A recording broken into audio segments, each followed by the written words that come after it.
jump for that. 털었을 때보다 붓기는 거 but I don't use. Hey, I've been cruising, loading, loading, loading. Quick, reach maximum capacity. Want it, want it, want it. 그는 쇼속의 my identity. Get up on your feet, teeth down the world. Get your glee and all the whole world. Stupid round down will get you nowhere. You look tough in your mind. We all drop it, amazing relationships. Let goes of with or without you. I swim in the sea of the unconscious. I search for your heart, cause it's my truth.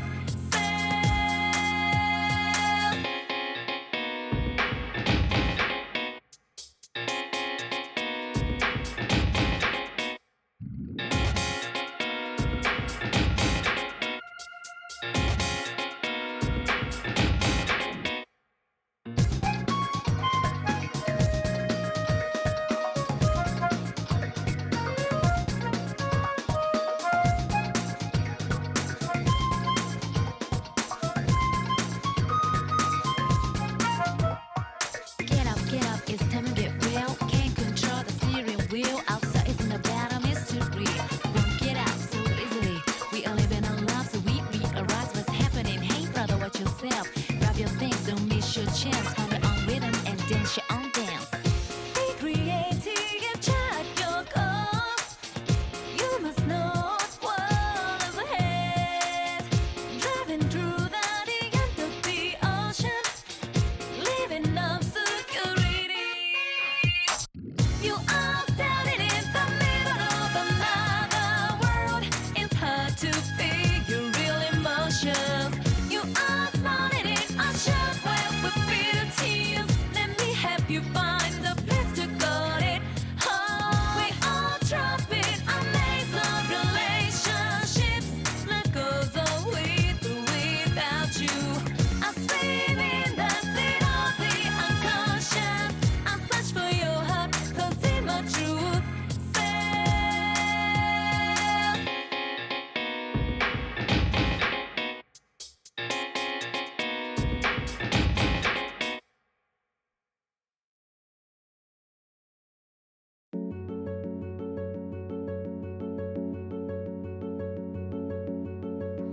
When you speak, I hear silence. Every word a defiance. I can hear, oh, I can hear. Think I'll go where it suits me. Moving out to a country with everyone, oh, everyone, before we all become one.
Hello, everybody, and welcome back to the Lucas stream. If it's first time here, double welcome to you, and also, I love you. What's up? We're playing Ace Attorney today. We're gonna finish it probably. That's exciting. I'm going to unmute and undeafen on Discord so we can hear. Mina. Hello. Mina, are you ready? Are you ready to finish this thing?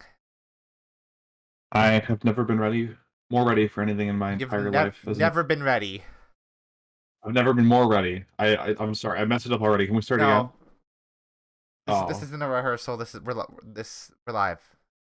Did you not read? I'm going to jail. Did you not read the script? I'm going to jail. I didn't know we had a script. Fuck. I thought I sent you the doc. Which email did you send it to? Bigbootygirl@gmail.com. Dang, well, that is my main, so I should have seen I'm pretty sure that's your business email, right? It is 100% been my business email. There was some kind of mix-up. All right, I need to get things set up here. I think we have Ace Attorney on stream. Oh, those are not the right sprites though. Hold on. Wait, why is the wait. Also, they're gonna toss me a mini stream as well. Where is she? Where'd she go? What? Oh, what? Hello? Hello? Why are you over there? Why were you hiding? What the fuck have I done with my scene? I don't know what's happening. Uh-oh,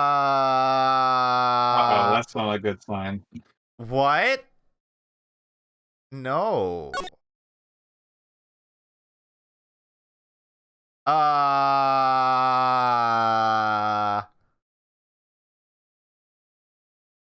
That's weird. Why is that happening? Maybe I just have to restart the game. Let's hope. Oh, why is Steam offline? That might be it. Steam, why are you offline?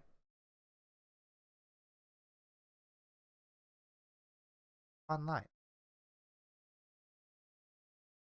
Why are you disconnected? Wait, is Steam? I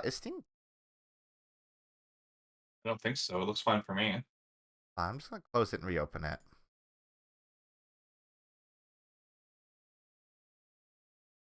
That is very weird.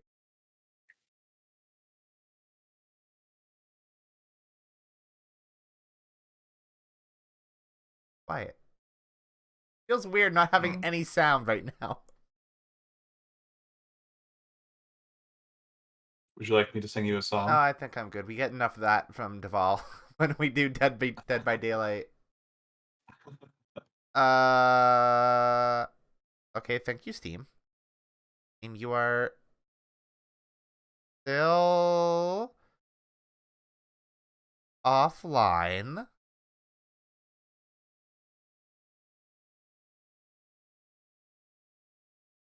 Hey, Steam, what's up?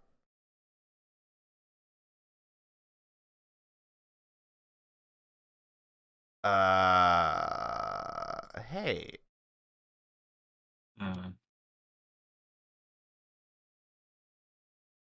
Do they do server maintenance on Tuesday, right? I think so. I'm not 100% sure. I think. Oh, here we go. We got it. Okay.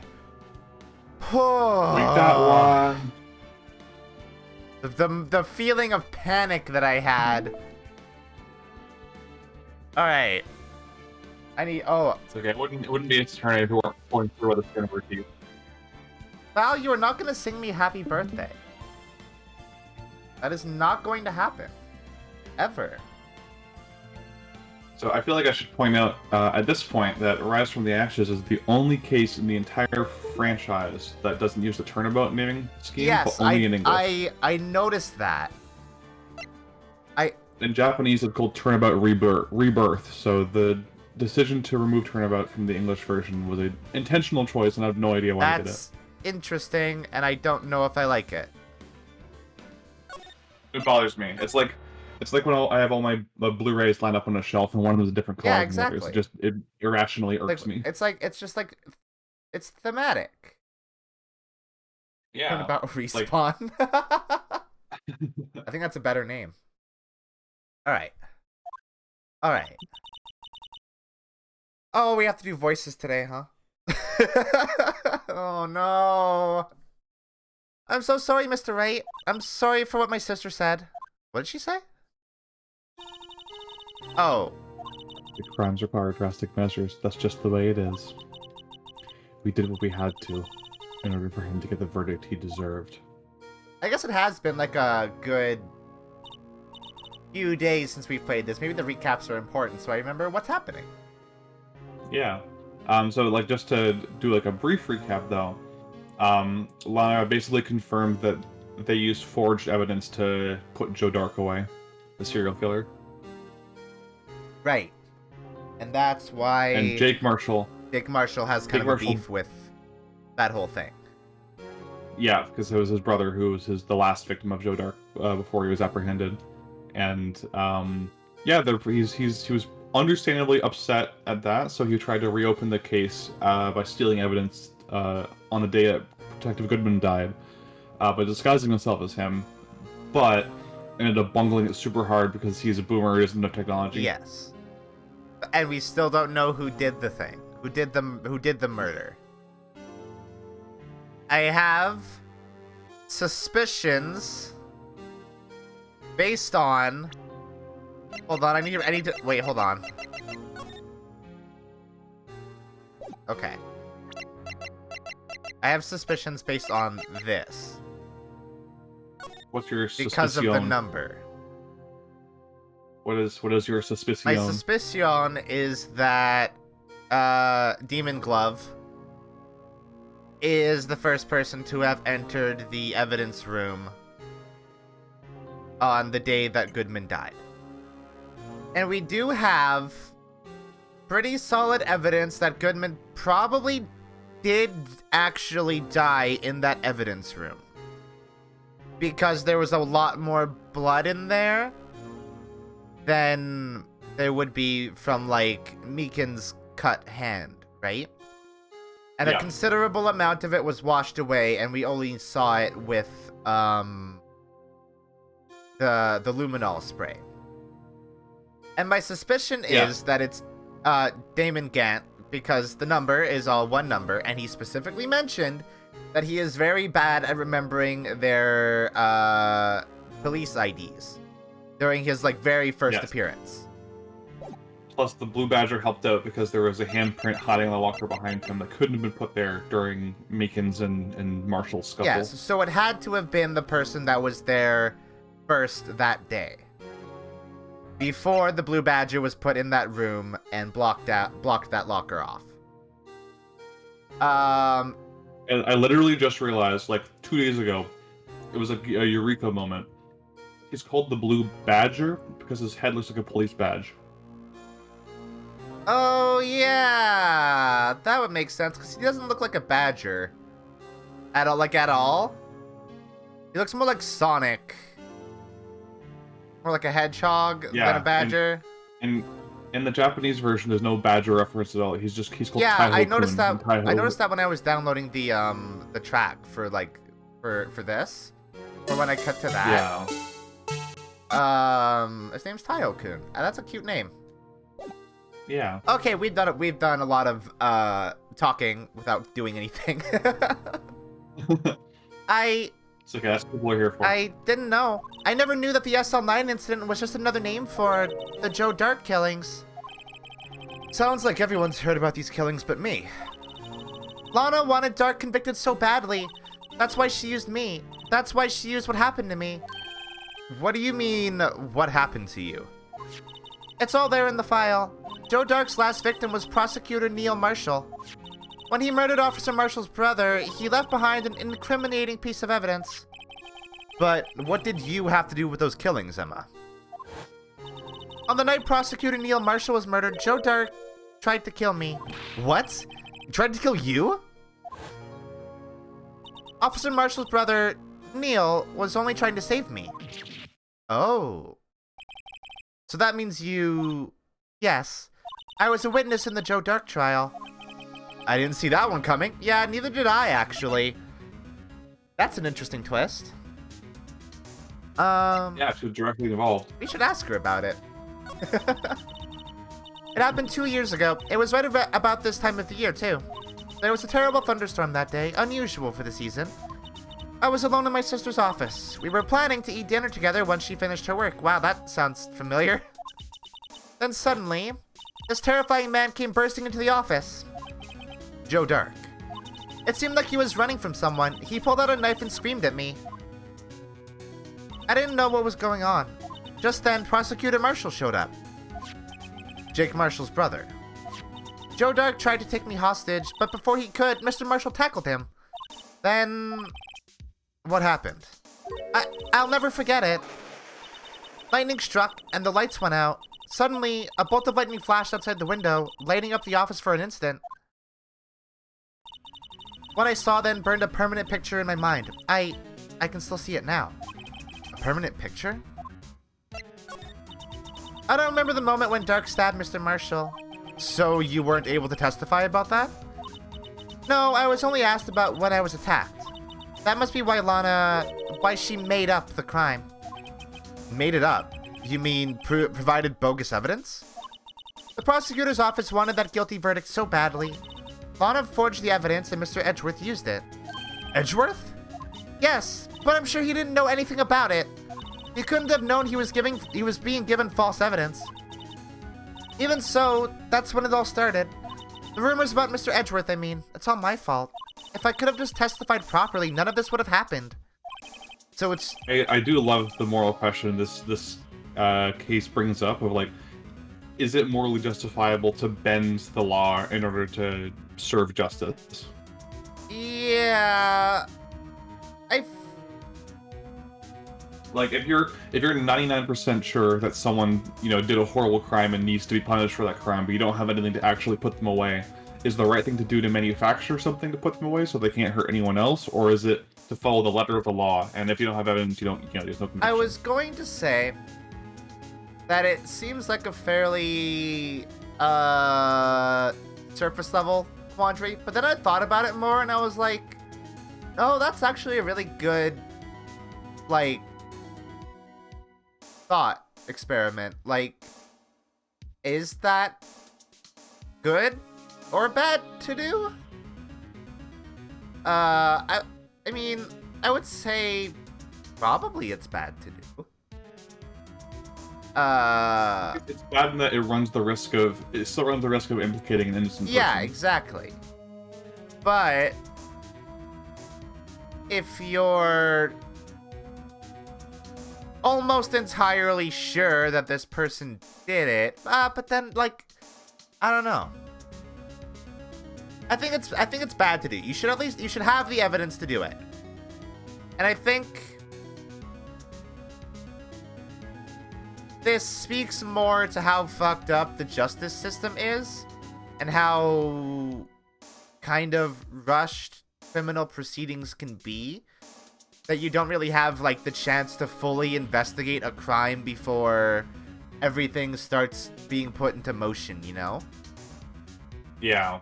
Like, I know, for the record, I totally agree with you. I think that, like, not only does it run a risk of convicting an innocent person, but, like, institutions should not have that power to create their own truth. Yeah. Like, that's just, like, an inherent, evil is Val also brings having up that a level good of power. point. If the person is guilty and it gets found out that evidence is fabricated, it could ruin the whole case. Which is also a very good point. That too. So, like, even if you do fabricate evidence and they are the wrong person, if that gets found out...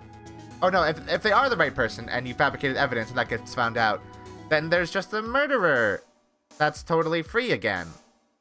So you should get good evidence. Not bad evidence that you made up. That's a hot take on this stream.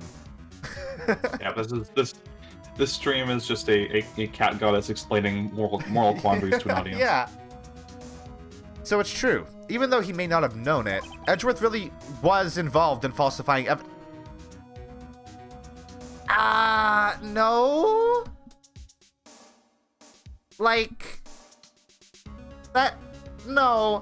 He wasn't involved in falsifying evidence. He didn't know the evidence was false, so he was not involved in the falsifying of the evidence. Keep this in your pocket. This is gonna come back in a few games. Okay. After that case ended, Lana was never the same.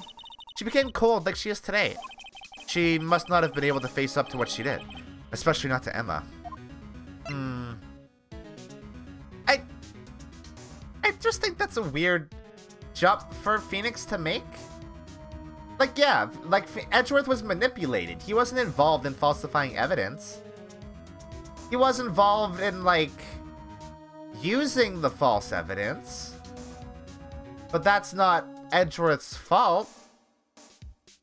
Yeah, I think it's just poor wording. It's just very poor wording. I think what Phoenix means is, yeah, he was involved in falsified evidence, but he wasn't, like, the cause of it. Yeah, and he wasn't aware of it. Like, he didn't do it on purpose. Yeah, like, the rumors were true.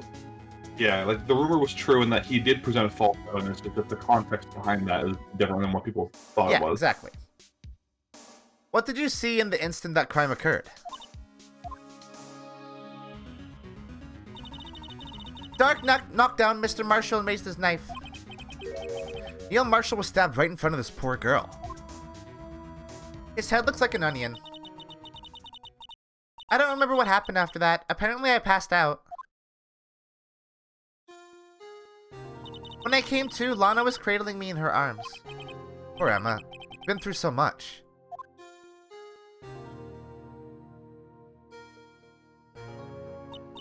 I couldn't bring myself to testify about that incident. I tried, but the words just wouldn't come out. I drew a picture, but it wasn't any good. 2 years ago. You must have been 14. That's understandable. Yeah, I would say that's very understandable.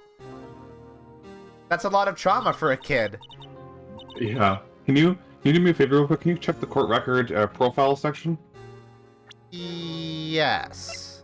Okay, they did still do it here. They blacked out his face?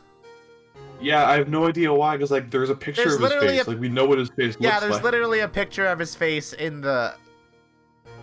I feel like because they never made a sprite for him, they just decided he didn't deserve yeah, because he's... is he a full profile? Not, like, all that relevant, really, aside from this? I mean, he's the cause of the SL9 incident, so he's a key figure in the case, but I guess it's just weird that, like, you know, Bruce Goodman and Neil Marshall... They have full sprites. Both get full profiles, but Joe Dark's like, nah, whatever, just put him in shadows. Yeah, that's very weird. Maybe... I don't know. Yeah, that is weird. He's just a shadow man. Yeah, that's just how he looks, actually. He's the shadow man. He's the shadow man. Wait, is that the N64 game? Yeah, the one I Acclaim. Yeah, yes. okay, that's what I was thinking. I was, my brain was like, no, that's Darkman. But no, Darkman is the movie and Shadow Man is the game. Yeah, Darkman's Liam Neeson. Who directed that? Well, that was Sam Raimi, right? I think so. Yeah. That was a good movie. Well, good in a camp kind of way. Yeah, well, it was a Sam Raimi good movie. Yeah, a Sam Raimi good movie, not a good movie. No, that's not fair. Army of Darkness is legitimately a good movie, right? Right? Evil Dead 2 is his best movie, actually.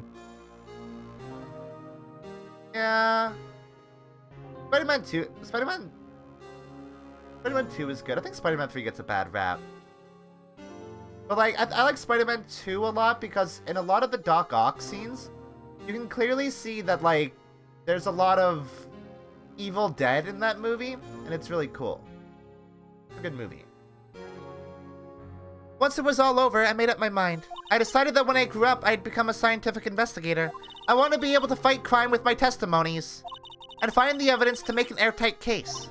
That way, Lana would never have to forge any. I see. I think I'm finally starting to understand what makes Emma tick. That is a much better motivator to get into your field than Phoenix's. But there's still something that bothers me about that crime. There's something that's puzzling me, Emma. What is it? You said you were in Lana's office at that time, right? That's right. Why then would a serial killer come running in there? Not only that, but he was being chased by a prosecutor? Oh, there's no mystery there. Joe Dark had been taken in for questioning that day. Taken in for questioning? You mean by the police? Of course. This happened at the police department. He tried to run away halfway through the interview and fled into my sister's office. But why did he run all the way over to your sister's office? Because the detective offices in the questioning room are right across from the elevator. Across from the elevator? But Lana was the chief prosecutor, wasn't she? No, silly. Didn't I tell you? 2 years ago, Lana was a detective. Huh. Huh. That... Yeah, you know what? Now that I think about it, it would be weird if Lana's office was in the police department. If she was a prosecutor. Those are a ways away, aren't they? Yep. Huh. She was the best in the entire force. What? That's news to me. After the Joe Dark case, she was transferred to the prosecutor's office and made chief prosecutor. Lana used to Quite the lateral move there. Yeah. Yeah. Like, I think it's kind of funny though, because we know that Mia fell in love with Lana when they were at law school, which means that Lana was way overqualified to be a detective. Yeah. What the fuck was she doing as a detective anyway? That's weird. I guess that's just what she wanted to do after graduating law school. Stinky Neko, I totally agree with you. I don't think Tobey Maguire is a very good Spider-Man. Weirdly, I think Andrew Garfield is a better Spider-Man, but not a good Peter Parker. But Tobey Maguire is a good Peter Parker, but not a good Spider-Man. Does that make sense? Because Andrew Garfield did the Spider-Man quips really well. Yeah, no, that makes sense. Andrew Garfield was way too cool to be Peter Parker. And he was already like a good-looking, like built dude before he got spider powers. Yeah, he was a good-looking like art major who rode around on a skateboard and did like cool kick flips and whatever. Gary Lowenthal is the best Spider-Man. Oh yeah, Val. If you don't remember from the first episode of this chapter, they make a point of saying she was intellectually attracted to Mia. Yeah. Or Mia was intellectually attracted to Lana. Yeah, they say they have this one-off line of like, "Oh yeah, I knew Mia in law school," and then Emma's like, "Yeah, she was attracted to you for a reason." And Lana's like, "Yes, intellectually attracted." And it's sure. Like, sure. Brain horny. Lana used to be a detective? I'd better have another talk with her. Yes. Yes. But also, Emma didn't really answer the question, did she? Why would Joe Dark run to Lana's office at all? She doesn't really know. She's just like, oh, it was across from the elevator, so it was the closest room. That doesn't answer the question, but I guess it answers to the question to the best of her ability. Yeah.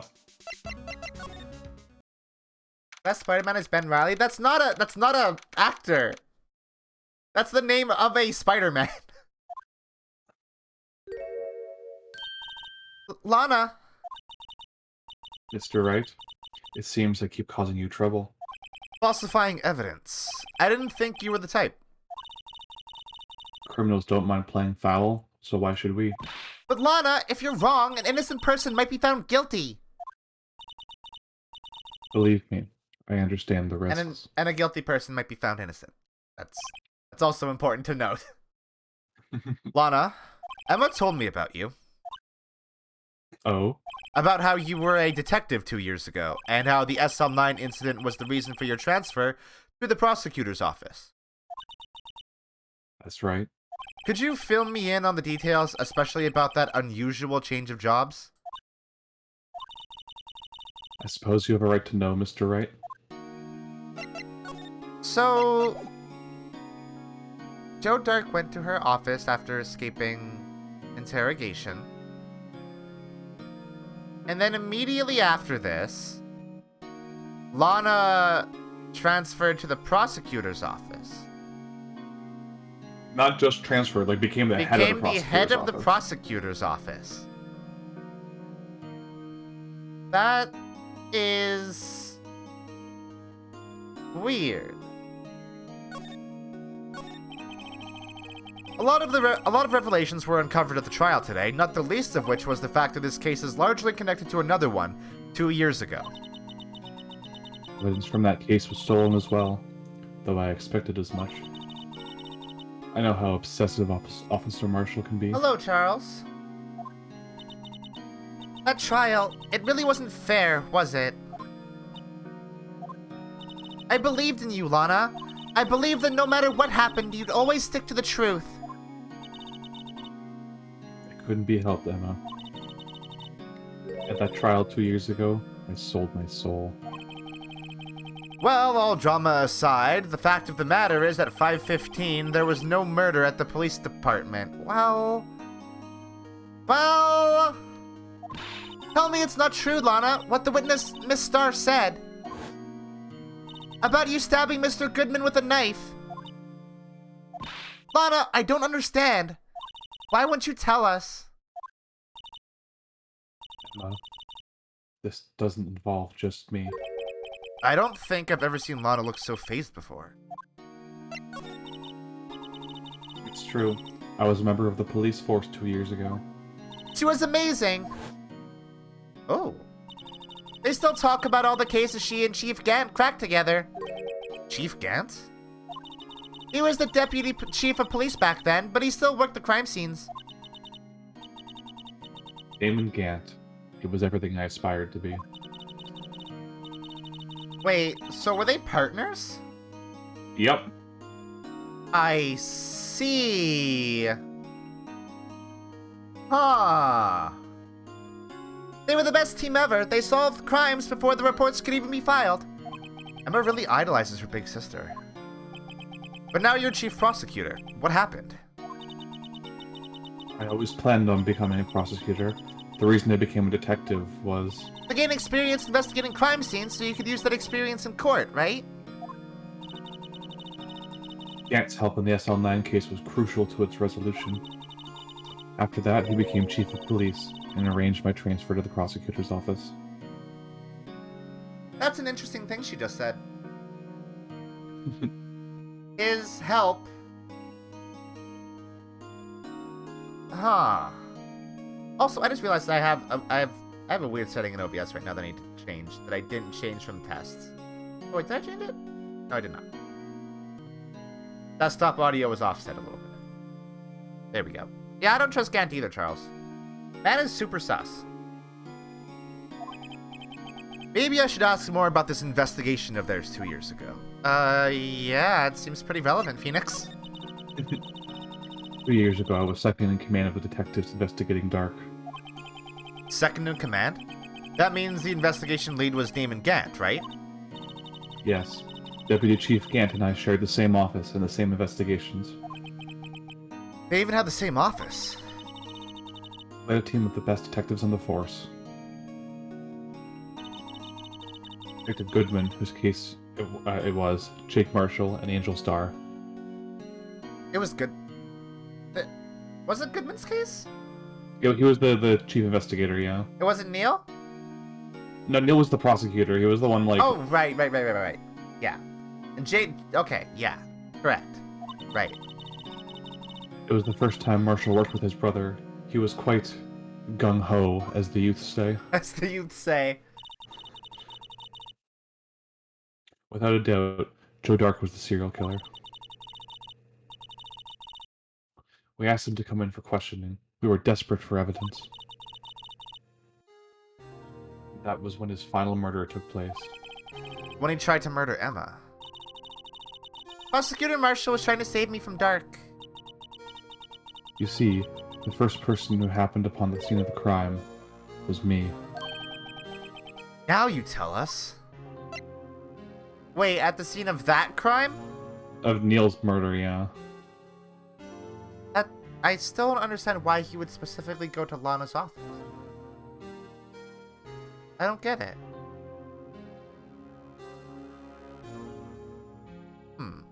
I guess... But I was gonna say that it might make sense because she was like, she led the team. But you'd think you'd go for somebody who was actually actively investigating. Like, I think what Emma said earlier was that it's like literally right next door to the investigation room. So we ran out there and then to the next door he saw. but like, wouldn't it make sense to go for like an elevator? Or like the stairs? I mean, if there was a power outage, only the elevator would work. Was there a power out? Oh yeah. It was dark. Go dark.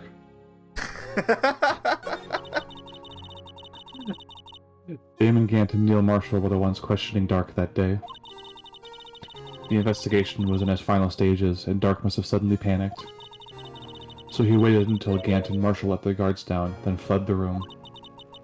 From there, he ran straight to the office shared by Deputy Chief Gant and myself. That's where he found me. So you were the first person to run to the scene, Lana? It appears so. Huh? What? But...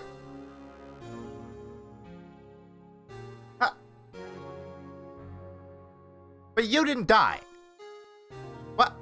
Wait. So, wait. If you were the... If you were the first person there, wouldn't you have also seen Joe Dark kill I think what she's Neil? saying is she was the first person to stumble across like the aftermath, like the. Okay. Okay. I was filing some papers while Gant and Marshall were questioning Dark. Very, very, very strange wording in some of these, explanations. When I returned to my office, I saw 3 bodies on the floor and smelled blood. 3 bodies. Prosecutor Marshall, the victim, Emma, who had passed out, And the suspect, Joe Dark.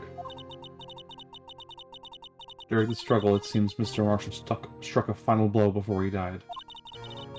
Joe Dark had incurred a minor concussion and lay unconscious. what did you do? How friggin' Garo is this man that he's able to concuss people with his bare punches? That man is tough. He's got Texas strength. Does blood have a strong scent? Because, like, we also experienced this with AI, the Somnium Files, where, like, people talked about the scent of blood in a room. Oh, no, we also with this. When, like, Phoenix walked into the Mia's office, right? He said he smelled blood. I think, from experience, I think it does. Hmm. Like, I give blood every, like, or at least I used to give blood before the troubles started. Troubles.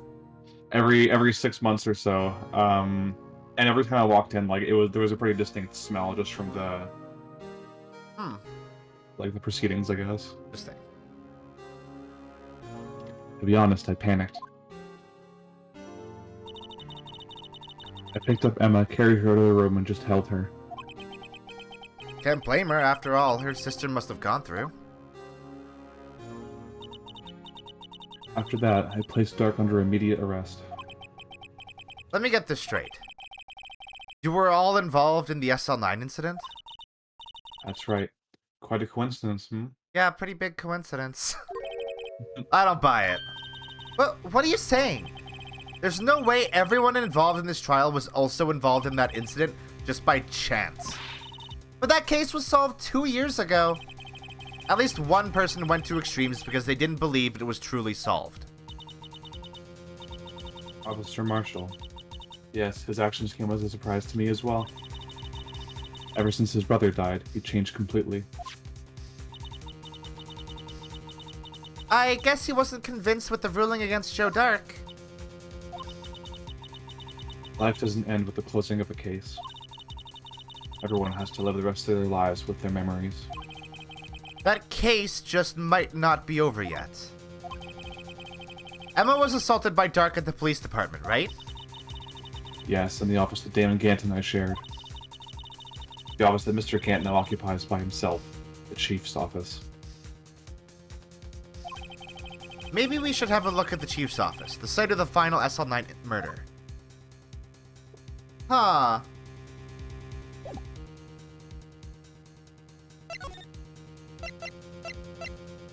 Huh.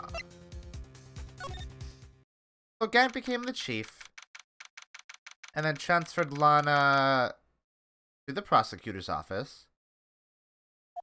She didn't immediately become the chief prosecutor, but she very quickly became chief prosecutor. Yeah. I don't see Detective Gumshoe anywhere. Things seem kind of quiet around here today. You're right. The chief of detectives seems the same, though. Yeah, it's almost like he's a static sprite or something. Or like a static... It's not even a sprite, he's just a background, like a facet of the background. He's a filler character. Why don't we go look for some other people to talk to? Right, we can come back here later. Wait, is this not where I would go to the... You go from the entrance, I think. That wasn't an option, though. Oh. Howdy, Bambina. Oh, Mr. Marshall. I never thought things would turn out this way when I woke up this morning. How were you not arrested? For the crime that you committed? Que sera, sera. You never know where life will lead you, eh, Bambina? Should have known my luck would run out when old Billy dried up this morning. Billy? Must be his pet cactus. Say, where are you headed? Just over to the prosecutor's office for a little interrogation. Got a follow. Thank you, Scout Blue Jay, for the follow. Yay. It's a voluntary appearance, but we all know I won't be coming back. Oh, okay, so now you're... Oh, okay, you are being arrested then. Sorry, but you can't go in the evidence room today, partner. I think we're mostly done with that anyway. But Mr. Marshall, why did you do it? Why do prospectors head west? For gold? If ever there was a case I needed to know the truth about, it was this one. Before you turn yourself in, Mr. Marshall, would you mind telling us exactly what happened? Looks like I won't be getting a steak lunch today. No, I don't think so. Something was fishy about that trial from the beginning. It wasn't just me neither. All the detectives thought so.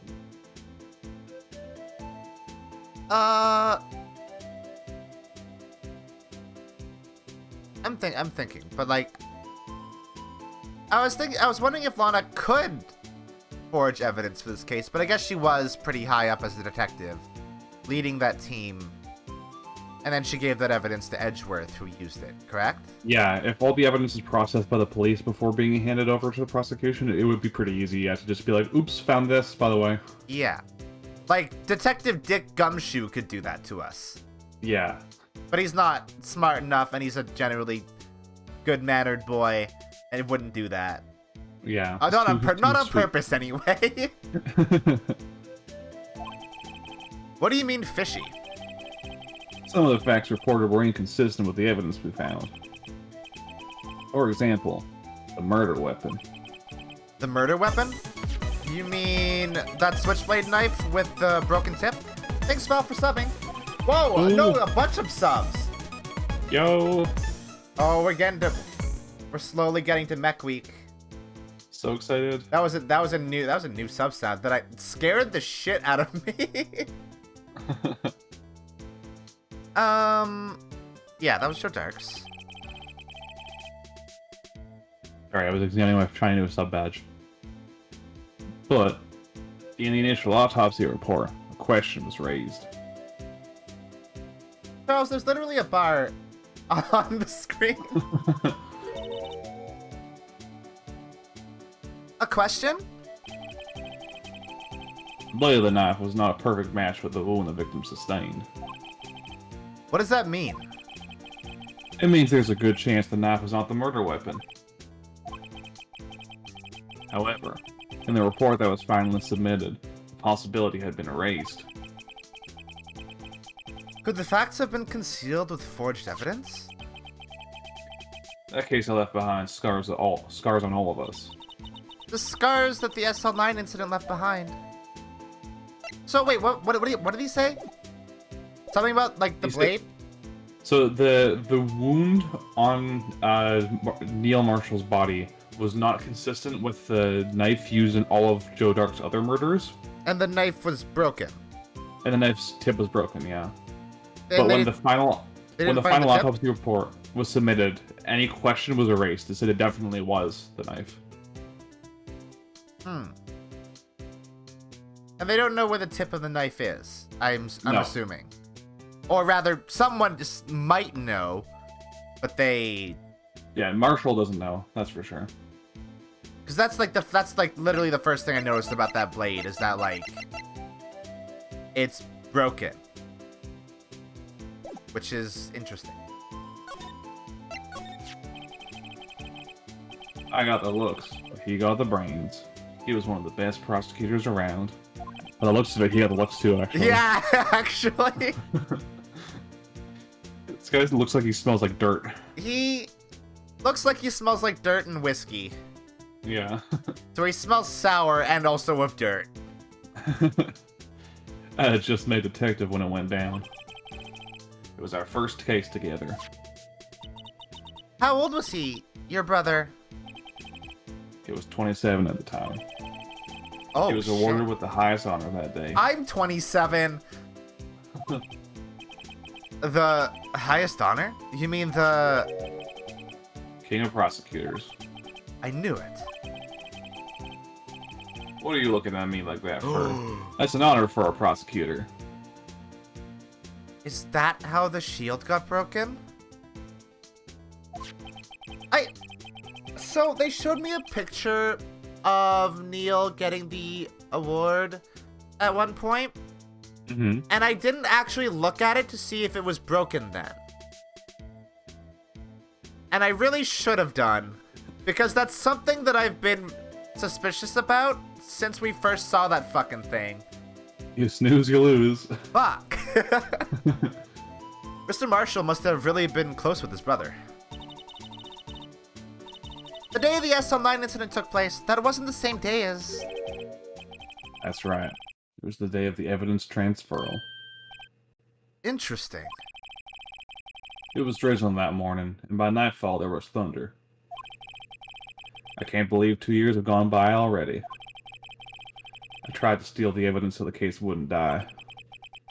Apparently someone tried to stop you. Detective Goodman was murdered, and the evidence locker was empty. Okay, oh yeah, I just remembered. There was another thing that made me suspicious of Gant. I mentioned all the other stuff already, but I think the main thing, not the main thing, but one of the main things is that he's the chief of detectives or whatever, right? Yep, he's the chief of all the police in Los Angeles. Yeah, so I feel like he, of all people, is the only one that would have authorization to open other people's evidence lockers. Like he would know of some way to override it, or his fingerprint would override theirs, or something. Because he is like that high up the chain of police, you know? So he's the only other person I would even think would be able to open up Detective Goodman's locker. Because it was obviously open prior to Marshall getting there, because the glove was jammed into the lock mechanism, so it wouldn't close. Mm-hmm. That he's literally the only person I can even think would be able to do that. I guess we'll see. Unless, like, the only other person would be Detective Goodman. But that man is dead. But he was murdered in the evidence room. So I guess it's not too much of a stretch to think that somebody would be able to would kill him and then be able to use his fingerprint to open the locker? It's possible, yeah.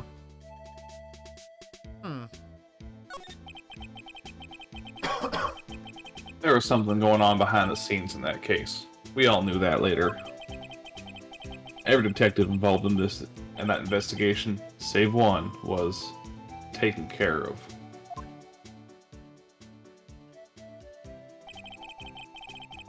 A star was fired, and I was demoted and boxed away in a tiny room. What about Detective Goodman? They did something to him, too. The commissioners will get suspicious. No, they were careful enough not to be too obvious. They? Who are you talking about? Don't get upset, Bambina. I mean Damon Gant and Lana Sky. The investigation lead, Damon Gant, and his second in command, Lana Sky.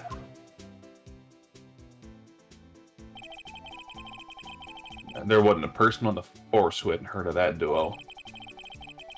That case was the biggest step in both of their careers.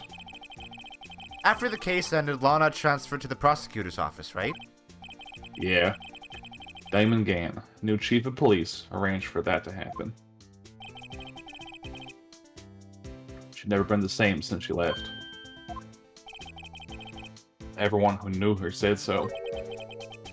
Chief Prosecutor Sky was totally different when she was a detective. Now that he mentions it, Emma said something like that too. Tell me, what happened to my sister? Sorry, Bambina, but her secret's too well guarded.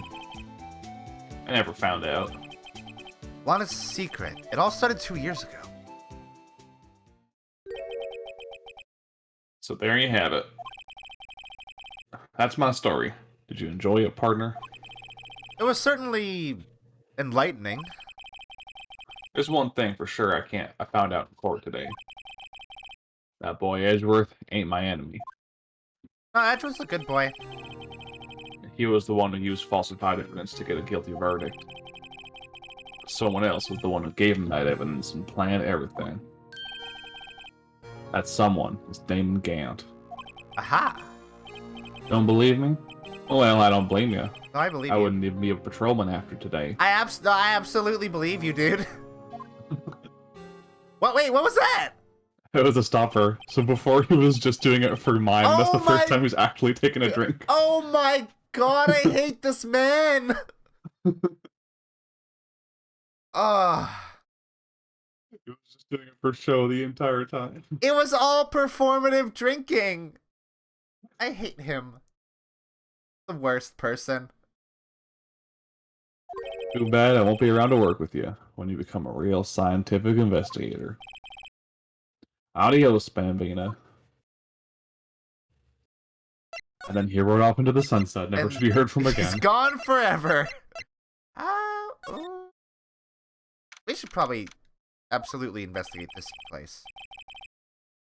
No one's here I today. think you should go back inside the police office. Oh, okay. Not even Miss Star. Everyone's probably busy looking into what exactly went down in the evidence room. That must be where the detectives are. But we proved in court today that on the day of the crime, no one was murdered in the evidence room at 5:15 p.m. Phoenix, again, we can't... We're not sure about that. You know that, right? Yeah, I thought we were finally making some headway in our case. But instead it looks like we just ended up making Lana look even more guilty. The interesting thing is that I don't think Lana's innocent anymore. Like, I don't think she killed Goodman, but she seems very obviously guilty of a lot of other fucked up shit. Hang in there, Lana. I've got to find all the answers by tomorrow. I wonder... So, if Goodman died in the evidence room, how did he get here? So the murder did not take place at 5:15. The murder took place... Hypothetically, the murder would have taken place at, like, around 4:20. Oh, wait. That's only 20 minutes until Edgeworth got there. Would that have been enough time to, like, get rid of the body, clean up the blood? I mean, clearly he didn't do a good job of cleaning up the blood. I need more evidence. We need to investigate shit more. I can't start putting shit together right now. I love hearing you puzzling through it all, though. Yeah, nobody's here. Okay, great. Cool. Let's go back to here. Move here. Oh. Oh. Oh. Oh, if you're looking for the others, they're all in the conference room. Thanks. Wow, he actually talked to us. Chief prosecutor saying what she did and the decision about what to do about Mr. Edgeworth, not to mention her statement to the media in tomorrow's trial. There's more chaos going on than Thanksgiving and Christmas put together. Is he joking around with us? I think festive is the word usually used for those. Sir, we'd like to have a look around Chief Gant's office. Why would you just say that? Where's your criminal gremlin sensibility? Just use the connecting hallway to the other building and take the elevator to the top floor. Wait, you're actually letting us do that? Really? You mean it's okay for us to go in there? I mean, we aren't police officers or anything. Hey, you're right. You can't go in there. It's off limits. Emma, we were in the clear, girl. Now I see where Detective Gumshoe gets his unique charm. Well, what are we waiting for? Let's head to the chief's office. Okay. Ah, this guy's a villain. This guy's a fucking villain. Villain-ass villain. Look at that fucking organ. And now you know why there's organ in his theme. Oh, is this guy from like fucking Castlevania or some shit? Granted, he does look like he's from Castlevania, actually. Whoa, where am I? In the chief's office, silly. At least, that's what it said on the door. Check out that pipe organ. That's real, isn't it? Hey, I used to take organ lessons in kindergarten. They used to call me Little Miss Bach. Did they? I thought I was a genius until they tried teaching me... Wait, what? Oh. Well, they tried teaching me the notes. I never could remember where C was. Uh-oh. Oh, it's you two. Hi! Chief Gantz! Busted! He put that paper he was reading in his desk. So, Righto, have you been swimming lately? No, I haven't. I've been kind of busy lately. I love the implication that he asks people that because they always, like, break out into a cold sweat when they see him. Oh my god, is that it?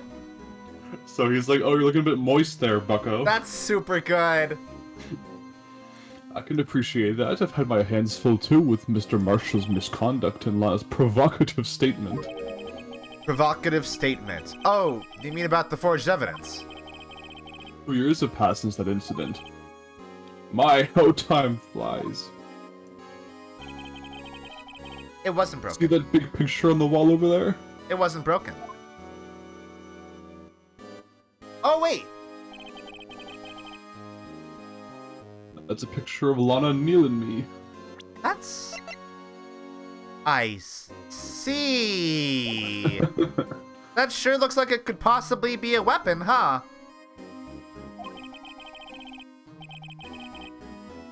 So this is Mr. Marshall's brother, Prosecutor Neil Marshall. We took it to commemorate our work together.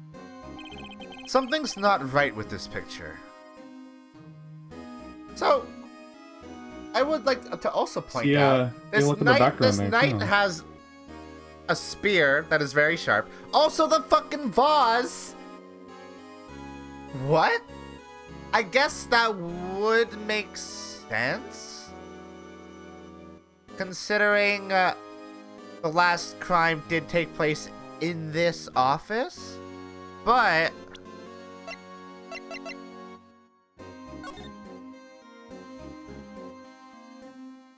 Hello? Hello? There's a piece missing. But not a piece that looks like it would be, like, sharp. You know? So many sharp things, so little time. Yeah.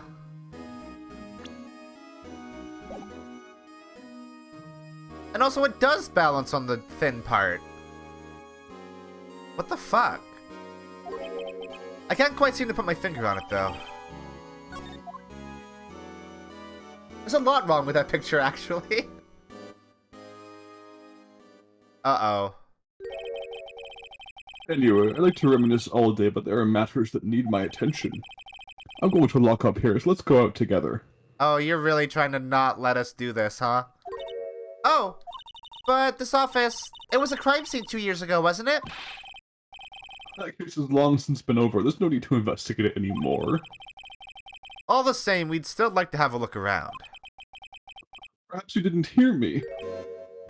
I said there's no need to investigate it anymore. Aha. Now hurry up and get out. I have a meeting to attend. I wonder if we can borrow a lockpick from Detective Dick Gumshoe. Looks like we aren't welcome. But seems that case isn't over with yet, after all. What do you mean? Chief Gant denied our request to search the crime scene. That means there must be a reason he doesn't want us looking around in there. You mean like a clue? There's got to be a way we can get inside the chief's office. Alright. I wonder... Oh! Hey, pal! Detective Gumshoe, aren't you supposed to be in a meeting? I'm, just taking a breather. My feet hurt. From sitting so long? Actually, from serving everyone coffee. Sounds like Detective Gumshoe's still out of the loop. Say, have either of you seen Mr. Edgeworth? Edgeworth? No. Why do you ask? He's under fire from both the police department and the prosecutor's office. It's almost like the battle's between you two in court. That sounds serious. Is it because of what my sister said? That's basically what it all boils down to. That falsified evidence 2 years ago. Now Mr. Edgeworth has the whole world after his blood. Yikes.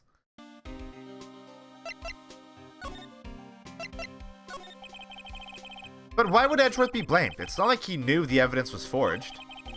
Honest Sky is the guilty party here, isn't she? Sorry, Emma. Regardless, the prosecutor is responsible for the evidence they present in court. Not only that, but as you know, there have been a lot of rumors going around about Mr. Edgeworth. His amazing talent as a prosecutor has kept him safe from those who don't like him. But now with this, are there really so many people who hate him? In our world, only those with talent rise to the top. Mr. Edgeworth not only has that, but he's young. There's no better recipe I know of for making enemies. Yes, sir. Let's go out for lunch again sometime. My treat. Yes, sir. Gotta take me back to that joint sometime, okay, Dick? Yes, sir. It seems you don't have any problems with enemies. Yeah, well, I'm careful not to stick out. Anyway, I'm a bit worried about him. Under all this pressure, I'm afraid Mr. Edgeworth just might crack. Actually, I took a look at the file earlier while the coffee was brewing. He seems genuinely concerned for Edgeworth. Well, did you find out anything? The only evidence Dark left behind was during his final attack. His final attack? You mean... when he killed Prosecutor Marshall, who was trying to protect some girl. Some girl, you say? Me. It seems Detective Gumshoe never realized Emma was the girl. That's when he left the most incriminating evidence of all. Well, what was it? Oh, let's see. I think it had something to do with the murder weapon. Oh, I forget. Look, it's all written somewhere in here, okay? His powers of recollection never fail to impress. Maybe we should show him the murder weapon. It might jog his memory. Joe Dark was 42 at the time of the crime. He was just your run-of-the-mill businessman. A businessman? What made him take to serial killing? Oh, wait, is Joe Dark based on Yoshikage Kira? No, you'll just read this part right here. This is like legitimately one of my favorite jokes in the entire series. Alright. One day on his way home from work, he hit someone with his car. With his car? So, it was an accident? An accident, yes, but it transformed him into an animal. An animal? He killed the man that witnessed the accident. Then he killed a lady who saw the second crime. A kid walked by just then, so he killed them too. Then when he was burying the bodies, a jogger came upon the scene and was killed as well. Finally, he turned himself in. The entire case he's built up as this like scary serial killer, but he's just a bumbling idiot. It's like stumbling into more crimes. It's like when you're fucking playing Metal Gear Solid, and like you kill a guy, and then somebody sees that, so you kill that guy, and then somebody sees that, so you kill that guy. It's just so fucking funny. It's cascade failure. He's fucking yeah, fucking Griswold from like National Lampoon's Vacation. Yeah, like he's not some like, you know, suave, like dark, mysterious killer. He's just a bumbler who just kept getting over his head and then tried to turn himself in. That's so fucking good. It's legitimately hilarious. Like this serious sense of humor is so funny. I also like how it like takes it very seriously and isn't like making a joke of it. Yeah. Seems he was a pretty careless animal. Of course, this is all conjecture. There wasn't a single shred of evidence. So he turned himself in. Yes, but in the middle of his questioning, he fled and murdered his final victim, Prosecutor Marshall. That crime was witnessed by someone too, but luckily Dark was arrested on the spot. It's a good thing that last witness wasn't killed. That last witness, aka Emma. Okay. I'd say read the room, but I'm not convinced Gumshoe can read.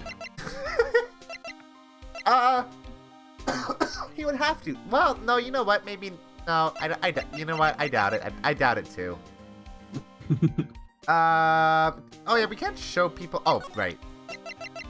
You show people evidence differently from you usually do. About this. Hey, is that? It has a tag attached to it with the label SL9 incident on it. I believe this would be the broken murder weapon you were speaking of. What are you doing with that? Ever since that case was closed, the knife's been locked away in a locker. On the day Detective Goodman was murdered, this suddenly disappeared from the locker. And was found in Mr. Edgeworth's car muffler. Yeah, don't you remember that? Isn't Detective Gumshoe the one who went and got that? That's it! Now I remember what that incriminating piece of evidence was. When you showed me that knife, it all came back to me. Well, what is it, Detective? Quick, before you forget again. Let's hurry up. This knife, it was Joe Dark's, wasn't it? That's right. We traced it back to the store he bought it at, plus it had his fingerprints on it too. But no one actually witnessed him using it to murder anyone, right? That's where his luck ran out. When you take a good look at the knife, you'll see it's broken. You don't have to take a good look at... You don't have to take a good look to notice that. Yeah, well, anyway. I like the implication there that Dick did have to take a good look at it to notice that. Take a guess where the broken off tip of the knife was found. That's what did him in. Where was it? The victim, Neil Marshall, was carrying it inside his own body. Wait, is that true? It was found deep inside the stab wound. Did it match Dark's knife? You bet, down to the last fiber. That's pretty conclusive. Yeah. But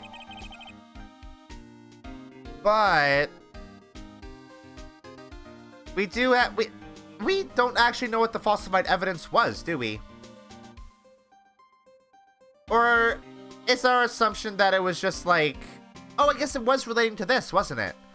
When Marshall was talking about like the autopsy report of the knife being like damaged, that was like stricken from the autopsy report, right? Like it wasn't mentioned. Well, there you have it in a nutshell. That's all I know. Can I ask you one more thing? What is it? If it's money you need, you should ask Chief Gann. It's not money, but it does concern the chief. His office is a crime scene, right? It's where Prosecutor Neil Marshall was murdered. The chief's out now and his office is locked. But we'd like to have a look around if that's okay. Well, any detective's ID card can unlock the door. What? Really? But if I let a civilian in there, I'd be charged with breach of trust. Breach of trust? Woo! Thank you for the follow, Take Two Action. Simply put, I'd be canned. Oh. Sorry, pal. I don't plan on getting fired because of you. How about this ID card? It was Detective Goodman's. That won't work either. The data was deleted the day he died. Oh. So in other words, Gumshoe was our only chance of getting into that office. I wonder if there's something we could show him that would make him change his mind. Is there? Not yet. Not yet? I'll save you from wasting your time. There's not one yet. I'm just gonna... So all of these people... Okay, wait. So Edward Jones would be the first victim that he hit with his car, right? Yeah, I think it was Edward Jones, then Edith Kirby, then Jeb Bates, then Jason Knight was the kid, and then Rachel Moss was the jogger. So stupid. That's very dumb, and I like it a lot. It's an amazing twist, and the fact that they keep it hidden for that long is so funny too. Yeah, because they make Joe Dark out to be like this villainous serial killer guy, but he's just a doofus. He's just a big loser. He's just a weenie. I wonder if Edgeworth is back yet. There he is. It looks like he's writing something. What are you doing here? He sure was quick to throw that paper on the floor. What is that? Tough day in court, huh? I've had to live the past 2 years with rumors flying around. What's another allegation to me? Cheer up, Mr. Edgeworth. I'm rooting for you. That's Edgeworth for you. Always trying to hide his real feelings. Gay, homosexual, gay. So what do you want? Unlike some people, I don't have all day. Thanks, bud. thanks, friend. I wonder what he was writing before. Come on, Mr. Wright. Let's take a look. Are you crazy? Edgeworth is sitting right there. Just distract him. I'll check it out. Hey, Edgeworth? Is that Detective Gumshoe out the window there? Oh no, he's falling to the ground! Hold on. First let me see what this girl's doing crawling around my feet. No! He didn't even look. Poor... Okay, so, first of all, that's incredibly funny. Second of all, poor Gumshoe. Poor man. What? Letter of... You're having trouble reading, I'll read it for you. It says letter of resignation. What? Resignation? Edgeworth, you don't mean... I'm tired, right? I feel as if something inside me has died. But Mr. Edgeworth, none of it is your fault. I know the path I've walked. You don't need to tell me. And the path I've walked hasn't been a just one.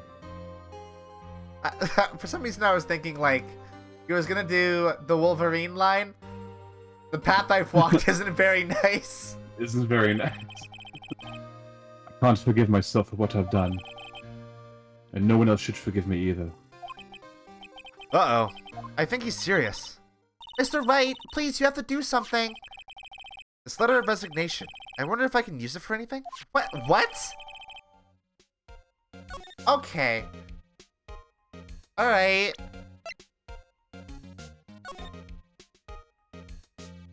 Let's look at it. I know what I can use that for! Due to recent events, I hereby announce my resignation as public prosecutor. You really wrote a resignation letter. Wow, even when resigning, Mr. Edgeworth is cool and concise. Still, it wasn't his fault. Someone has to be held responsible. That's how it is in the grown-up world. Yeah, but that responsibility means nothing if he just quits. Well, not everyone sees it that way. To truly take responsibility, you should have to work the rest of your life for no pay. I don't think that's what. Yeah, that is pretty fucking tough. I feel like that would motivate Gumshoe. We should probably talk to him. There's no excuse for what I've done. 2 years ago, I used false evidence to obtain a guilty verdict. That's what it all breaks down to. Nothing I can do can erase that fact. But you didn't know, did you? I mean, that evidence was falsified. The police department and the prosecutor's office share a bond of trust. If that bond is broken, we stand to lose everything. The police department's error is my error. My responsibility is the prosecutor in charge. That fact remains the same no matter what excuses I might have. Mr. Edgeworth. I take pride in my work. So tell me why. Why has it all come to this? Even Edgeworth can't keep this kind of emotion bottled up. I feel like Edgeworth desperately needs to go to therapy. I think that would For sort him several out good. reasons. Are you up for the trial tomorrow? First last year's trial, now this one.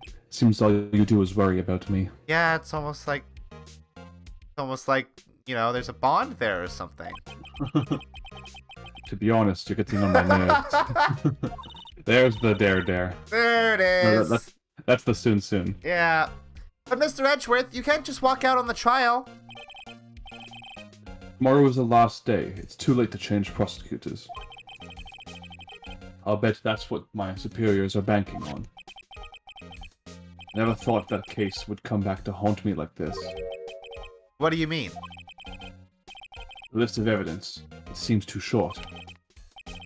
Most lists run twice as long. It's only half as long as most lists? That is odd. After Neil Marshall was murdered, I became prosecutor for that case. I may not have been part of the investigation, but I knew what I had to do. Use the evidence I was given to prove a suspect guilty. That was really the only thing on my mind at the time. Say, we just saw a picture taken around that time. That picture. Something seems strange about it. Yeah, should we look at this?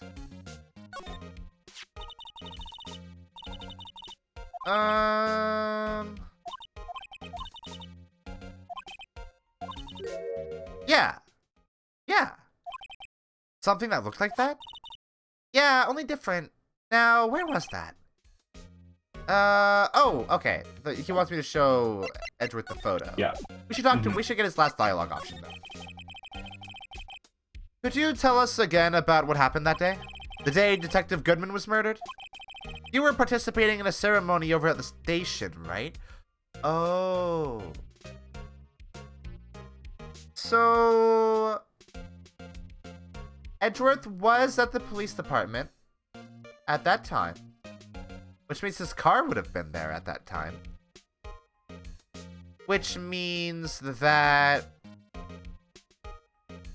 hypothetically, a chief of police could hide a body in Edgeworth's trunk. Among other people. Among other people. But hypothetically... Bogus. It could be a chief of police. I never cared for ceremonies, but I had to attend that one. Because you were awarded this. Those receiving awards can exactly skip out on the ceremony. You would think, but you know what? There's a lot of people accepting awards on behalf of other people. You could have done that, Edgeworth. You could have sent Gumshoe to accept the award on his behalf. He's too stuffy. That's true. I finished up at the office in the morning and then drove over to the police department. You finished up at the office?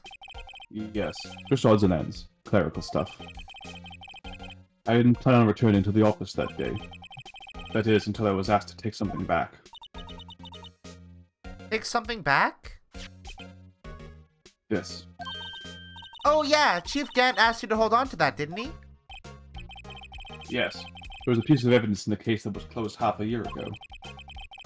He asked me to bring it back to the prosecutor's office. Oh yeah, I forgot about that.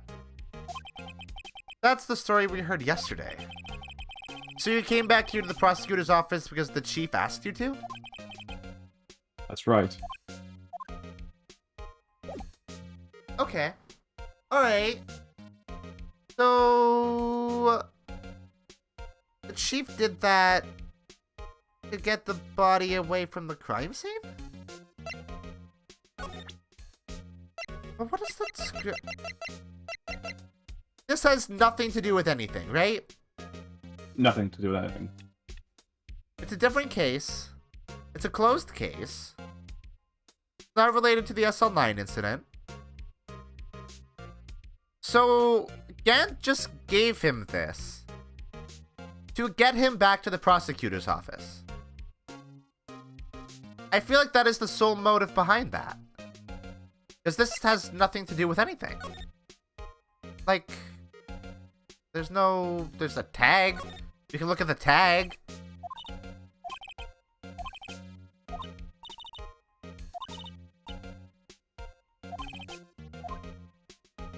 way Emma says that, I do feel like it's going to be the clue that breaks the case.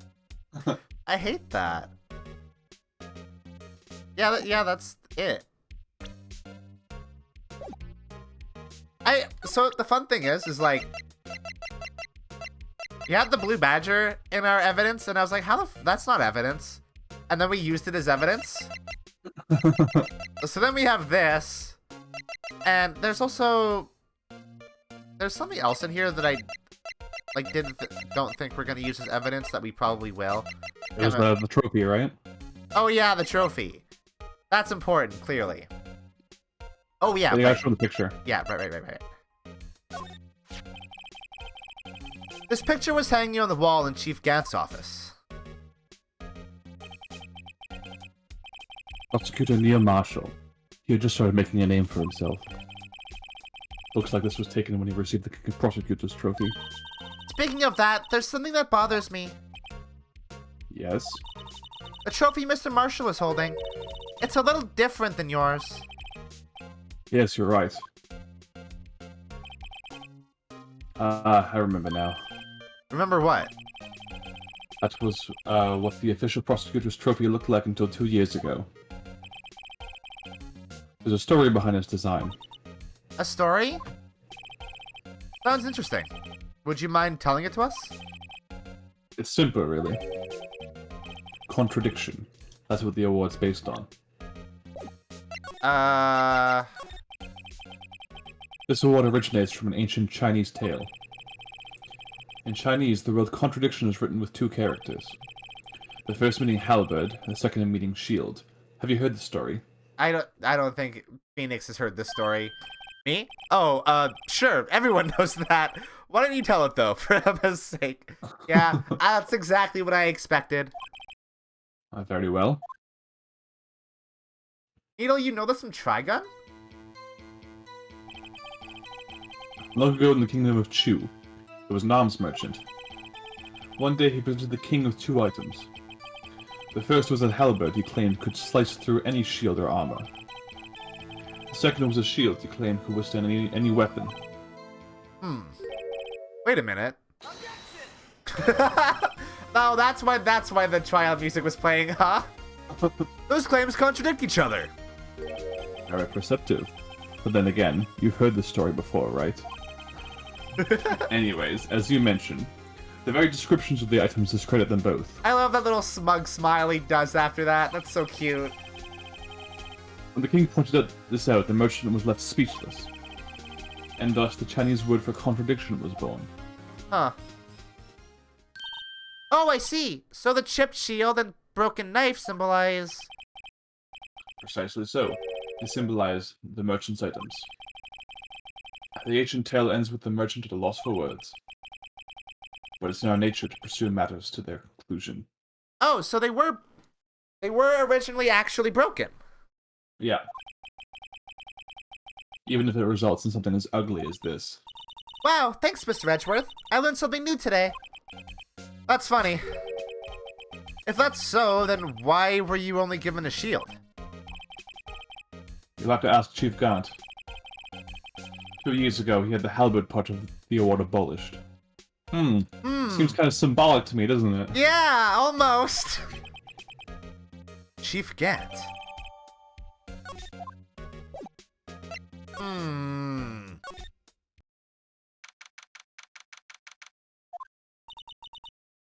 Hello? Is this me? Yeah. Oh, yeah. Excuse me. Would either of you care for a 1/4 pound of roast beef? Oh, fuck yeah, I would, actually. Miss Star. I guess she's out of lunches. You certainly are the curious sort, aren't you? Kind of like the first person who sucked a cow's nipple to discover milk. I'm sorry? Still, I never thought you'd go digging up that case. Yeah, they're not nipples. Still, I never thought you'd go digging up that case from 2 years ago. Everyone in this trial was involved in the SL9 incident. Not only that, but the murder occurred on the very day the evidence from that case was due for transfer. Still, this can't all be attributed to mere coincidence. Is Angel Star the most innocent person in this case? Possible. Aren't you forgetting something? You know, that little scene I happened to witness? I mean, I guess you did commit perjury. I guess you did commit perjury, that's true. The instant Lana stabbed Detective Goodman with a knife. No matter how much of the past you dig up, it won't change what I saw. Roast beef is meant to be savored when eaten. What? This star's hatred toward Lana. It all dates back to 2 years ago. Wait!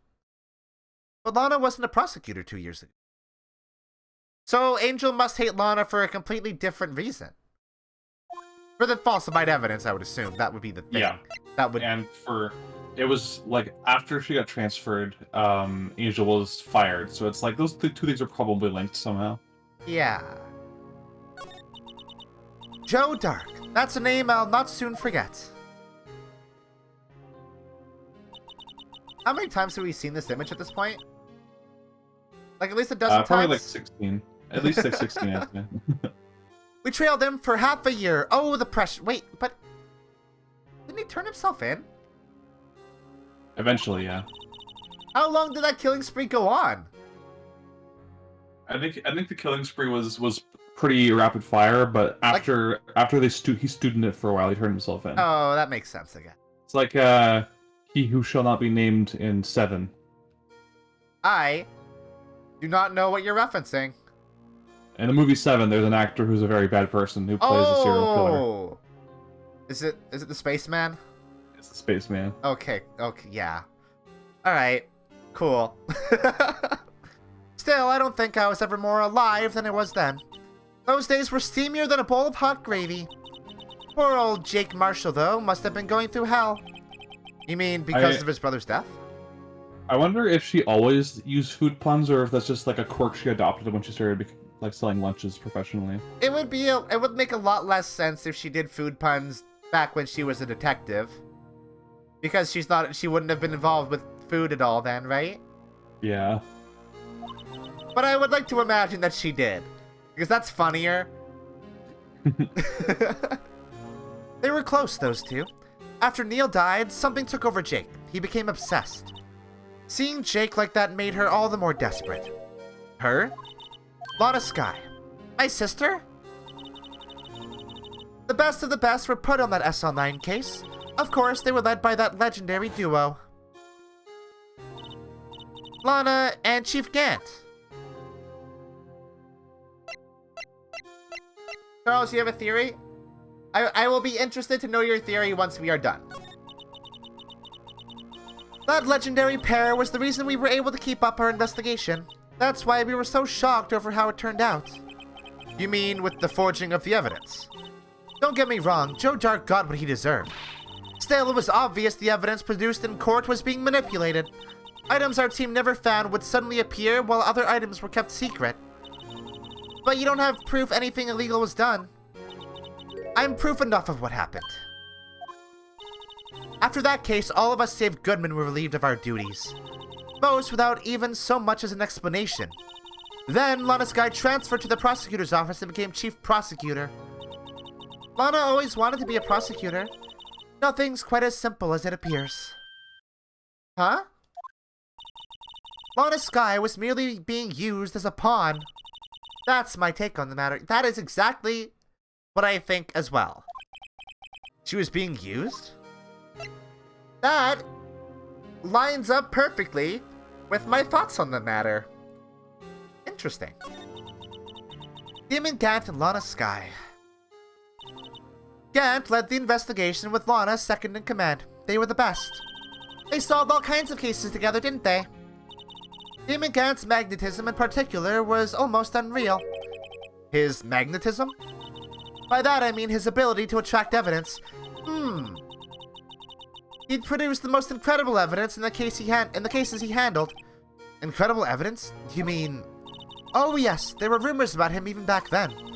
No one dared confront him, though. I take it she's talking about forged evidence. Oh, I love the cop commentary. It's like, yeah, we all knew, but no one could do anything about it. Yeah. I like how this does kind of like... It's weird how this is still relevant.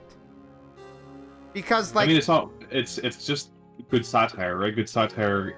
is relevant forever, like... Yeah. But, like, it's even commenting unintentionally or like intentionally or otherwise, on like the fact that there are no good cops, because if good cops turn a blind eye to bad cops, they're also bad cops. Yeah, exactly. And I think that like they do some really interesting stuff with like Lana as well, where it's like Lana's probably a good person deep down, but the things she's done are unforgivable. Yeah, exactly. Even like, yeah, she's a good person, but she was still a bad cop. Huh. This is a good game. This is a good game, and I like this case a lot. Yeah. I think it's definitely saying a lot more than the previous 4. Yeah, I feel like because the previous 4, they were only loosely connected by like the DL6 string, whereas this one was made from the ground up to just be one big coherent story. Yeah, that makes sense. Like this is as long as half of the game, so they'd have to like make enough content for that, I suppose. Yeah, it's got strong thematic bridges that lead to multiple other games in the series. Like the second Edgeworth spinoff is 100% just about understanding that it's impossible to function within a system that's fundamentally corrupt, and the only way to change that is to rip it up from the roots and start over again. Oh, that sounds so good. Also, yeah, Charles, good point. Don't be a cop, be a firefighter. Firefighters kick ass. Back then, everyone looked up to Lana. All the detectives wanted to be like her. Really? Oh yes, myself included. I was a fool, really. She hated anything crooked and always watched out for the other detectives. That's why she was so concerned for Jake. Mr. Marshall. When Jake's brother was murdered, she felt as if she had lost her own brother. If it wasn't for her, I don't think Jake would ever have recovered from his shock. That's what makes it all the more infuriating. Miss Starr. That's why I'll never be able to forgive her. Why did she have to turn so cold after that? Wow, it's like her and Emma are like exactly on the same page. Lana transferred to the prosecutor's office 2 years ago, didn't she? Yes, thanks to Chief Gant's powerful influence. Chief... That's right. Having solved the S-Online incident, his position as chief was secured. There was only one thing left for him to control, and then no one could stand in his way. Oh. I really like how, like, there's not a whole lot of mystery in this case, because, like, it becomes pretty clear pretty quickly, like, you know, who's behind this all. Yeah. But the slow rollout of this, like, interlocking conspiracy is still so interesting to me. Yeah, because, like, I think anybody playing this would probably immediately be suspicious of Gant. But... And they're, like, they're not trying to be, like, you know, subtle about it. But what is interesting about how they're... like, the twists aren't, you know, that Chief Gant sucks. It's that he's exploiting his power to gain more power and just, like, be the worst cop dude ever. Yeah, as long as he's in control of the police office, it can't possibly be a good institution because his influence is too vast. You know, I also knew that Gant was bad from his first appearance. Like, his design just screams villain. He's got a big cross-shaped necktie and a lightning bolt haircut. Yeah, like, obviously he's a bad dude. What? You mean, that's why Lana was transferred? If he could control the chief prosecutor, he could control the prosecutor's office. That must have been his goal all along. But how could he control Lana? I don't know, but one thing's for sure. Ever since that case ended, she's never been the same. It's only logical to conclude there must have been a reason for her change. At last, I'm finally getting close to the bottom of this ugly mess. Thank you, Miss Starr. You listen to me, rookie. It takes more than just ingredients to make fine cuisine. I hope you turn out to be a better chef than I've been. Hi, Angel. Bye, Angel. I feel like that's the last we'll see of you. Where? We have to get... Oh, right. Right. Yeah. We have to talk to Dick. Oh, you're back. You're still here? I gotta make 150 copies of these files. Brewing coffee, copying files. I'm turning into a regular DJ. You're a DJ as well? If I'm not mistaken, I think he means desk jockey. Oh, that DJ. I got so excited for a second. She learned something else new today. I gotta admire your persistency, but my answer's still no. I'm not letting you into the chief's office, period. It'll be my neck on the line. That office is the last crime scene in the SL9 incident. I have to take a look in there. There's gotta be something we can do to make the detective change his mind. Yeah, there is. How about this? What's this crumpled up piece of paper? No way! Mr. Edgeworth can't be serious! Is he ever not serious? I can't believe they'd push him this far. Mr. Edgeworth really feels responsible. When I first met him, I thought he was as cold as ice, too. But I know the difference now. But I know different now. That's the line. They trusted us detectives to provide him with sound evidence, but we betrayed him. Detective? You looking around? That's it. I've made up my mind. But here, take my ID card. We can't do that. If someone found out, they wouldn't let you off the hook with another lost item report. Look at me. It's no secret I'm already out of the loop. After all, I'm friends with Mr. Edgeworth. Depending on how this case turns out, I may already be as good as terminated. What? So at least let me do this, for Mr. Edgeworth's sake. Alright, detective. Thank you. What a good guy. Dick Gumshoe is the only good cop.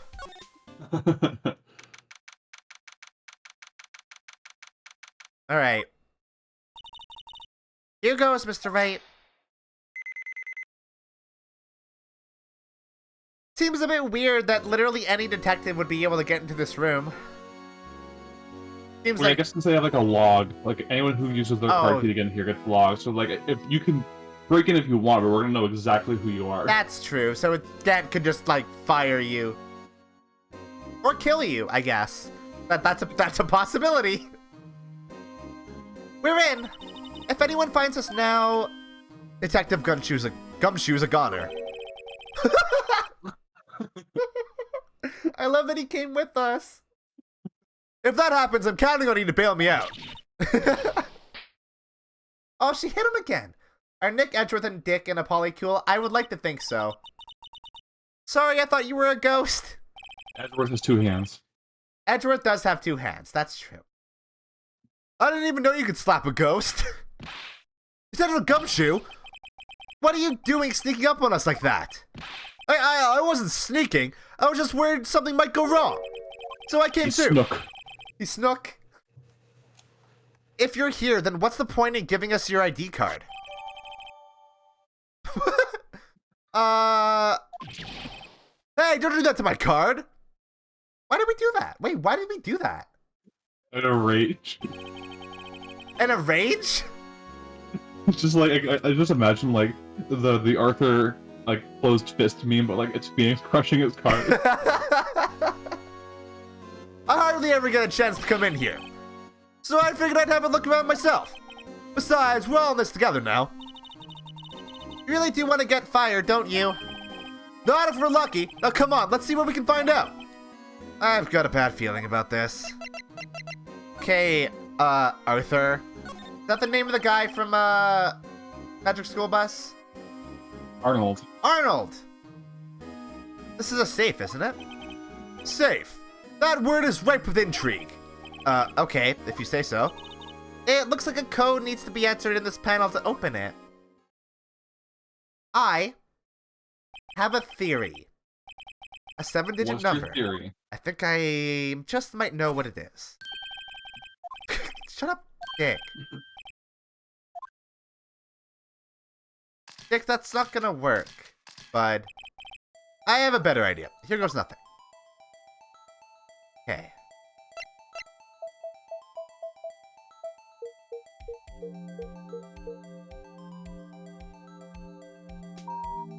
Yep, okay. That confirms it then. That clinches it. Damon Gant absolutely killed Goodman. What number did you enter? Whose birthday was that, pal? 7777777. The final ID card number on that record. What? The number of the mysterious executive officer who entered the room that day. You mean 7777777? That ID number? I think you're 1-7 shy this time. This can only mean one thing. That's Chief Gant's ID number. So this has some really good like religious illusion as well, because 777 was the inverse of 666, right? It was the number of the Lord. And his name is Damon, like demon. But he also like fancies himself a god. So like of course it makes sense that his number is just the number of God over and over again. That makes sense. I hate this man. Say, anyone care to look inside? Yeah, that's... I like how we were celebrating about getting the safe open and didn't even look. Is there any money in there? How much does you have stashed away? God, I guess you're gonna need a dick, aren't you? It's your retirement fund now. Gumshoe's living out every employee's dream of stealing from their boss. Look, it's a... Wait. Why does that look like it smells something? A shard from a broken cup. This somehow looks familiar. Where have I seen this before? There's something else in here too. What the fuck is that? What's this? It looks like a piece of leather cloth. This is a handprint, isn't it? Hey, I saw someone wearing a shirt like that once. You think the chief made up the design? I don't think so. Oh, well, it was just a thought. Is that it? This is all that was in the safe? Apparently so. It's empty now. A piece of cloth with a handprint on it and a broken shard from a cup. They look like pieces of evidence. Yeah, but unless you can prove they have something to do with this case, I'm afraid I can't just let you take them. After all, it's my neck on the line here. Great. Now I have to prove their relevancy to get them. How are these two items related to the SL9 incident? Come on, there's gotta be something we can show the detective. Yeah. Wait. The piece of leather...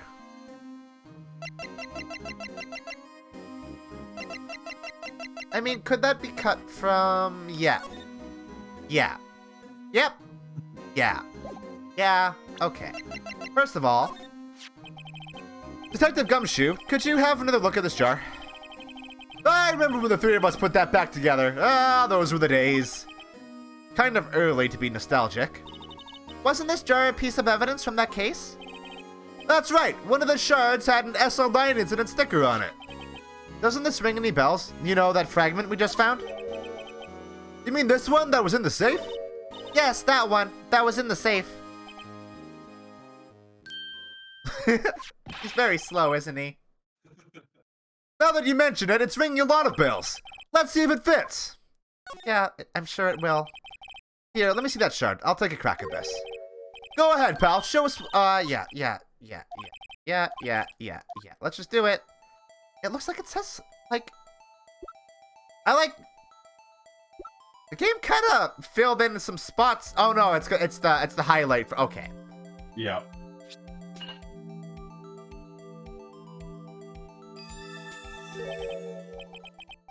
Huh. Hmm. Does that connect the dots? Hmm.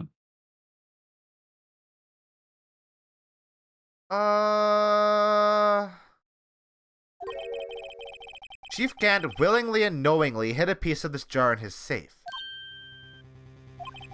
In other words, he concealed a piece of evidence from the SL9 incident. But... Hey guys, get a load of this! What is it? This piece you just attached. It's different from the others. Yeah. There's a reddish line on it. A reddish line? That's blood. I don't get it. Why would Chief Gant hide this in his safe? I don't know. Oh, I didn't want to look at... No, I didn't want to look at that. I didn't want to do that. I just wanted to actually look at it. I really wish the rotate was better. Yeah. You know, it's based on old stylus controls, so... Hey, look here. It's hard to make out, but there's a dark red stain here. Looks like blood. This piece the chief has is different, though. The blood stains on the other pieces are just spots, but this one's a line. That is odd. Can we... Hey, can...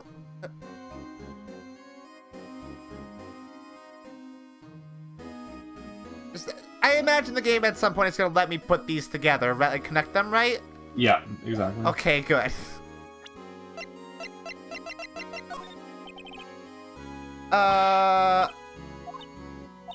Oh, is this not... That's not what we need to show him? Well, you gotta show him something that makes the handprint relevant, right? Oh.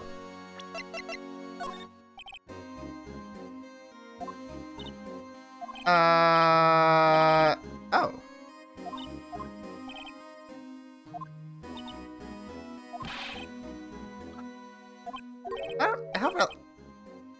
How relevant is this? Not at all.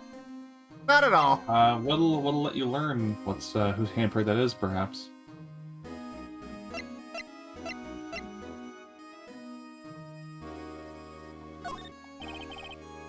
Detective Gumshoe, I'd like you to have a look at this. Hey, I know what that is. So you want to take some fingerprints? That's a great idea, Detective. All right, go to town. Sheesh. What are you doing? Why are you sticking out your hand like that? Go ahead, take my fingerprints. Not how that works. It's not your fingerprints you want to take. Huh? Come on, this isn't the time for jokes. Jokes. Jokes. He was joking, right? So sad. He was totally joking. He wasn't serious, of course. This sad face kills me. It's like a puppy dog. He's like legitimately like a little puppy. So sad. We're talking about that cloth we found in the safe.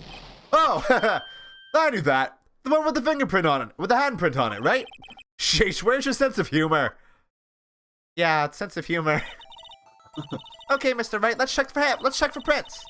Sprinkle the powder on the cloth. Yeah, thank you. Yeah, thank you. We gotta do a lot of it, though. A lot of it. Just to be sure. Never be too sure. Just do the whole screen. Let's just... White Storm.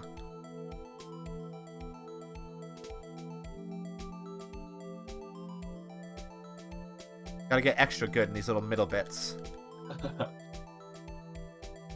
Can you make the entire screen white? Like, do you think that's possible? Oh yeah, absolutely. I guess not these little corner bits, though. Alright, that should be... Put some down here. Look, am I gonna draw a happy little tree? Yeah. Wow, that's very clear. That's not actually all that clear. I guess because it's an imprint, it's not a... Wait, what? That kind of result won't be any good for matching prints, will it? But it doesn't look like we'll get a clearer result from this print. Oh, I see. We have to try the index finger thumb. That's the... We tried... The index finger is the one we did. Okay, maybe the thumb, then. God damn it.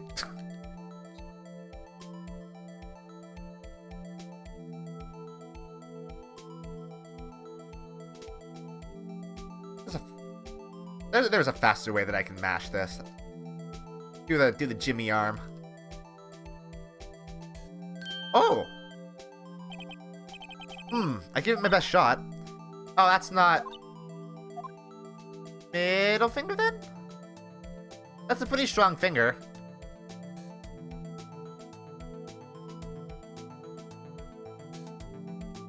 You can't just match a person's handprint, can you?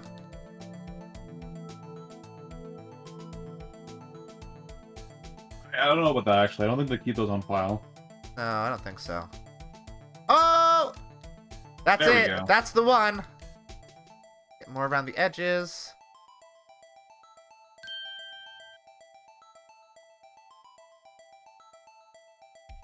Oh. Huh. Huh. But...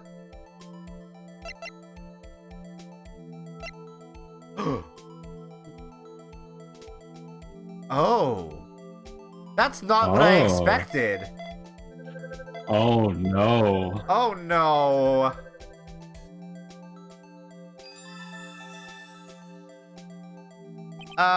No. How can this be? What are Emma's fingerprints doing here? Hey, you found a match? Whose fingerprints were they? Maybe don't be so excited. it seems the prints are too old. They aren't clear enough to get a match. Oh, that's too bad. I thought they'd be Dark's prints. Psst. Hey you, over here. What's going on here? What are that kid's prints doing inside the chief's safe? Don't ask me. Let's just keep this information from Emma for now. Why? Here, maybe you should hold on to this. Yeah, maybe. Why is this? So, I know what this is from. This is a segment of Neil's vest.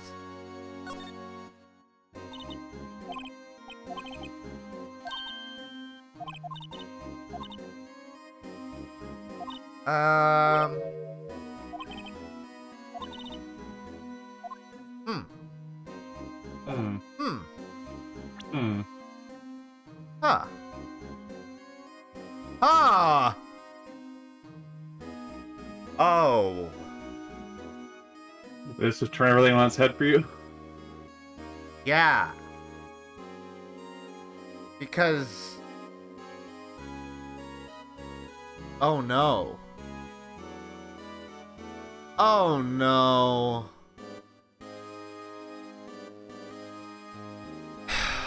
That's not good.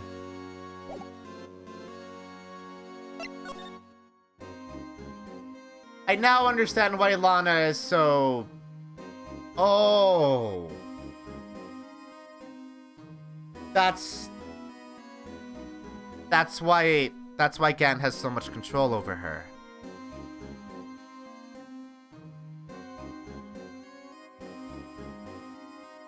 I see. I get it. I'm not gonna say what I get, but I get it. I love listening to this kind of speculation. It's so much fun. That desk on the other side of the room, was that your sister's? Yes, that's where I was waiting for Lana. On that day 2 years ago. Is anyone using it now? No, sir. This is entirely Chief Gant's office now. He practices a strict policy of preserving the crime scene. That's a strange reason to leave it there. He leaves it as a warning to everyone else. He wants us to always be alert. He told us so himself at our New Year's party. Of course, he was pretty intoxicated at the time. I see. So ever since Lana left, no one ever touches that desk? No one except Chief Gant and the cleaning lady who's in here each morning. Still, 2 years have passed since that incident. There can't possibly be any clues remaining. The way Phoenix does that, I feel like there might be some clues remaining. Narrator, there were clues remaining. Can I ask you something? Sure. You only came here to look around, right? Because it's one of the S-Online crime scenes. I mean, that's your only reason for coming here, isn't it? Why do you ask? You don't think... Nah, you wouldn't be... No. No, there's no way. Never mind. Don't worry about it. Okay. Now then, let's look around a bit more. Hey, hold on. Not so fast, buddy. Huh? What is it? When someone tells you don't worry about it, it's supposed to be start bothering you, pal. You don't just let it go at that. Sorry. This guy is starting to get on my nerves. Okay, so what's bothering you? You don't think Chief Gant might be a suspect, do you? Maybe. What? He's right, Mr. Wright. What do we think of him? Chief Gant. So it's finally come to this. I think he's incredibly What? Why are we just like... Hey, why is the... Okay. I mean, yeah. Yes. What do I think of him? Perhaps it's best I don't divulge my feelings yet. There you go, ignoring me again. What, Chief Gant? No, he's totally fine. He's fine. He's a good dude. Wow, look at the size of Chief Gant's desk. He hid a piece of paper in his desk. We should look at that. Speaking of that, when we were here earlier... Yeah.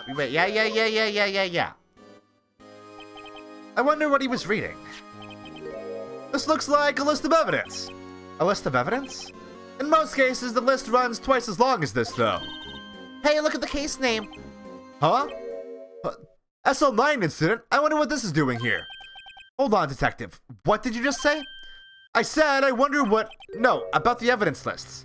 Normally they're twice as long. Yeah, we heard that from Edgeworth already. That's right. I guess there wasn't a lot of evidence. A half-sized list of evidence. Yeah. What would the other half of the Oh, it's a different list. I thought it would just be a copy of the list. We have to go look at that list that Edgeworth has. I knew it. The chief must be hiding something about that case. It would appear so. Well, was I any help? Of course. Thanks to your ID card, we were able to get some hard evidence. Oh, that's not very kind, is it? Hold on, before we do this, wait, this is the end of the investigation, isn't it? Just about. Because, you know, the villain wouldn't be popping up at this point if it were not the end of the... Huh? What? Hello? Wait, The front of the evidence looks like it says booba. That's kind of funny. Wonder what booba means. Booba? What? The word at the top that looks like booba. I wonder what this is. It looks like someone drew some kind of sketch here. What is this? Did you find something? I can't make it out. I better keep quiet about it for now. Huh? Oh, no, it's nothing. Oh, I know exactly what this is. This is Emma's drawing. That's the one that she said wasn't very good. That doesn't look like a knife. Let's say booba. That looks like a Russian character, like right where like the that I have in the magnifying glass. Yeah. Das Booba. Das Booba.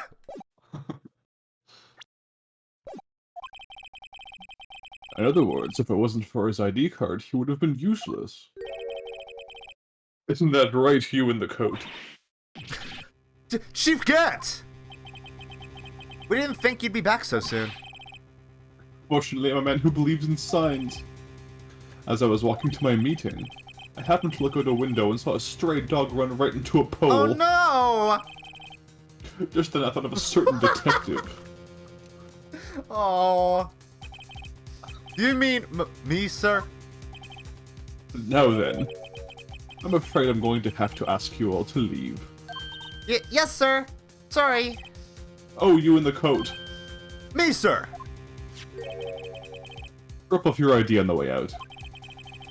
You won't be needing it anymore. But, sir. Now get out. Yes, sir.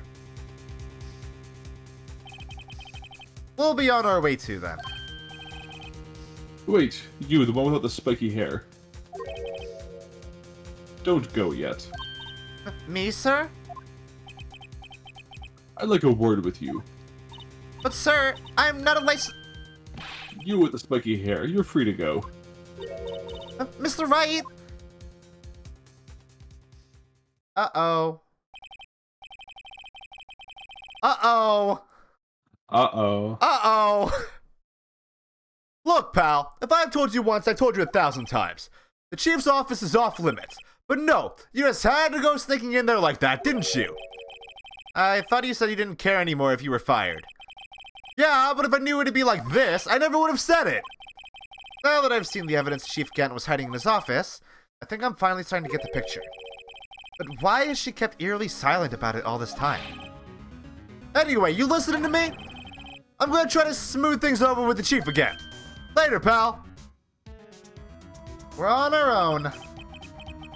After that, I heard from Emma. She said the police wanted to ask her some questions, so she'll be busy for the rest of the day. Huh.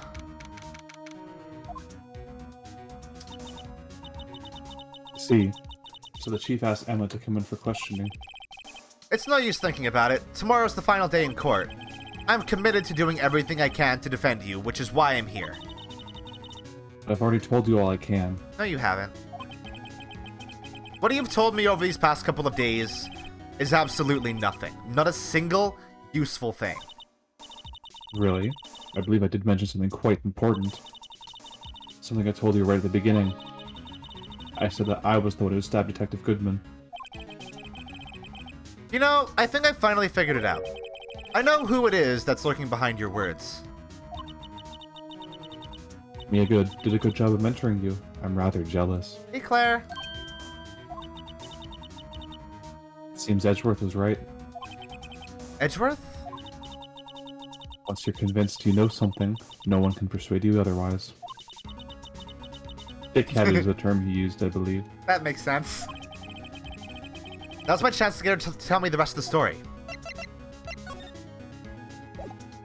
Okay. This is Mario, yeah. This is Princess Peach right here. Or this be Daisy. This would probably be Daisy, right? This is the Daisy of Phoenix Wright. I have to admit, I was more than a little perplexed at first. You insisted you did it, yet there was no incriminating evidence. That's when it hit me. It's not that you're unwilling to tell the truth. It's that you're incapable of doing so because of a certain individual. What an intriguing notion. A certain individual, you say? So you think I'm protecting this person? Protecting? No, I think afraid of is more like it. Lana thinks I'm thinking of a different person. That's interesting. If I'm not mistaken, the person in question may have persuaded you to silence. For argument's sake, Mr. Wright, whom, may I ask, is the person you're speaking of? The one I am supposedly so frightened of? What is this person's name? Well, Miss Sky? Sitting on the chair back looks like a cool kid. Mr. Wright, you are addressing the chief prosecutor. Do not forget your place. I take it she's still not ready to spill the beans. My apologies. Could you please tell me a bit more about what you think you know? We were partners until 2 years ago. I respected him as a detective. Assuming he is respectable, then tell me something. Why would he try to hide his crimes? His crimes? Both you and Edgeworth will be brought before a board of inquiry for what you did. Specifically, hiding and forging evidence. Of course, those are serious offenses. Why is it, though, that Chief Gant's name was never mentioned? Chief Gant? Edgeworth didn't know the truth behind the forgery. The only party who could have possibly tampered with the evidence was... Me. I had access because I was second in command of that investigation. Yes, you, but also one other, Damon Gant. If you intend to accuse Chief Gant, you'll need more than just words. Show me proof that Chief Gant falsified evidence in that case. I just found this in a safe. We didn't. No, we did not. That's not true, Phoenix. I just found this in a safe in the chief's office. Wait. Oh, he's listing everything. Yeah. This jar piece and this piece of cloth. Do you know what these are? They're pieces of evidence from the SL9 incidents. The person concealing evidence was none other than Chief Gant himself. Now tell me, why are you taking all the blame for him? Touché, Mr. Wright. It's as you surmised. I cannot disobey the Chief's orders, even if it means being found guilty for murder. And I think I know why. So, okay. Before she either tells us what happened or just refuses to tell us, I think... So Emma mentioned, when we looked at that piece of cloth, that she, you know, tends to slip on waxed floors. The handprint on the cloth was her handprint.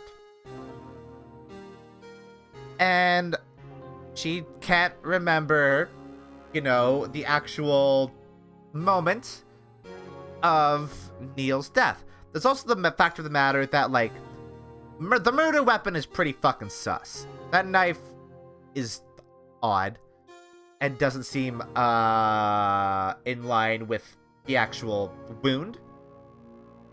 So, my theory is that Emma slipped. And the halberd for the King of Prosecutors Award just happened to find its way in Neil Marshall's body. And so Gant knows that, and Lana knows that, So rather than having Emma possibly found guilty for the murder of Neil Marshall, they falsified evidence to pin it on a guy that they knew already committed a bunch of murders. And so Gant has pretty credible blackmail material over Lana, so she can act as his pawn in the prosecutor's office, because she'll do whatever the fuck he says. I think... I have to say that any game in which you can do this is an S tier game. Yeah, this is an S tier game. This game is fucking great. No, Mr. Wright, you can't possibly expect me to be able to tell you that. 3 days ago, I had no choice but to cooperate. I figured she wouldn't actually tell me, but I figured it was like, important to like go through my theory of what happened. In the murder of Detective Goodman. Or perhaps I should say follow orders. Yes, that's more accurate than cooperate. Oh. I'm starting to think that Damon didn't move the body himself. And that would be... Oh.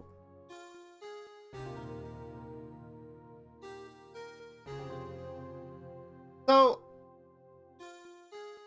notably, this theory doesn't actually solve the case, which is really funny. Like, it's sure it gives motive, but we still don't really know what happened. We can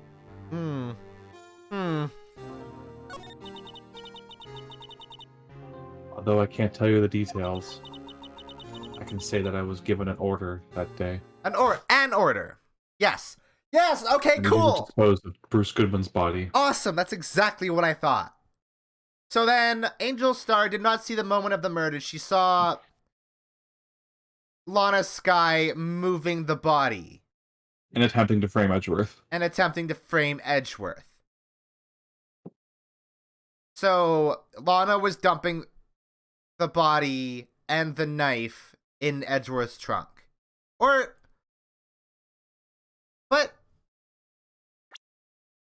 where was the car? The car was in the prosecutor's office, right? In the underground parking lot? Yeah, the prosecutor's parking lot, yeah.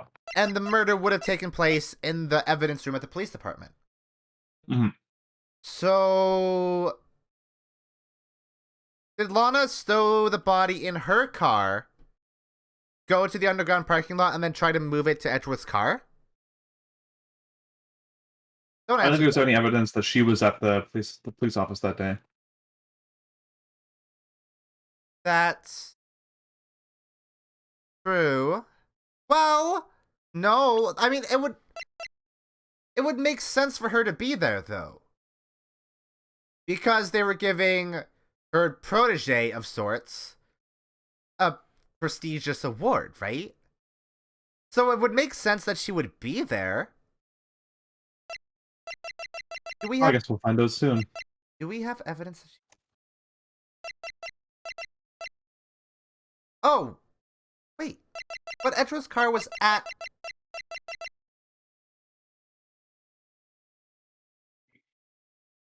Edgeworth's car was at the police department. I think you should probably read the next two lines. It'll probably give you more. Yeah, you know what? Fodder. That might be helpful. Oh. You'll find it inside the trunk of Miles Edgeworth's car. Okay, there we go. Well, that would have been a helpful line of dialogue to have read first. Just as I suspected. Really? Despite what everyone believes, you were not the one who murdered Detective Goodman. So, wait, okay. So, Gant put the body in Edgeworth's car. And then Edgeworth drove that car to the prosecutor's parking lot. And then Lana was supposed to get rid of it there? Yeah, get rid of the body from there. So she was...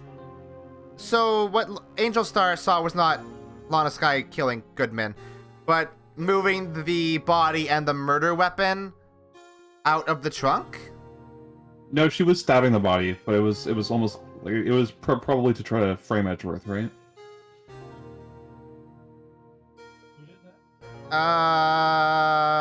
It's like she has a picture of her like with the bloody jacket and whatever.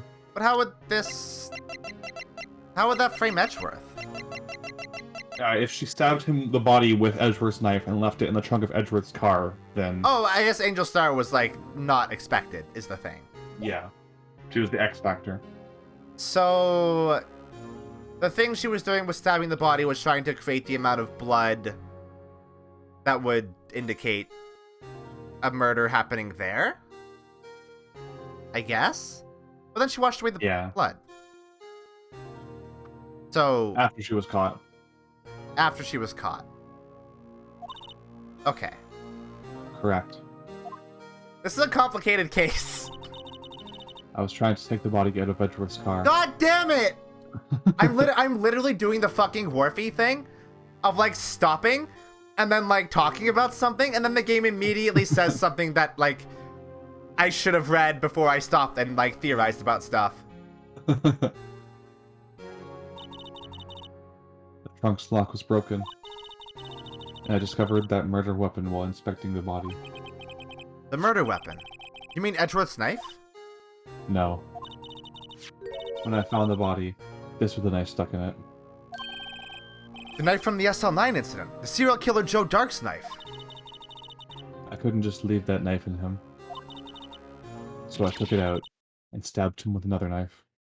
You know, I say the Wharfy thing because Wharfy does that literally all the time on his streams. It's very funny. That would be Edgeworth's knife? That's right. Even though he was already dead, my hands were shaking at the thought of stabbing him. That's why I ended up cutting my hand. And that is the reason for the bandage on your right hand? Yes, it seems that I got blood in the victim's shoes as well. And then she saw me just as I plunged the knife in. Miss Star, huh? So Miss Star really is the most innocent person in this entire case. Yeah, she's the true X Factor, because they even timed it to be on the security guard's break. But little did they know, his break is when Angel delivers her lunches. Oh my god. I totally expected her to be in on it somehow. Fuck. Why did you need to hide Dark's knife so badly? I mean, okay, I will say, I didn't always think that, like, after the first stream... No, during the first stream, I was like, okay, she's probably involved. And then after the second stream, I was like, she's probably fine.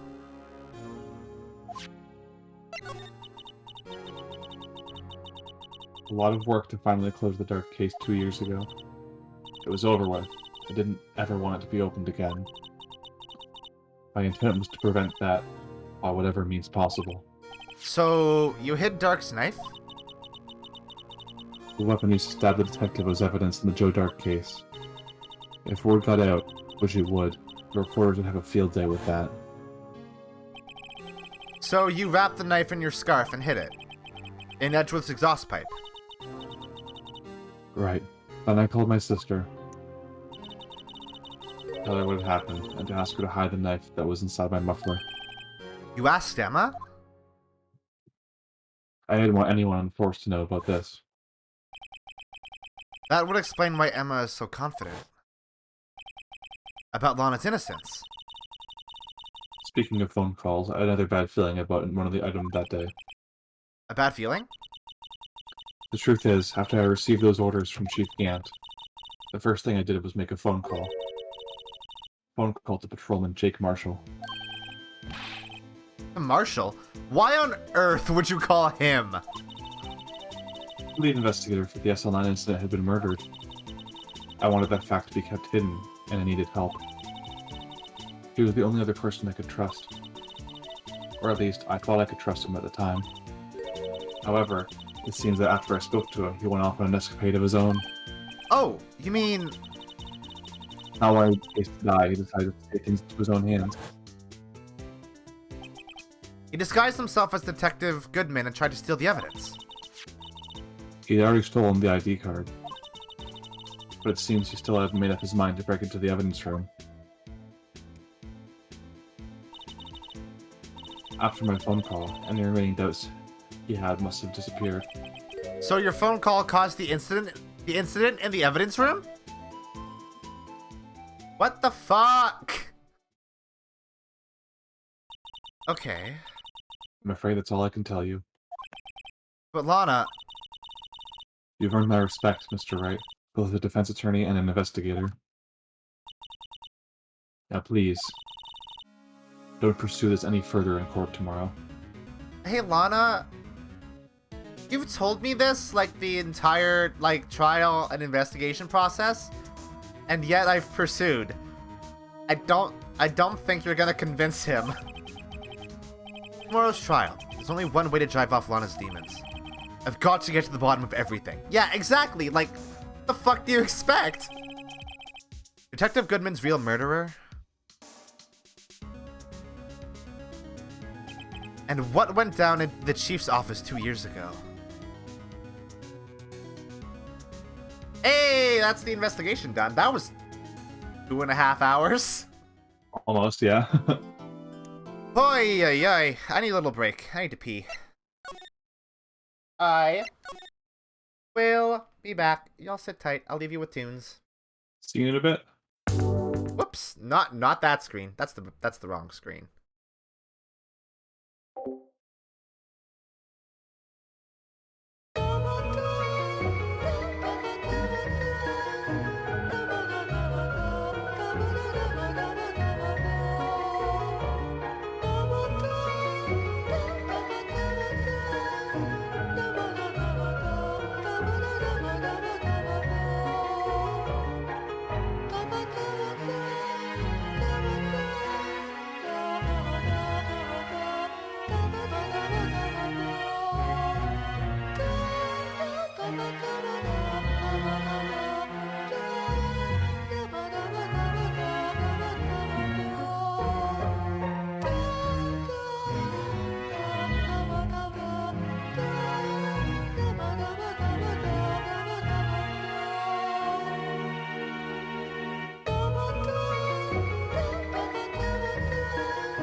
Okay.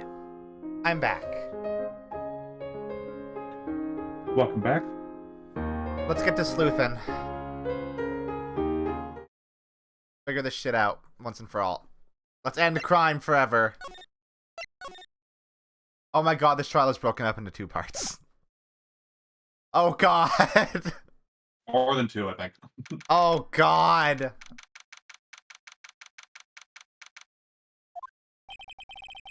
This is the defendant lobby, alright? But there's no defendant. I've been trying to reach Lana all morning. Where could she be? And where's Emma, for that matter? It's almost as if...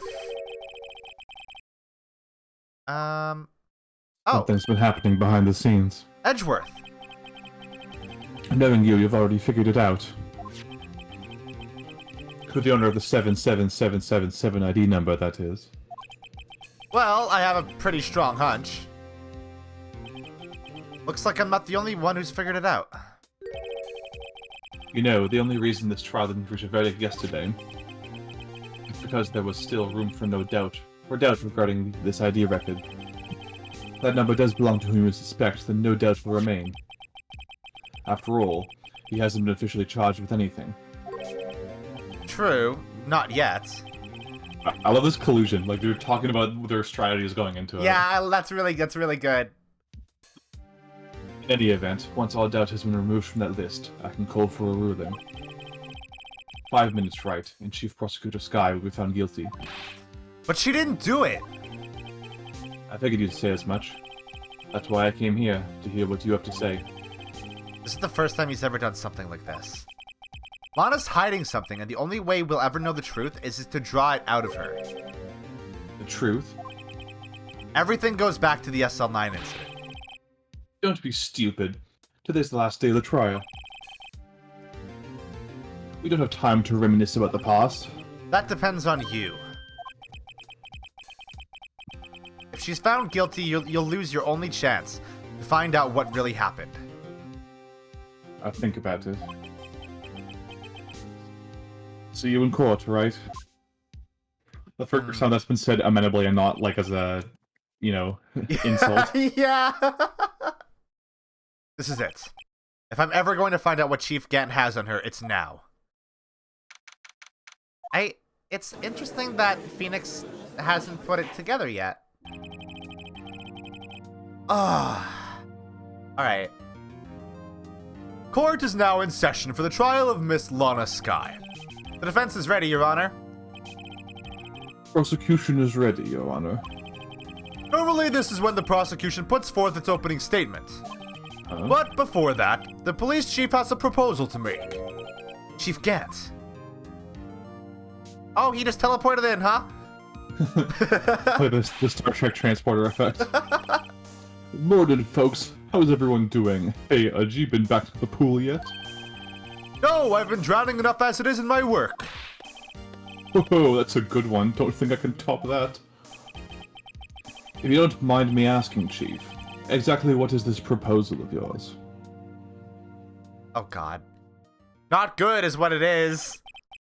Lana, that is to say, the defendant, has asked me if she could speak directly to the court. She wants to do what? Having heard what she intends to say, I feel she should be granted her request.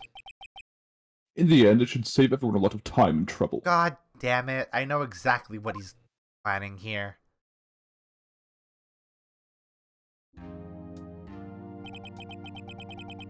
What's all this then? What's all this then? I'd like to make just one simple request and I'll be finished. Well then, what's your request? Your Honor, I'd like you to put an immediate end to this trial. Huh? Confess to all charges against me. On February 21st of this year, I murdered Detective Bruce Goodman 21st. in the underground parking lot of the prosecutor's office. No, Lana!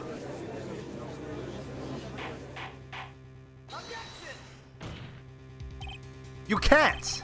Your Honor, the defendant's claim does not change the defense's plea. In that case, Mr. Wright, I no longer require your services. God damn it, she sure can just do that, huh? Yep, I mean legally. Yep. But Lana! Your Honor, I hereby forfeit my right to an attorney. The prosecution may lack direct evidence against me, but it has sufficiently proven its case through testimony and circumstantial evidence. I would like you to render your verdict now, if you please. Well, the defendant certainly has the right to self-representation. The request is legally valid, although this is an unprecedented situation. Indeed, it appears there's no further need to continue this trial, even if Mr. Wright may feel otherwise. This can't be happening. It appears for the time for the verdict has arrived. This court finds the defendant... Hello? Thank you. Thank you, Edgeworth. One moment, Your Honor. Thank you. Mr. Edgeworth! The prosecution has not yet proven the defendant guilty beyond reasonable doubt. Any ruling at this stage would certainly be premature. Oh, come now, Worthy. I understand this is a difficult time for you.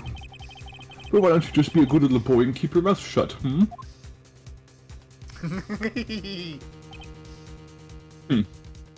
I love seeing that used not against me. I know, it's so satisfying. I don't think I care for your tone, Chief Gant. What? Creating another fabrication to cover up your past mistakes. Sorry, but I'm no longer the naive little boy you would have me be. A sudden confession from the defendant. It's obvious to me some kind of deal was struck behind the scenes. Some collusion. Some kind of deal, Not everyone operates as you do, Worthy. I thought so. Your Honor, the prosecution would like to change its first witness. Oh? To whom? As its first witness, the prosecution would like to call Miss Emma Skye. I request the court hears your testimony. Mr. Edgeworth, I am exercising my right to self-representation. I don't think we need to continue. I don't care what you think, Miss Skye. He's the prosecution, he doesn't have to give a shit. Yeah. Exposure of truth sometimes results in tragedy. However, no matter how tragic the truth may be, it would be an even greater tragedy to avert one's eyes from it. Very well. The court shall grant the prosecution's request. That's okay with you, right, Chief Gant? Worthy. You'll live to regret this. Mark my words. Miss Emma Skye, please take the stand. I love Edgeworth. He's very good. No, just like being directly threatened by the most powerful man in the legal system, and he's there. Oh, I love him. Looks like Edgeworth has decided to take the horse by the reins. Fuck yeah. Oh, you look bummed, huh? Now then, witness, please state your name and occupation. My name is Emma Skye. My occupation, I'm Lana's little sister, and I want to be a scientific investigator. 2 years ago, you encountered the serial killer Joe Dark of the Joe Dark killings. Is this correct? Yes. I'm trying my hardest to forget about that, though. I'm sorry. But I'm afraid I'm going to have to ask you to recall these events one more time. Mr. Edgeworth, please remember this trial concerns the murder of Detective Goodman. Is an incident that was resolved 2 years ago really all that relevant? Yes, it most certainly is. Well, okay then. You sure gave in fast. Now, please testify of what happened to you 2 years ago. The trip to yesteryear has finally begun. It's bound to lead to the truth behind this trial. Ooh! It's fun. I was waiting in my sister's office that day. A man came running in and took me hostage. Neil Marshall rescued me, but I'll never forget what I saw in that instant. The man raised up his knife and stabbed Mr. Marshall in the chest. It's a good thing you weren't harmed. I passed out. I don't remember much. That's understandable. However, please tell me, Mr. Edgeworth, what does this testimony have to do with Detective Goodman's murder? He doesn't know, does he? That will soon become apparent, Your Honor. You've got to admire him for his courage, considering he has no evidence. Very well. The defense may begin its cross-examination.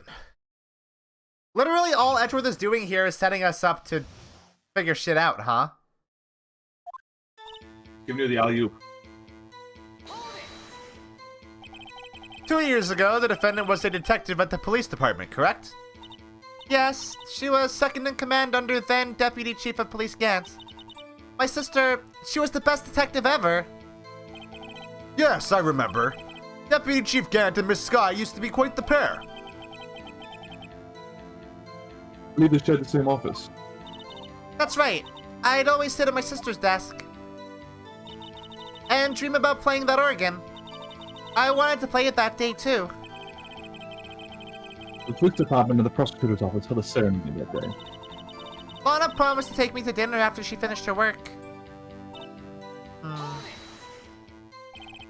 A man. Yes, Joe Dark. He was a serial killer.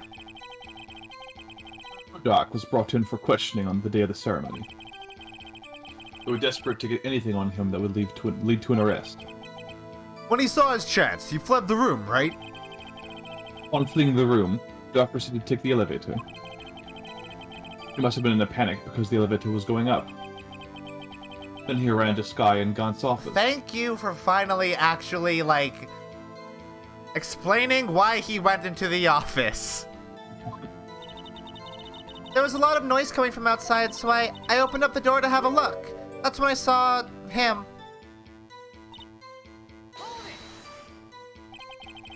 What was the prosecutor doing there?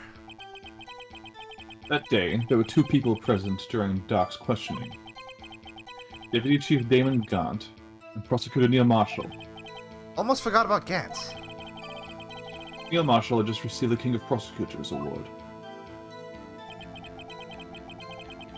Young and dedicated, he went straight to the questioning room after the ceremony. Oh, yep. He sure did, didn't he? I assume that would also be why he was the first to run after Dark. When Dark grabbed me, I thought I was as good as dead. And that's when Prosecutor Marshall came running in? I don't clearly remember what happened then, but... Can you tell us about that? Mr. Marshall jumped on Dark, just then the lights went out. The lights! It was just about this time of year. There was a terrible storm going on and lightning struck nearby. So the electricity went out. Wait a minute. If it was pitch dark in that room, you shouldn't have been able to see anything, right? Right, but just then lightning flashed again outside. That sudden flash left an unforgettable image of the scene in my mind. I see. I told the detective about what I saw then.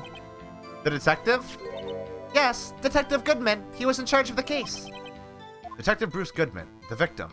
Let's hear. Why would we stop? So you spoke with Detective Goodman about this 2 years ago? Yes, that's what's so scary about this trial. You told Detective Goodman about what you saw. Yes, but at the time the words just wouldn't come out. That's why I drew a picture. A picture? Yes, I think she mentioned that before. Well, Mr. Wright, have you heard enough? This picture the witness drew. I believe it has a very important meaning. I'm sorry? The list of evidence that was given 2 years ago didn't contain a picture. Witness, would you mind if we added this statement to your testimony? Yes, Your Honor. We have it. We have it. We have it right here. Dude. Mr. Edgeworth, this little girl put all her heart into drawing that picture. And yet, you would insist on denying its existence? What? Okay. Huh? I was the bad guy. All I'm saying is that as the prosecutor for that case, I wasn't handed such a picture. That may well be, but that doesn't mean it doesn't exist. Behold! This is the evidence list for the SL9 incident. It's half of it. Please turn it over, Your Honor. Turn it over? Turn it... Ah! What's this? Yes, what is that? Hey, that's it. That's the picture I drew. Indeed. Two men appear to be wrestling here. Wrestling. What's the meaning of this? What are you doing with that list? Me? Only the prosecutor in charge should have access to that list. Huh? These lists, they're different from each other. What? It would appear, Mr. Edgeworth, that the evidence list you were handed 2 years ago was incomplete. These two lists fit together to form one. You can see the marks here where they were torn apart from each other. So you see, Mr. Edgeworth, it's quite obvious what happened. 2 years ago, only half of the evidence in that case ever reached you. What? What? Order! Order! But Miss Sky, why did you draw your picture on the back of such an important list? Because that's what Detective Goodman handed me in the questioning room, Your Honor. What a doof. What an absolute doofus. Wait a minute. If this list was torn in half, then that means... Your Honor! Are you alright, Mr. Wright? Your eyes are bulging from your head. If the evidence list was torn in half, then there might be more of the drawing on the back of Mr. Edgeworth's list. Yes, that's quite conceivable. Mr. Edgeworth. It's possible. Let's see. How did you never notice this? Is something wrong? Do you even have to ask? Sorry, Your Honor. There is indeed something drawn on the back of my list. How did he never turn it around? It's that thing. What the fuck? What? He's canonically afraid of the Blue Badger. He is? Yeah. That's the thing! That thing that was dancing in the evidence room! Clearly, this is an act of vandalism. It is the work of a certain chief of detectives. I guess he was out of scrap paper. The Blue Badger was the murderer the whole time. Very well, witness. Will you please testify about this picture you drew 2 years ago? Huh? Oh, yes, sir, Your Honor. What's wrong with Emma? She seemed to be thinking about something when she was looking at the picture. Is she thinking about the fact that the weapon in the murderer's hand doesn't look like a knife at all? So that would be a thing to think about. This is the picture I drew 2 years ago. The flash of lightning was so bright, all I could see were shadows. After that, I must have fainted. This picture shows exactly what I saw in that instant. To think a flash of lightning could burn such an image in your mind. Thanks to that, though, she was able to show us exactly what she saw. Well, I don't see any contradictions here. This clearly shows Joe Dark about to murder prosecutor Neil Marshall. The defense may now begin its cross-examination. Okay. I just think...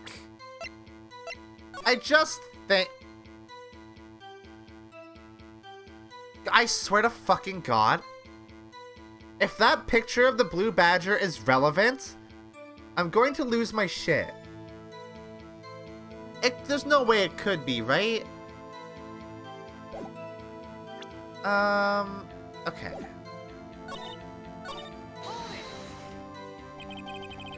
Did you draw this picture right after the incident?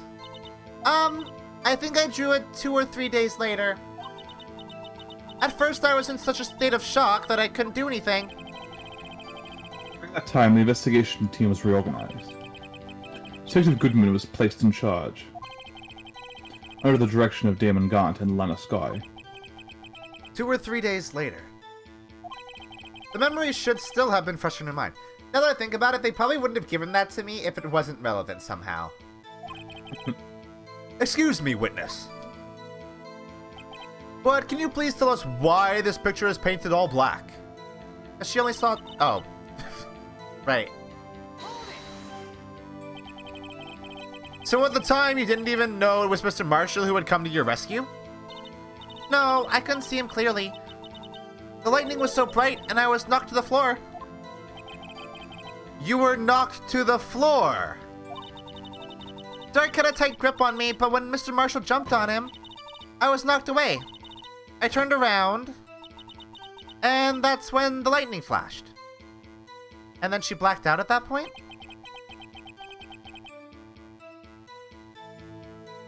Huh. Okay. Poor Emma. I'm just glad she wasn't hurt. What happened after the lightning flashed? You mean you didn't see the actual murder take place? No, I'm sorry. Flash of lightning only drove off the darkness for a split second. Not only that, but the trauma of the situation understandably caused the witness to faint. That's fair. She was 14 at the time. You think to torture this girl any further? I'm not the bad guy, Edgeworth. What? Hey, I'm not the bad guy here. Anyway, this picture... Okay. Sorry for asking so many times, but are you sure you drew exactly what you saw? Of course, this is the exact scene. It wasn't influenced in any way from your talks with the detectives. Are you insinuating we somehow manipulated her memory, Mr. Wright? No, of course not. I'd better watch out or he might find some way to cut my salary. I drew this picture before I heard anything from the detectives, so I don't think anyone's story would have influenced mine. Mr. Wright, is there something that's bothering you about this picture? Huh? Oh, well... That's strange. She claims this is exactly the scene that was imprinted in her mind. And yet, there's clearly a contradiction here. Yeah. The solution to this is a bit esoteric. You have to present something on this one, but what you have to present is a bit weird.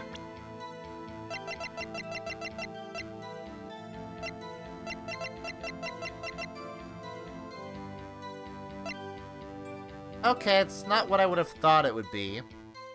Which is the tip of the blade. I want to check the autopsy report.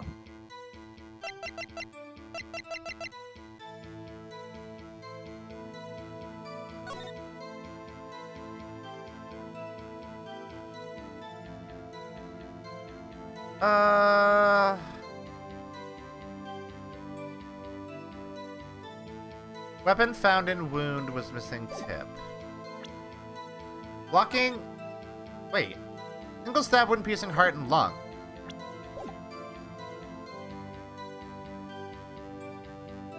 I feel like that would be very difficult to pull off in this position.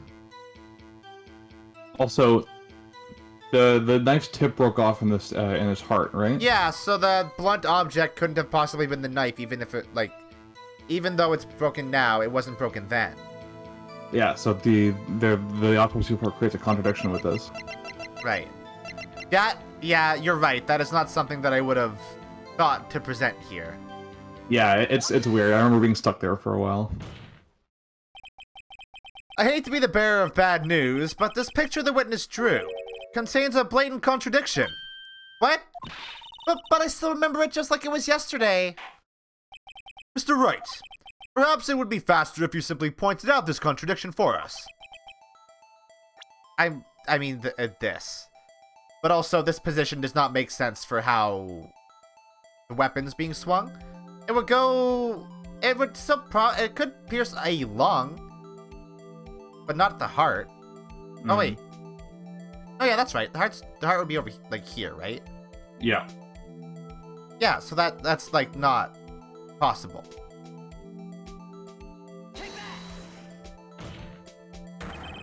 The contradiction, of course, lies here. Take a look at the knife the man is holding. If you look closely, you can see its tip is broken. Even I don't have to look closely to see that, Mr. Wright. But Mr. Wright, look at the evidence. See the murder weapon? Its tip is broken too. If I recall, the tip of the knife was found broken off in the victim's body. It was the conclusive piece of evidence that proved Joe Dark was the murderer. I'm afraid it's not so simple, Emma.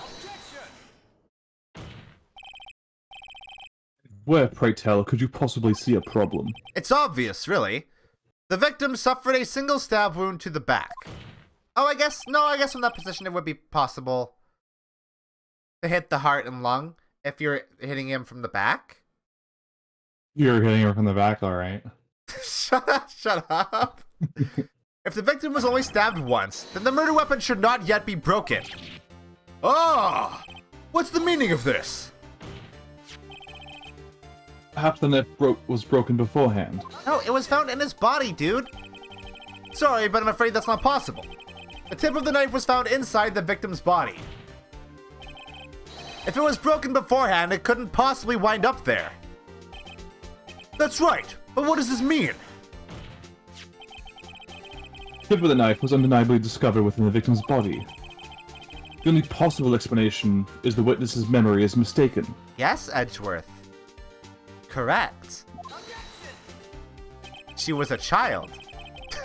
And it was dark. And she fainted. That's why I asked her so many times if she was sure she remembered correctly.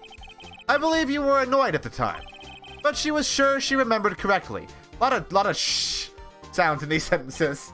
Yeah. But there's no other way to explain this inconsistency. Not so fast, Mr. Edgeworth. There is another explanation. Have you forgotten already about a little something called fabricated evidence? Treading on thin ice, right? All I'm saying is that this broken knife tip might be the piece of evidence that was forged. And you can't deny the possibility. No. I like how they're still taking like adversarial roles though. Yeah, they're just beefing BFs. It's very cute. It's like they're role playing. This is how they spice up their bedroom activities. Yeah, exactly. Order! Are you saying the investigation really was corrupted? Your Honor, please allow me to once again go over the events that took place the day of the murder. The police department and the prosecutor's office were holding a ceremony that day. After receiving the King of Prosecutors award at the ceremony, Neil Marshall questioned Joe Dark along with Damon Gant. During his questioning, Joe Dark fled the room. Prosecutor Marshall chased after him and was killed by Drake. It is my belief that... By Drake? Yeah, by Drake? Oh my god. You said by Drake. It's my belief that somewhere in the story, there is a lie. I'm not lying. The man really was holding up a broken knife. Huh. I didn't account for that. Where would the knife have been broken?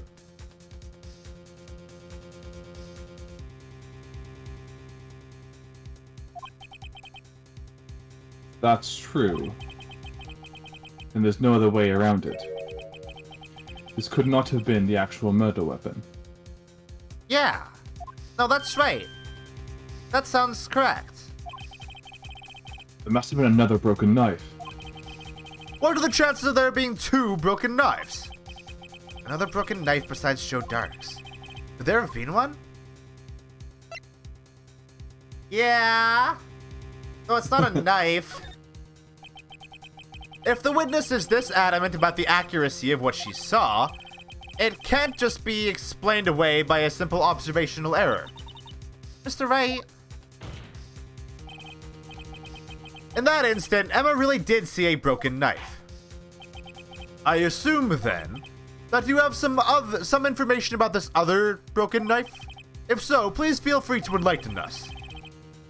The murder weapon was already broken prior to the murder. There's only one way. Yeah? No. Oh, the picture of it. If anything's broken here, it's you. It's the picture of it, isn't it? Yeah. Because that doesn't have the halberd with it. So of course that's not.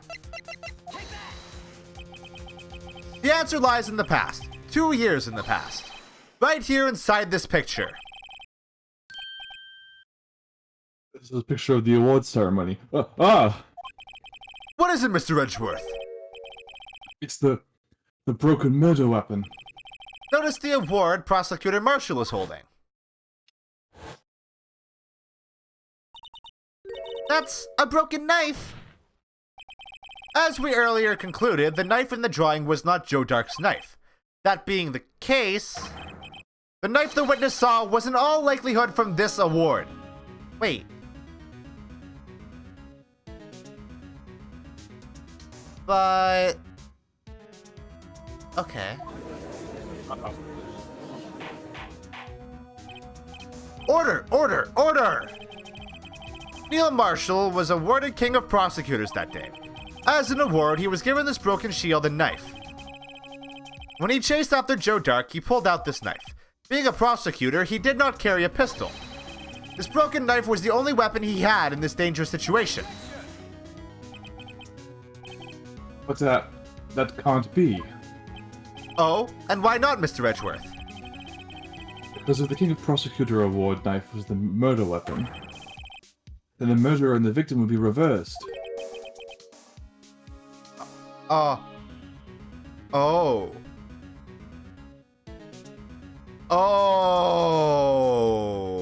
Uh-oh. It's an Edgeworth situation, isn't it? Where Emma decided to act and attacked the person that she thought was the killer. And it wasn't. Uh-oh. What do you mean? I mean, this man raising a knife would have been Prosecutor Neil Marshall. Oh. Oh! But the prosecutor was the one who actually died. That's true. What's going on here?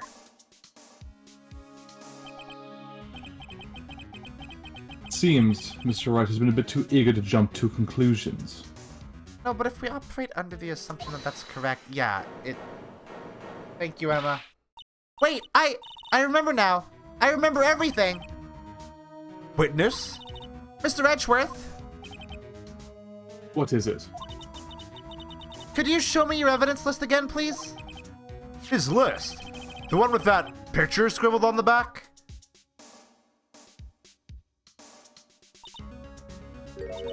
I knew it. This picture. I'm the one who drew it. What?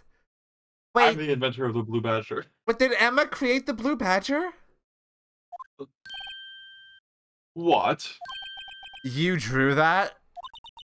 That's right. The list wasn't torn in half at the time I drew this picture.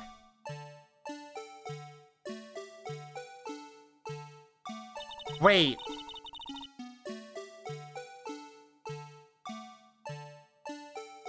Hold on. That is a badge. Oh my god, you brought it up earlier in the stream?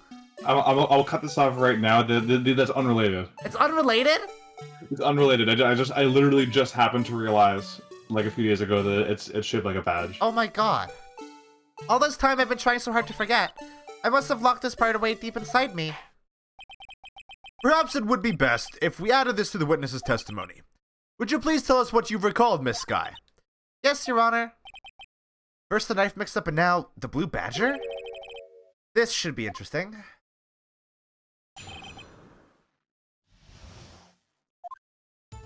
When I saw the man raise his knife, I panicked and rushed toward both of them. I think I knocked away the man with the knife. Just then there was another flash of lightning and that's when I saw the Blue Badger. He wasn't in the room, but I'm sure I saw his shadow. What the fuck? This is certainly most unusual. Quite impossible. The chief of detectives hadn't even designed him until this year. That would mean he didn't even exist 2 years ago. Yes, well, the defense may now begin its... Stop. Please don't pursue this any further. Lana! What's the meaning of this? Please remain seated in the defendant's chair. But you can't do this. I've already confessed to the crime. I was right, wasn't I? Why can't you just leave it at that? Chief Prosecutor Sky. We've already come this far. It is too late to turn back. Silence! The defense will now begin its cross-examination. Bailiff, please detain the defendant. Seems we're finally getting to the core of the matter. Yeah. Fuck, huh? Fuck.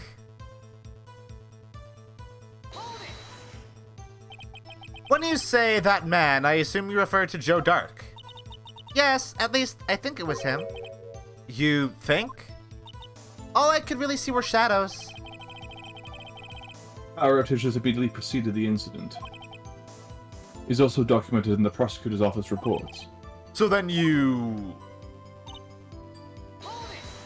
why would you do something so dangerous? What else could I have done? He was about to stab Mr. Marshall.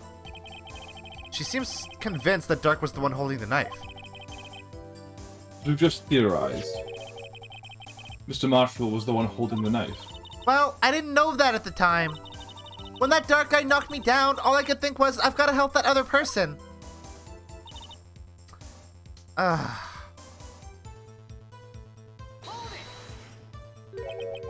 What do you mean, you think? It all happened so fast, and I was in shock. I don't remember everything clearly. What I did, it's all kind of a blur.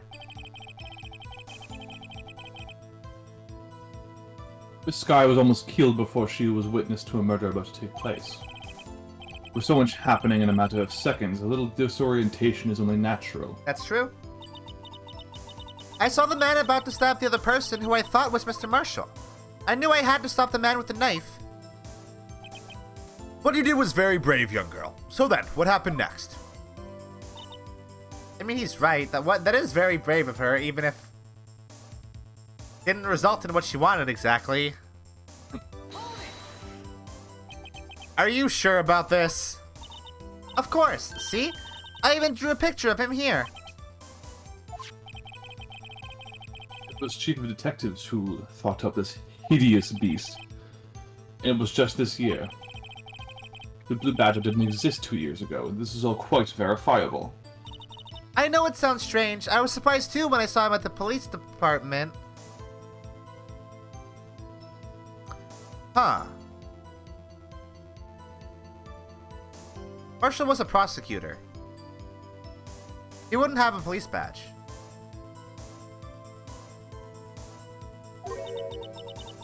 I had this nagging feeling that I'd seen him before somewhere. Now I finally remember. Oh, brother. Just when you thought that thing had caused enough commotion. Tell us, where in the room did you see him dancing? I don't think he was dancing. So I would recommend checking over the only evidence you have of that day right now.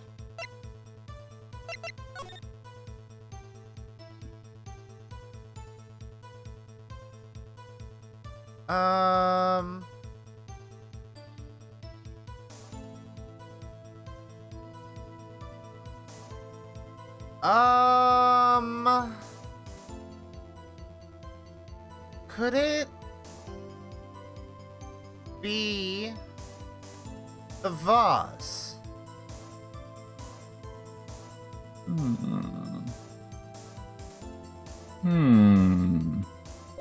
Hold on.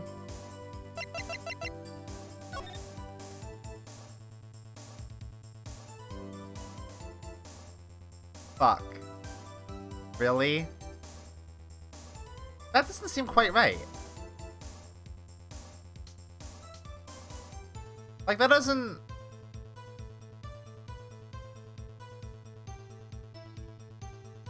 Like, it doesn't quite match. Angle it differently then.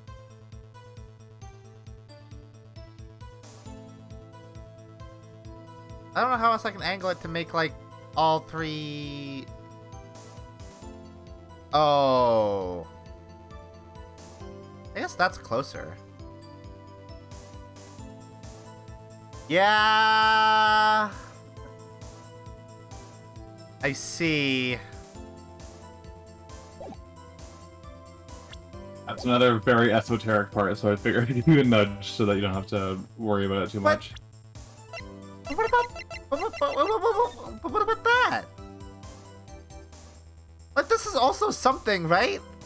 Probably. But, like...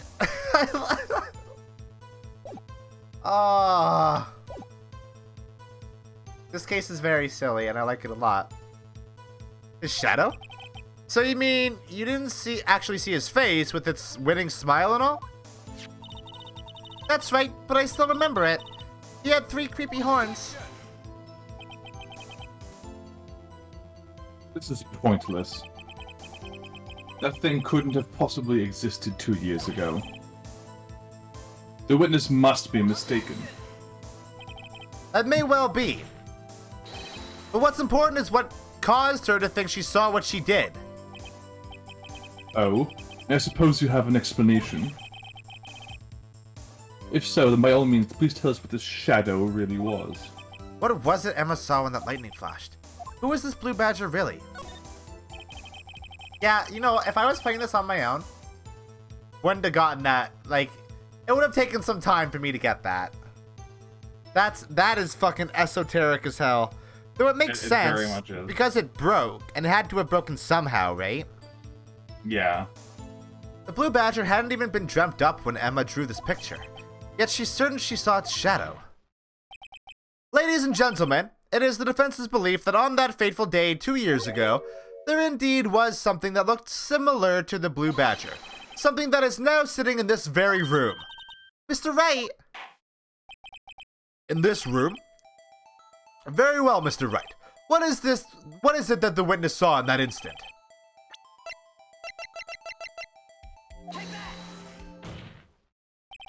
The mysterious blue badger was in fact this.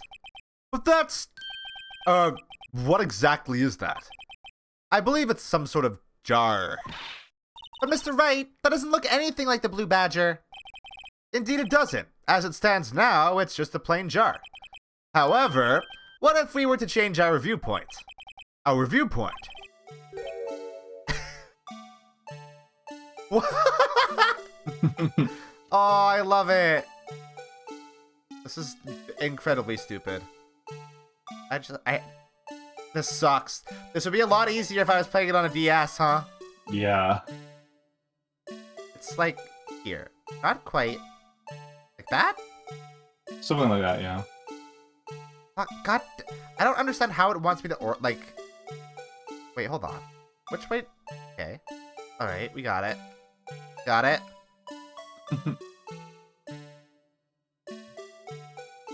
Let's do... Can I rotate? No. Oh, I forgot there was a rotate button! God damn it! Wait, what?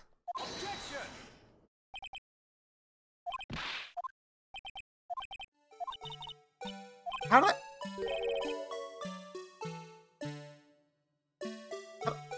Hello?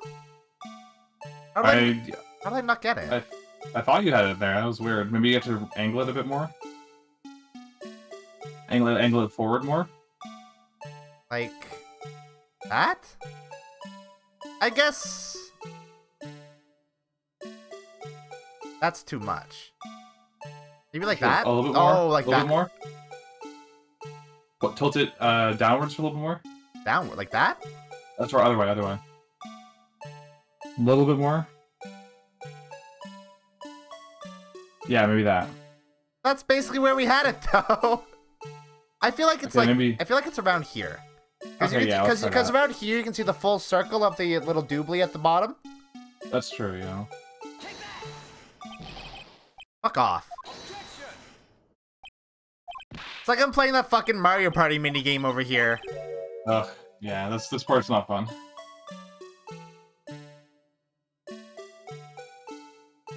It's like, it's definitely not that way. But it has to be this way.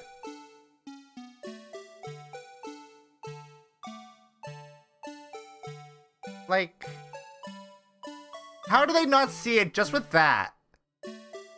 Which is, that's what's wild to me. I feel like that's probably pointed, like...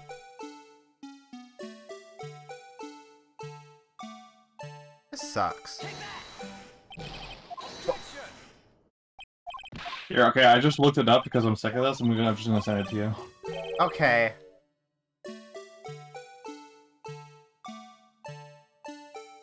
I will look at this the moment Alright, you I'm send sending it. it through my brain. Wait. How the fuck? That's like how I had it. That's how we had it the first time we did it.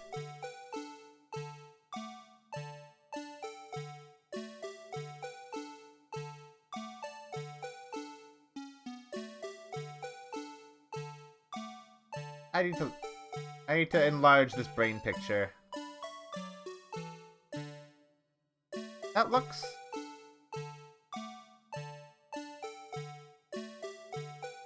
I think angled down a bit more? Oh.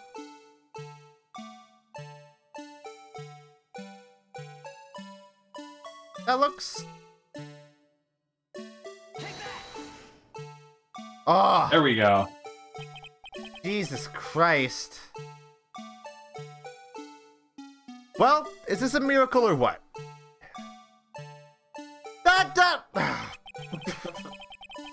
I had it closer before! No one can possibly deny this jar's resemblance to the Blue Badger. Don't know why this part is in the game, to be honest. Fucking sucks. Order! Order! The defense has proven its claim. The mysterious Blue Badger witnessed on the day of the crime was actually this. Although we all enjoyed Mr. Wright's dramatic performance, one question remains. Yeah, what can we do? What's your point? Do a prey slaughtered for that puzzle. Real quick. Ray slaughtered over the Blue Badger. Oh, can I do that? Hold on. Oh no, I don't have it in here. Oh, this is very loud, holy shit. Hold on, we gotta do it. Hold on.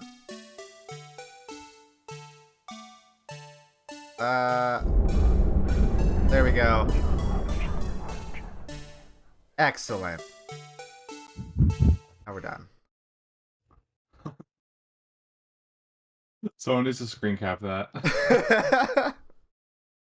What do you mean? That badger thing was actually just a jar. That doesn't change anything. I'm afraid that's where you're wrong, Mr. Edgeworth. You see, this changes everything. Indeed. Very well then. Please tell us. Quick to accept that. What's different now that we know what the witness saw this jar? At the location.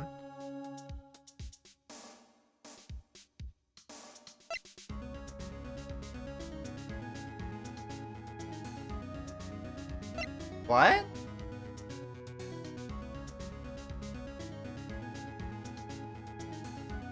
Oh. Neil isn't the one that knocked out Joe Dark, is he? Did the jar fall on his fucking head? What? What? I guess... the murderer? Go for it. Allow me to take these in turn. So here's the thing, it doesn't actually matter what you pick there, it changes everything. Oh, really? All three of those are valid answers. I love that. That's so good. At the moment of the murder, the witness saw this jar. A very specific angle, I might add, Mr. Wright.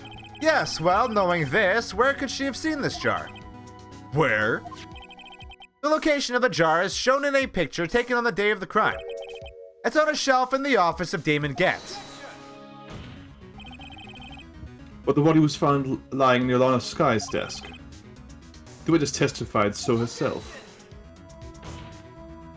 Yes, and it is these two facts that reveal what actually transpired. You see, the struggle between Dark and... Oh my god, I did say Drake.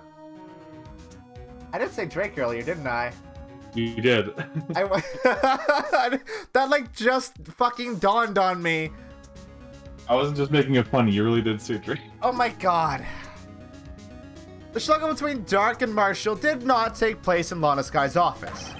It happened on the other side of the room in Chief Gant's office. Are you implying the murderer moved the victim's body from Damon Gant's office to Lana Sky's office? Yes. Why would he do that? There's no reason. Exactly. If there wasn't a reason, he wouldn't have gone through the trouble. The only logical conclusion is that there was a reason. Do you know what that reason was, Mr. Wright? I finally figured it out. This is why Lana tried to stop the trial. It's too late to quit now, though. Please recall the witness's testimony. She said she knocked away the man who was holding up the knife. In the next instant, the jar was hit and flew through the air. Now tell me, what could have sent the jar flying? That would have to have been the impact the man made when he was knocked into the wall. Ladies and gentlemen, if I may draw your attention to this picture once more. If the man was knocked in the direction of the shelf the jar was sitting on, what would he have hit? The spear? The suit of armor, holding a very sharp and dangerous looking sword. That's a sword? Yes. And since the man who was knocked into the armor was carrying a broken knife, he would have had to have been Neil Marshall wielding the King of Prosecutors trophy. No, Mr. Wright, you can't be thinking. Yes. There was another possibility of what actually transpired in that room. Another possibility. Of course, the perpetrator would have had no idea, but nevertheless. I don't know if I can go through with this. Mr. Wright, what's the matter? Events took place as the defense theorizes, and the outcome is obvious. In that moment, assuming the man Emma Sky knocked away was actually Prosecutor Neil Marshall. Oh.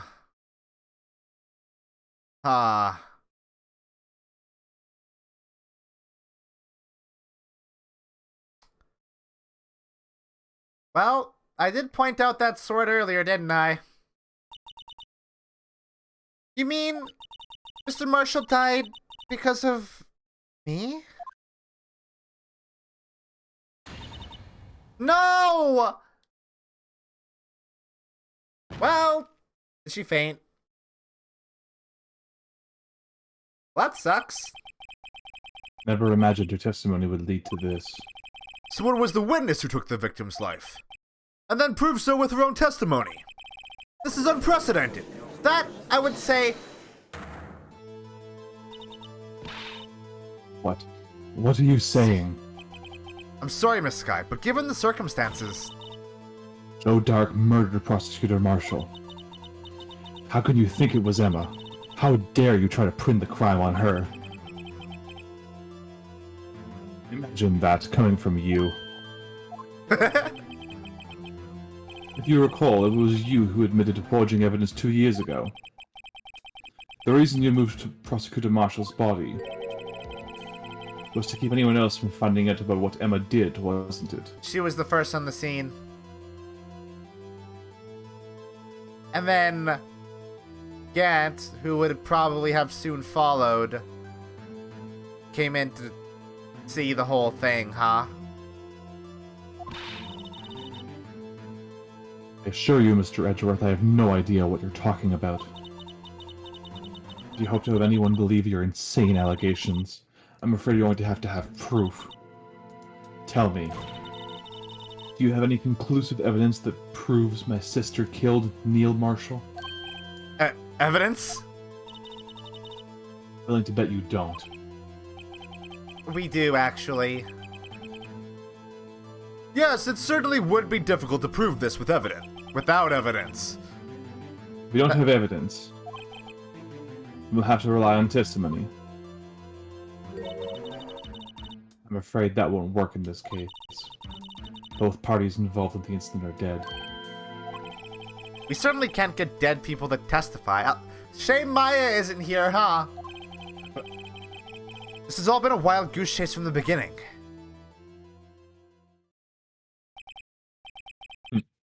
Touché, Miss Sky. Of course. That only leaves us with one possibility. Huh? You mean there's still another possibility? What do you mean, Mr. Edgeworth? I mean, the possibility that the victim has left us a message. He saw it, didn't he? Better or for worse, Mr. Marshall did not die instantly. He may have left behind the name of the person who took his life. In one manner or another. That's impossible. Well, Mr. Wright, this is the only possibility left to you. A message from the deceased. Does such a message exist? I've got to think back to the court record. The real murderer's name that the victim may have left behind is in the evidence. This message from the deceased is already in our possession.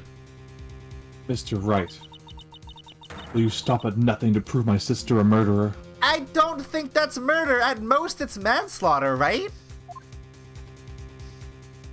Accidental. Don't be mistaken, Miss Sky. Our purpose is not to accuse Emma of any crime. There's only one thing we seek. The truth. No matter how painful it may be. Now then, Mr. Wright, please show us the piece of evidence that conveys the message from the deceased. This is the message left by the deceased. This is that blue badger from before, right? Oh, is he just going to speak the killer's name? If that thing could, I'm sure it would. Looks like everyone's forgotten this is just a jar. Oh, I see exactly what's spelled out there. Oh. A message was left here on the surface of this jar. What do you mean? If you look closely, you can see a faint trail of blood on this jar. It looks like someone wiped the blood away. I wonder who did that. Yes, but notice. For some reason, the blood on some of the fragments was not wiped away. Yes, there is a line here, drawn in blood. Oh, because she couldn't find this piece. Is this... This is why... That's why this was in the safe. It was insurance. Because this is the insurance... This is what Gant has on her. This is the evidence that he has that links Emma to this murder. What you're saying is these dots were once lines. Prosecutor Marshall did not die instantly. He used the few precious moments left to him to leave behind a message. One that someone apparently wiped away. The blood must have seeped into the jar where the lines changed directions. Precisely so. And all we need to do is connect these points. And the victim's message will become apparent. No. Mr. Wright, what kind of message did the victim leave for us? Your Honor, I believe these bloodstains will reveal to us the answer. Yeah, okay, I'm gonna use my mouse for this, because fuck that.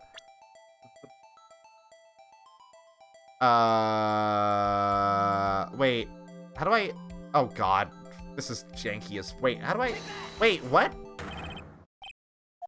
What? Why did that not work? You have to draw the lines and then present it. I'm doing it. Like, are you clicking, or...? So...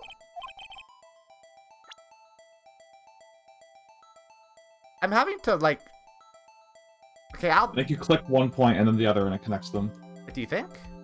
I think so. I've never played this on PC. I've only played it on DS and Switch, so...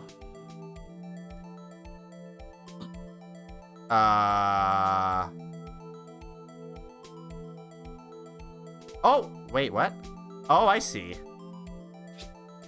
This is... Wait, but why did that... Oh, because I pressed the wrong button, because thinking it was the... raw button. Oh, okay, I see.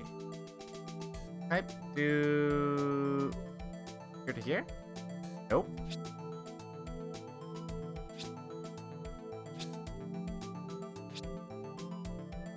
Is that it? I think you can do one more from the base of the M, where the hump is. Where the bait? Here? Like, maybe a bit more to the right. Oh, there we go. There you go.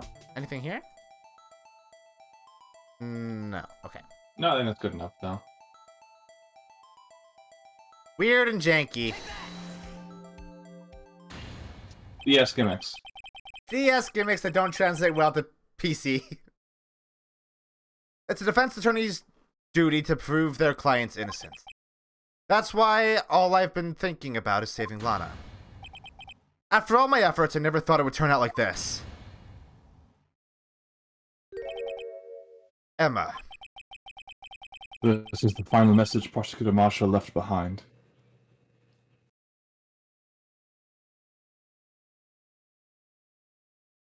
Well, of all people, she may not have meant it, but in the end, the one who took the victim's life was Emma Sky. What does she have? Oh, she has her hand behind her back, and that's just the bandage.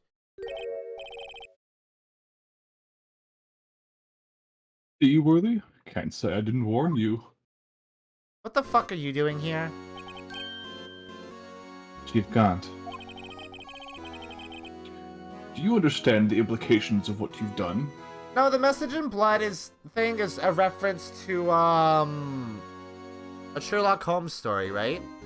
Yeah, with Rash. Yeah. Yeah. What? What are you talking about?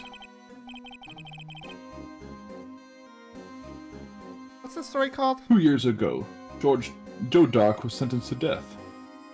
Hold on, I'm gonna search what that story is called. Sherlock Holmes. I think it's called A Murder in Something.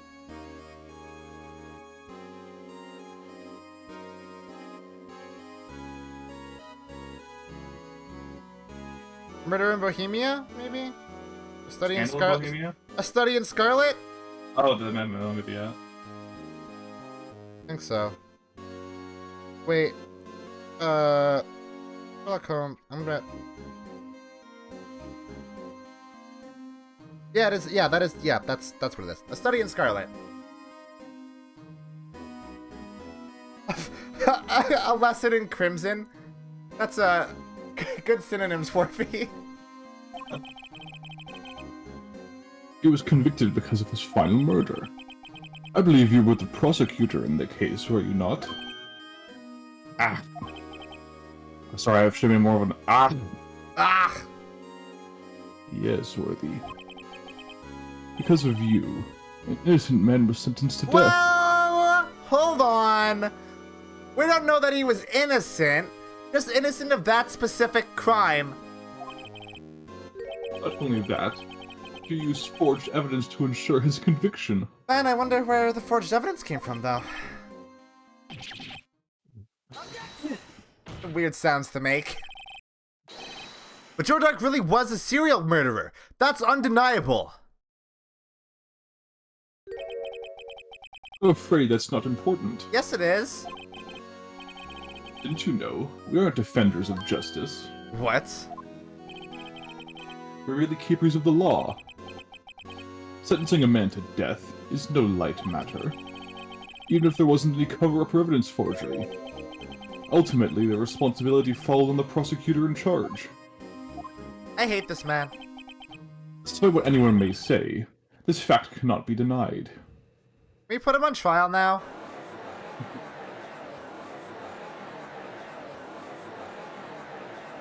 Wait. Wait! This is going exactly how he wanted it to, isn't it? Is he... Is his plan to, in some way, prove that prosecutors are bad or unnecessary or ineffective so that the police department can take control of this sort of thing?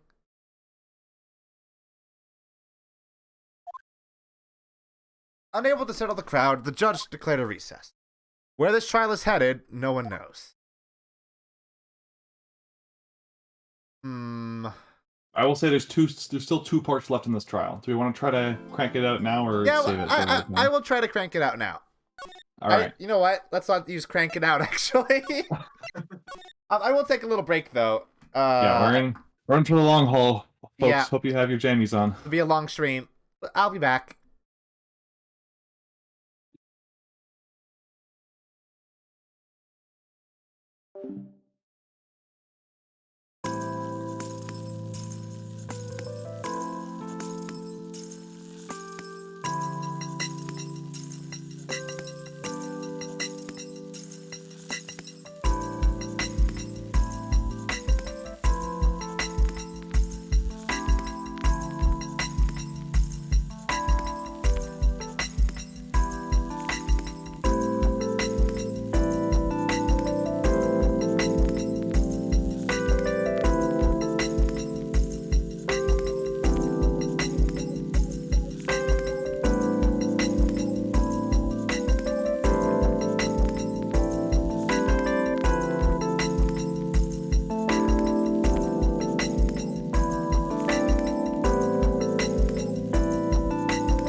I am returned. Let's do it. Welcome back. This does say trial ladder. But there's Trial Ladder Part 2 as well. Oh God. Sorry, Edgeworth. I didn't mean to get you in trouble. Don't worry about it. This is my problem, not yours. Hope I'm not interrupting anything, pals. Oh, yes I am. I'll come back later. Wait, Detective Gumshoe, what is it? When did this happened earlier in the case, right? When Emma learned that this involved Joe Dark, right? This is like a recurring gag now. Yeah. Got a lot of nerve, pal, making a detective run around while on duty. Oh no, this was when, yeah. This was when, he had to come get he had to, like, grab the knife. Yeah, and the IS-9 case file as well. Yeah. And to top it off, you call me here. I've seen happier people at funerals. I take it Lana's having you run errands again. Let me tell you, this is the last time, pal. Here, she asked me to give this to you if there was a break in today's trial. The cover of that book kills me. Evidence law for babies. It's a little chick wearing a Sherlock Holmes hat. Evidence law? Edgeworth was talking about this just the other day. Yeah.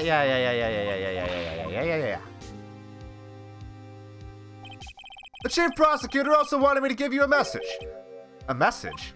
She said if you're planning to take him on, you're going to need this book. Him.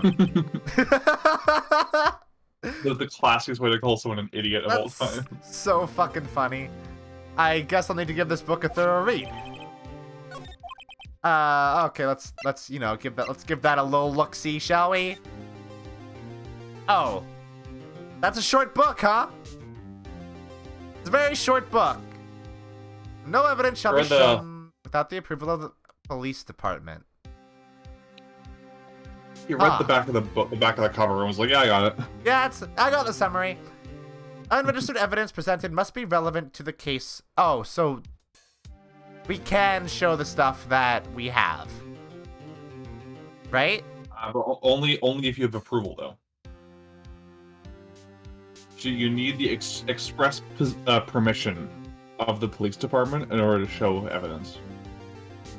So Gant is not gonna let that happen. So be careful. Right. Think about what evidence you have that might not be official. Yeah. Yeah. Yeah. Though The jar is fine because 95% of it was already registered. the jar is fine, yeah. And Gant is aware that we have the jar anyway.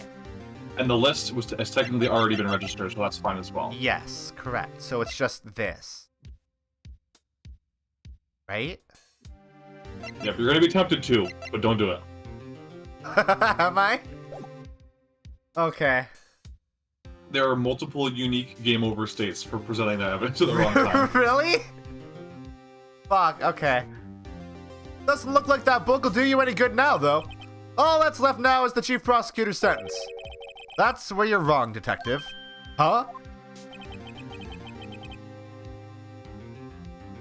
Haven't you figured it out yet? Why I'm still sitting in that prosecutor's seat. Despite all these allegations being thrown down at me. Mr. Edgeworth. The real trial today hasn't begun yet. I love that. What? What else is there left to do? Your credibility has been all but ruined with this forged evidence you were unaware of. Emma Skye found out she's unwittingly caused the man's death, and now you're telling me you want to do more? You've got to be kidding me, pal. You're missing the point, detective. Lana didn't murder Detective Goodman.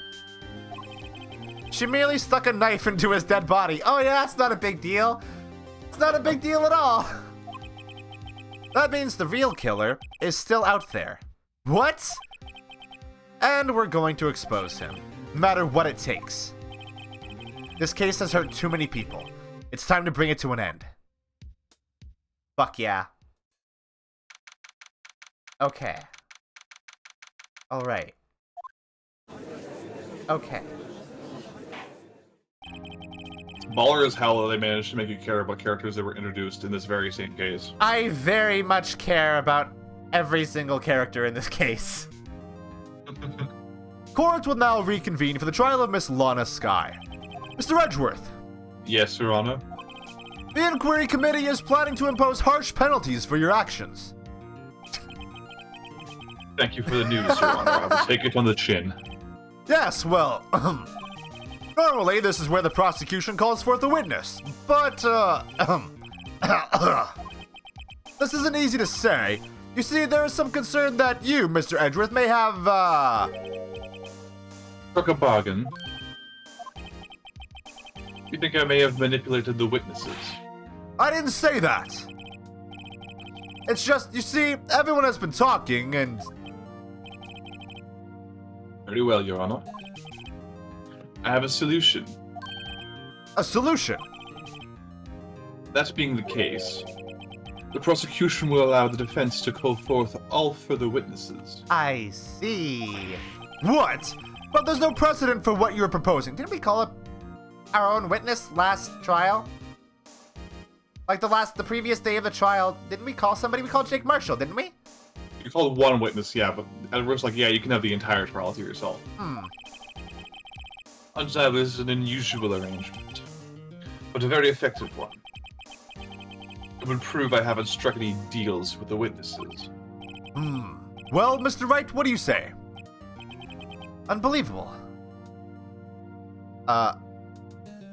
Oh, what, my graphics card just freaked the fuck out. Yeah, it's not showing me anything right now. What the fuck just happened?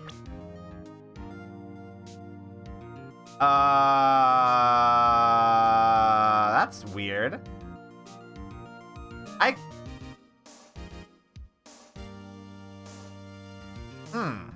It's bitterly ironic that it's frozen on a frame of Phoenix saying, unbelievable. Yeah. That disappeared too? Okay, hey. Hold on, I think I have to restart the stream. Which sucks because I'm gonna have to skip through all that text. I'm gonna you know, let's just try closing Ace Attorney real quick. Ace Attorney? Hello? Oh? And it... Oh, it just killed the stream. Okay. Then... let's see. What can I do here? Thing is, if I stop streaming, then it's going to split this up into 2 streams, which I don't want to do. So maybe I'll just end the OBS task, and that will get around that. I have to restart OBS too.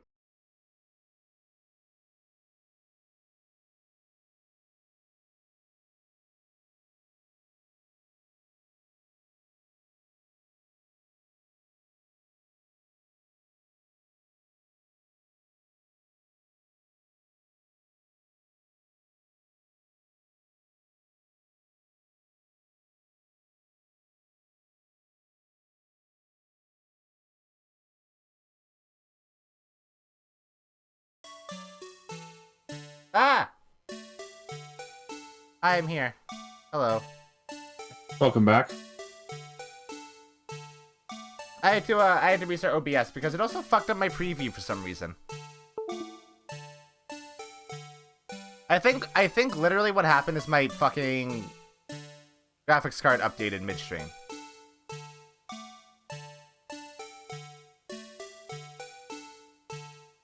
I'm just gonna get off the screen so the music doesn't annoy the hell out of me.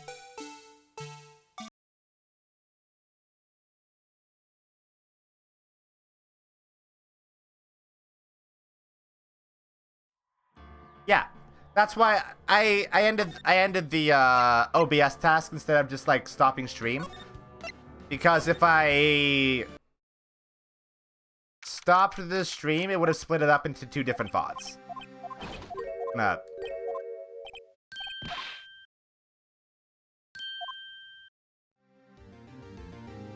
Though I now unfortunately have a suspended OBS task in my tasks, which is annoying.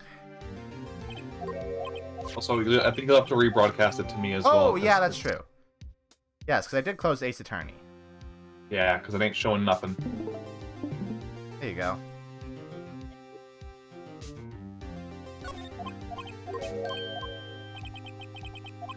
Yeah, Worthy, it's a helpful feature. It's a lot more dialogue than I remember it being.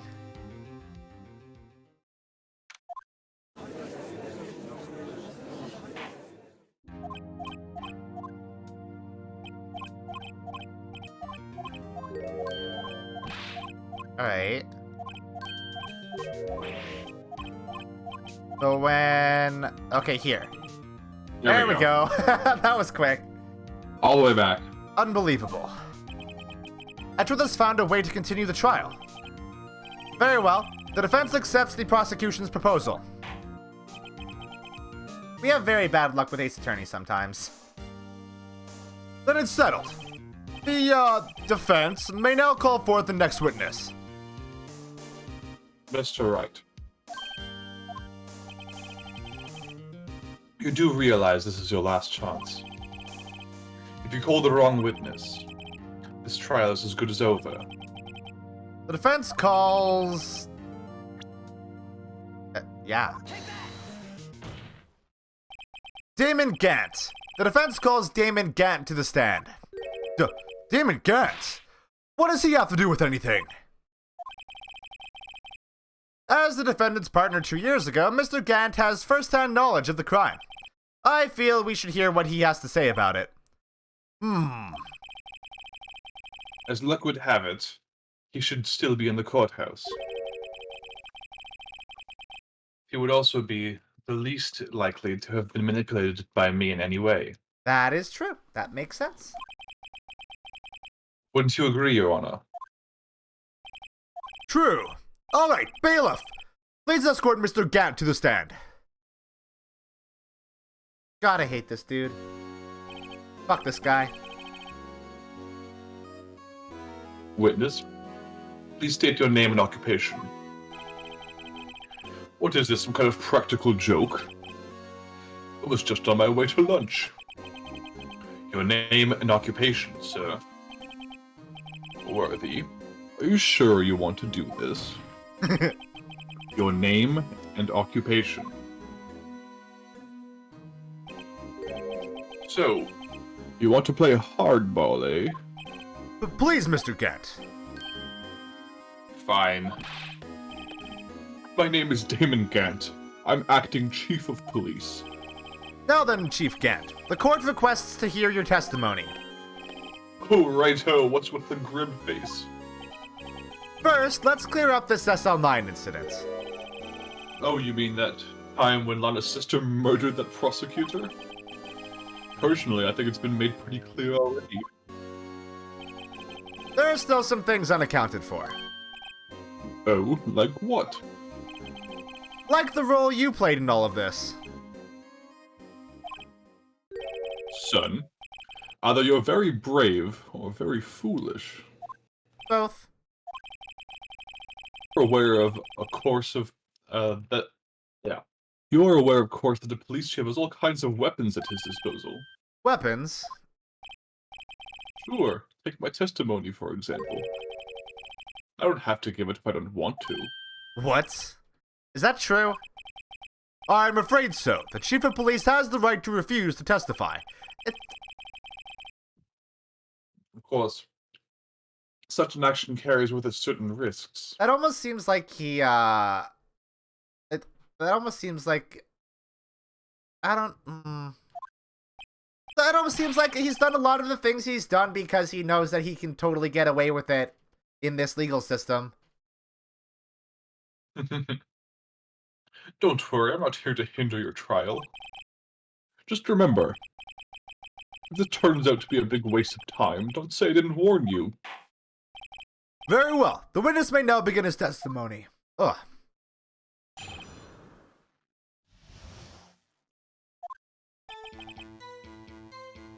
As I recall, Neil and I were questioning him that day. To make a long story short, we slipped up. A power outage didn't help either. When I went to my office, I found Lana there. Apparently, she had already arranged the crime scene. As you can see, I had nothing to do with the forgery. Is that when Dark was arrested? Him? He was lying on the floor unconscious.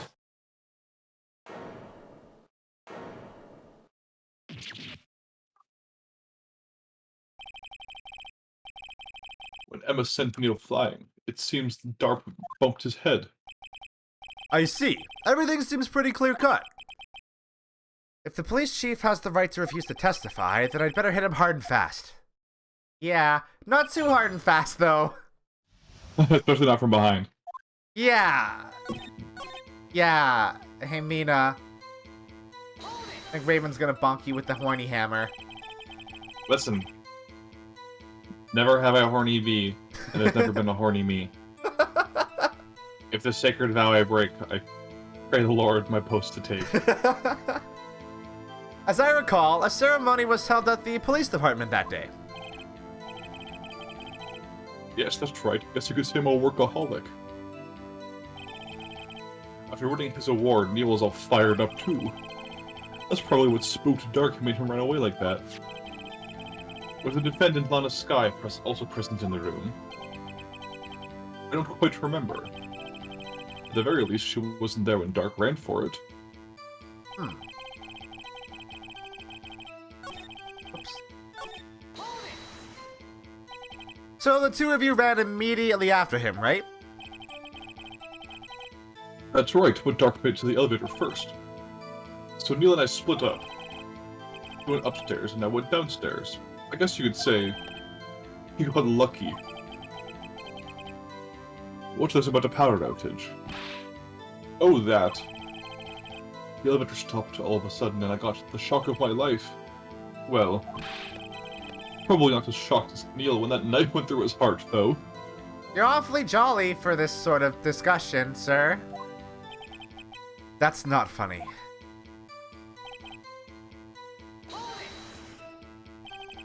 Could you tell us what you saw? It was a shocking sight. Neil and that serial killer were lying in a heap on the floor, all tangled together. Dark was also lying collapsed on the floor? Yes, apparently he hit his head and was knocked out. Next to them were those two poor girls. Lana and Emma. Lana was cradling Emma in her arms. Looking back at it now, she must have already known that her sister had done.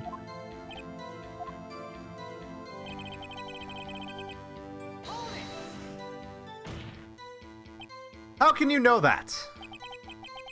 Because of the victim's body. It had already been moved. So that means... You found the body near Lana's desk? That's right.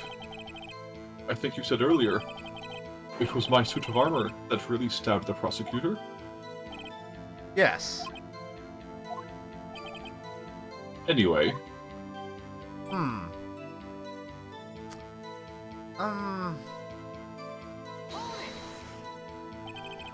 So you're saying that the forgery had already taken place by the time you arrived at your office? That's exactly what I'm saying. I can understand how Lana must have felt. But moving a body and hiding evidence are inexcusable no matter what the circumstances. Is that how it really went down? Staring at the witness won't do you any good, Mr. Wright. If you're going to stare at anything, you're better off staring at the court record. Worthy, always the smooth talker. But which piece of evidence ties Gant to the forgery? Lana did admit to forging evidence, but that can't be the whole truth. Somehow I've got to link Gant to the incident.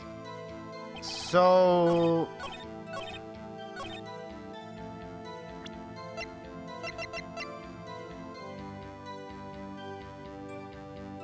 this... Keep going. Keep going? That wasn't any forgery. What evidence did he conceal? Oh, the jar. Yeah. You claim you had nothing to do with the forgery. But I'm afraid that is a claim you cannot back up. Explain yourself. Several pieces of evidence were found in your office. Take this jar, for example. That's that blue badger you showed us earlier. A piece of this jar was discovered in your safe. Not only that, but the evidence list I presented earlier. Oh, there we go. That was actually found inside your desk. It was found where? You see, Chief Gant, these articles of evidence uncovered in your office are both concrete proof that you also played a part in the illegal investigation. Chief Gant, what's the meaning of this? Oh. Here's a defense attorney who may even rival Worthy. So you admit to it then, that you were involved in the forgery? Who, me? Or do you mean you? Me? Why would I have anything to do with that? Well, you were the one who snuck into my office when you found this evidence. Is he claim? Prosecutors aren't the only ones capable of forging evidence, you know. Defense attorneys can do so too. Isn't that right, righto? However, Detective Gumshoe was present during the investigation. Worthy, my boy. But human detectives are exempt from the law. Rest assured, Dick will receive his due punishment. I'm sure he will. What? What? If Detective Gumshoe's salary drops any further, he'll end up paying to work. What a nightmare. Poor guy. Yes, well, in light of the detective's presence, please give us your testimony regarding these pieces of evidence found in your office, and their relation to the forgery that took place at the crime scene. My. Kids these days no longer know how to put two and two together. Fuck you, dude. Wait, is he calling the judge a kid? Let's see, what was it now? A jar fragment in a list? For all I know, you could have planted them in my office. Anyway, you can't prove when these pieces of evidence were discovered. If they were found after Dark was convicted, then they're worthless. There's no reason I participate in a forgery. Rearranging the crime scene wouldn't help me out in any way. Bullshit. Mr. Wright. Yes, Your Honor. When investigating the crime scene, you should have been more careful to observe protocol. You do understand that I am the chief of police, right? There will be consequences. Ugh. Indeed, I believe I will press charges, so you won't make the same mistake again. My apologies, Chief, but would you mind waiting until tomorrow for that? Today is, well, you know. Alright, Uchi. In return, though. I know, that place, right? Huh? What are these guys, telepathic? Collusion! Collusion! Okay. So... I just wanna...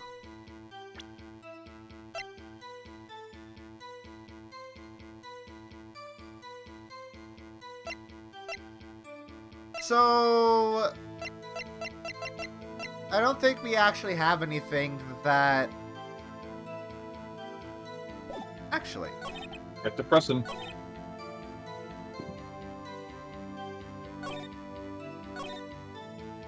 Yeah... I'd appreciate it if you'd stop making these ridiculous allegations.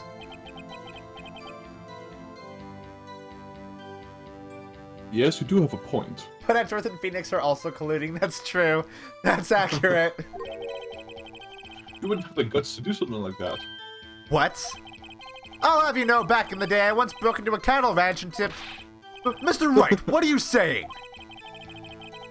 Anyway, you can't prove you didn't carry in the evidence, can you? If you have proof to the contrary, you're going to need it later. Later? What are you talking about? What else? I'm talking about when Raito's prints are found. Yes, if they're found inside my safe, they would prove his investigation was illegal. Ah... Well, that is not convenient for us. Ugh. Never faced anyone as slimy as this guy. The most dangerous opponent is the one who knows the law. I mean, we faced Salmonella. That guy was pretty fucking slimy. Yeah. But that's because he sweat a lot. What do you mean by that? This is all purely hypothetical, of course. But suppose I did place those items in my safe. Such an act wouldn't necessarily constitute forgery. If concealing evidence found at a crime scene isn't forgery... I'm not through speaking yet, righto. It all depends on when the evidence was discovered. Are you saying this jar fragment wasn't discovered in the initial investigation? It would appear not. After all, it was listed in the evidence list. Can I? I can't check that, can I? Not right now. For all we know, it could have suddenly materialized the day after Dark was sentenced. Well, that's not possible. Oh, and wouldn't that be convenient? Right. Chief is talking about a possibility. So long as you can't control that out. Your remarks, however clever they may be, will only succeed in wasting time. Tell me something I don't know. Come on now, righto. Think about it.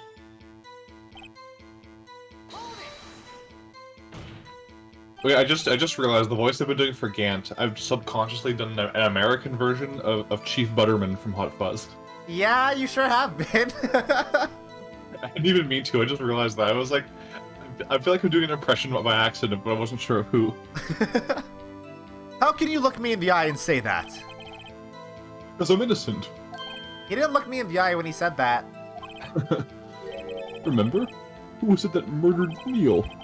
I'm not sure I care for the word murder here, but in the end, the person responsible for Mr. Marshall's unfortunate demise was Emma Skye. Thank you for not saying that she murdered him. I really appreciate that your justice system is not that fucked up. Well, now do you see? Really, Chief Gant. At the very least, there's one very large benefit you've reaped from all this. Oh? I wasn't aware. What is this benefit? That would, of course, be the position you have, Chief of Police. Oh, The resolution of the SL9 incident secured your promotion to Chief. That in itself is sufficient motive.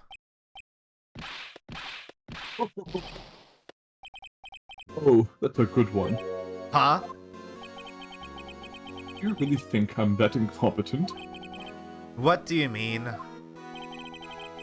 Even without that case, I was already in line to become the next chief. The resolution of SL9 really sped up an inevitable a little. Is that true, Edgeworth? Yes, he was going to be made chief anyway. Gah! Be careful when pointing that finger, or you might wind up being the one pointed at. So that means there's only one possible motivation for you to commit forgery. If you didn't do it for yourself, then you did it for someone else.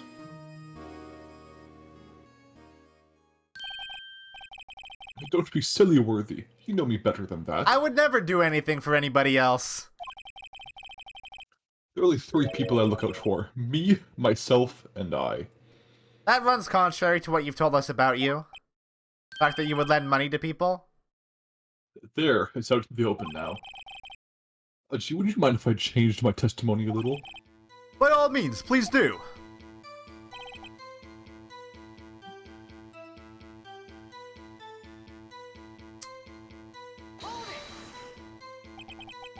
Nothing in it for you?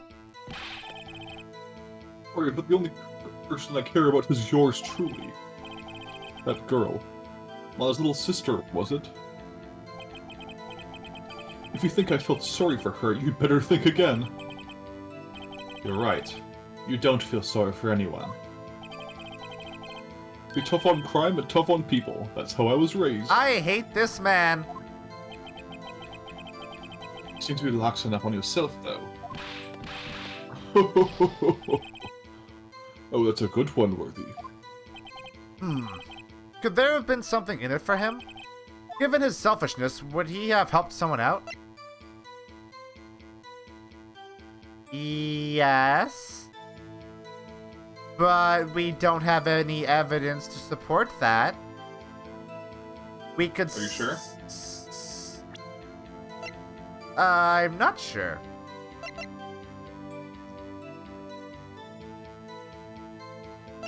I mean...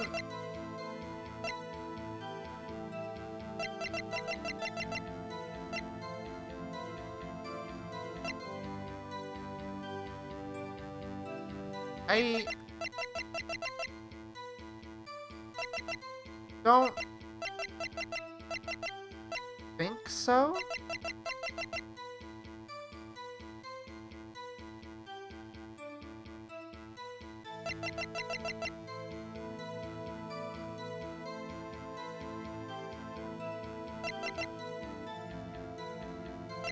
Actually,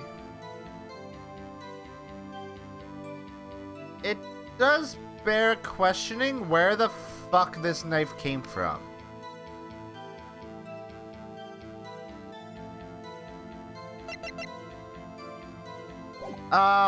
Okay, we'll just go for it. We'll just go for it. True, you might not help out for anyone.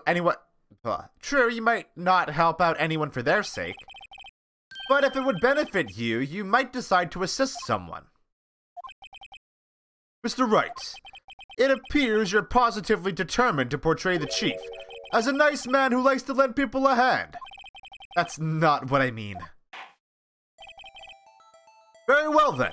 Who is this person you believe Chief Gant may have helped forge evidence? Yeah?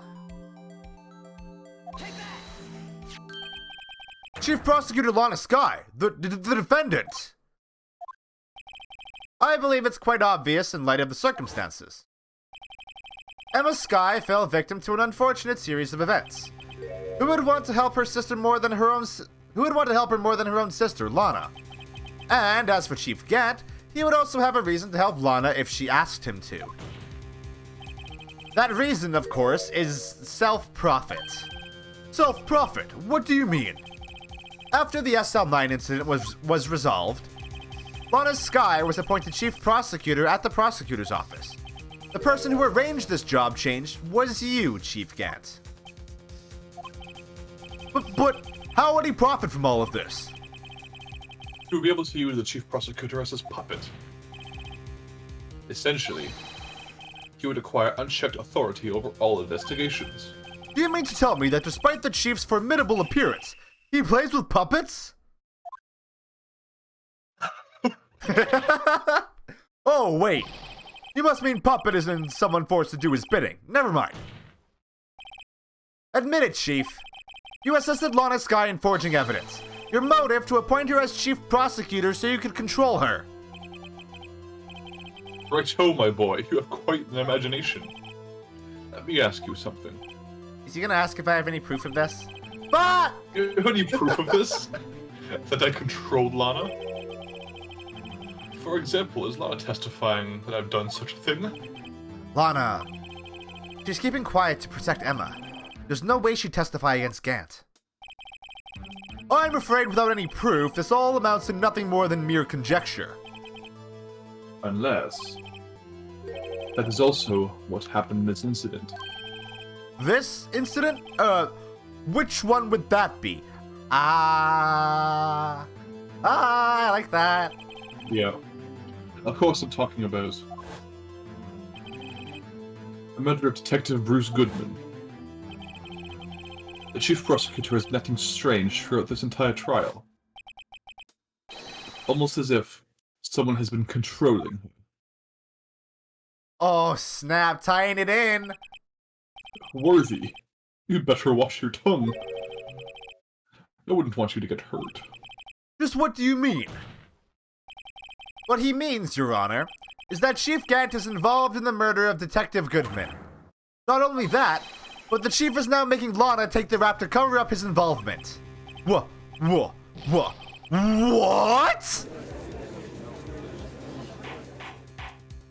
Order! I said order!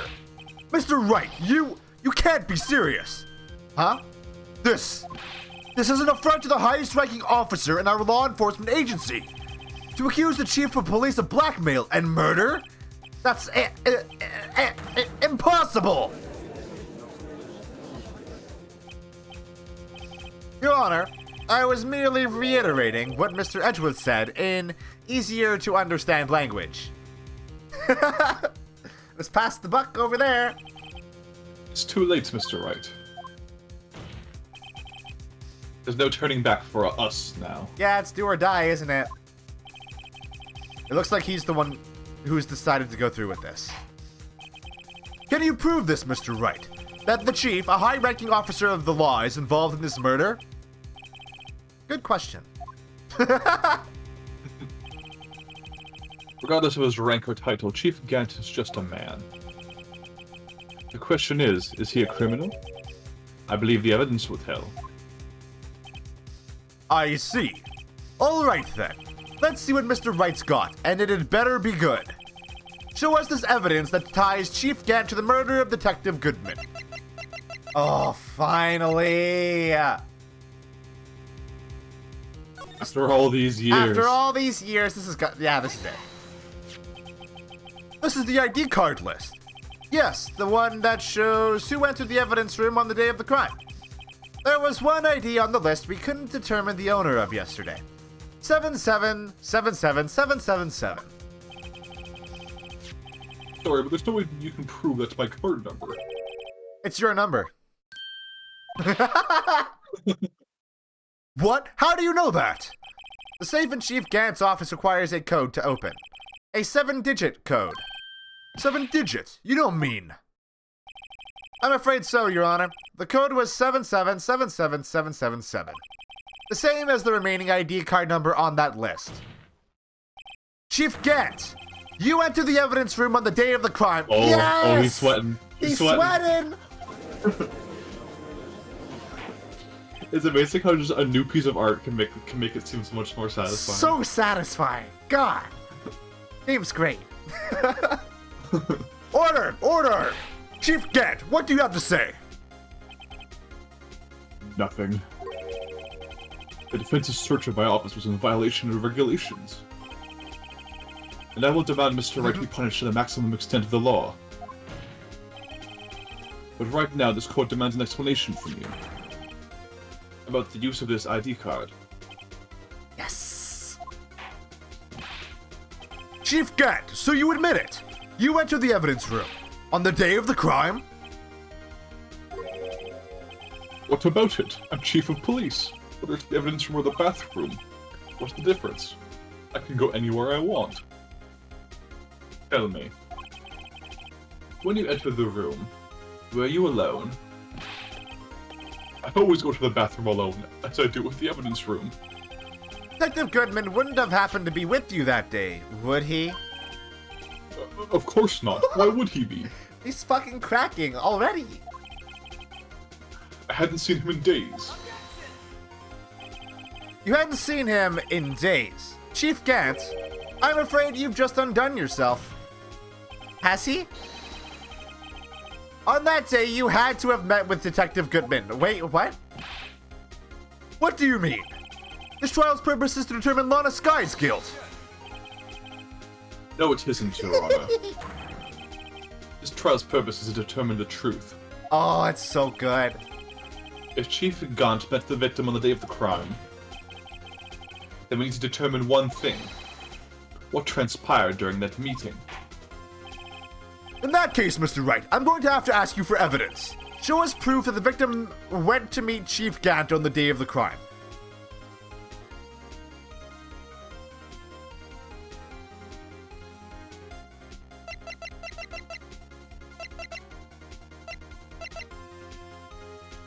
Go on.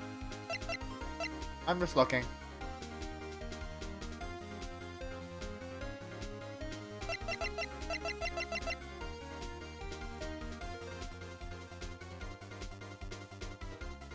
Um.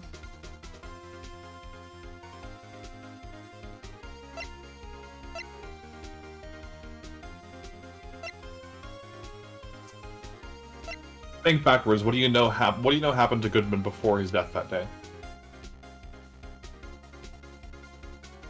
What do I know that happened to him before that? Before he he got died. murdered? Yeah.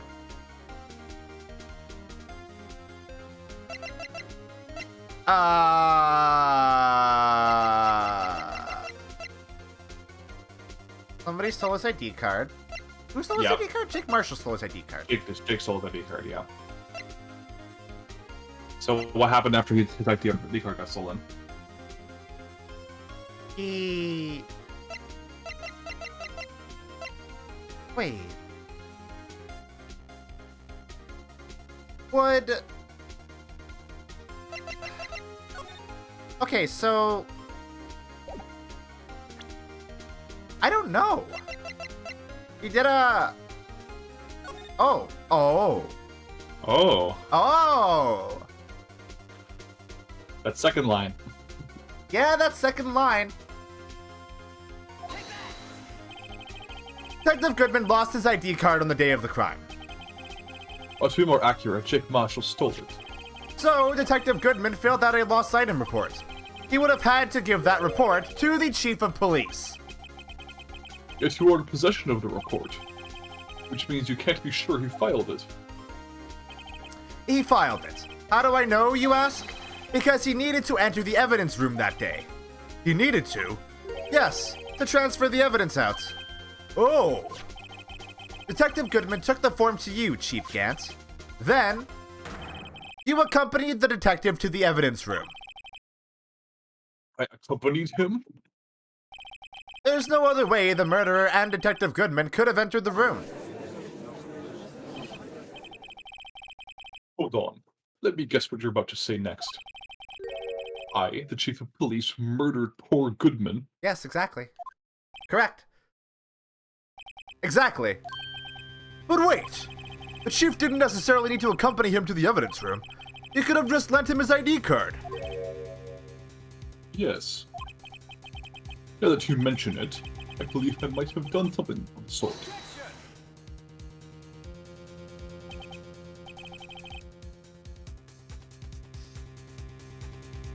Sorry, but that's not possible.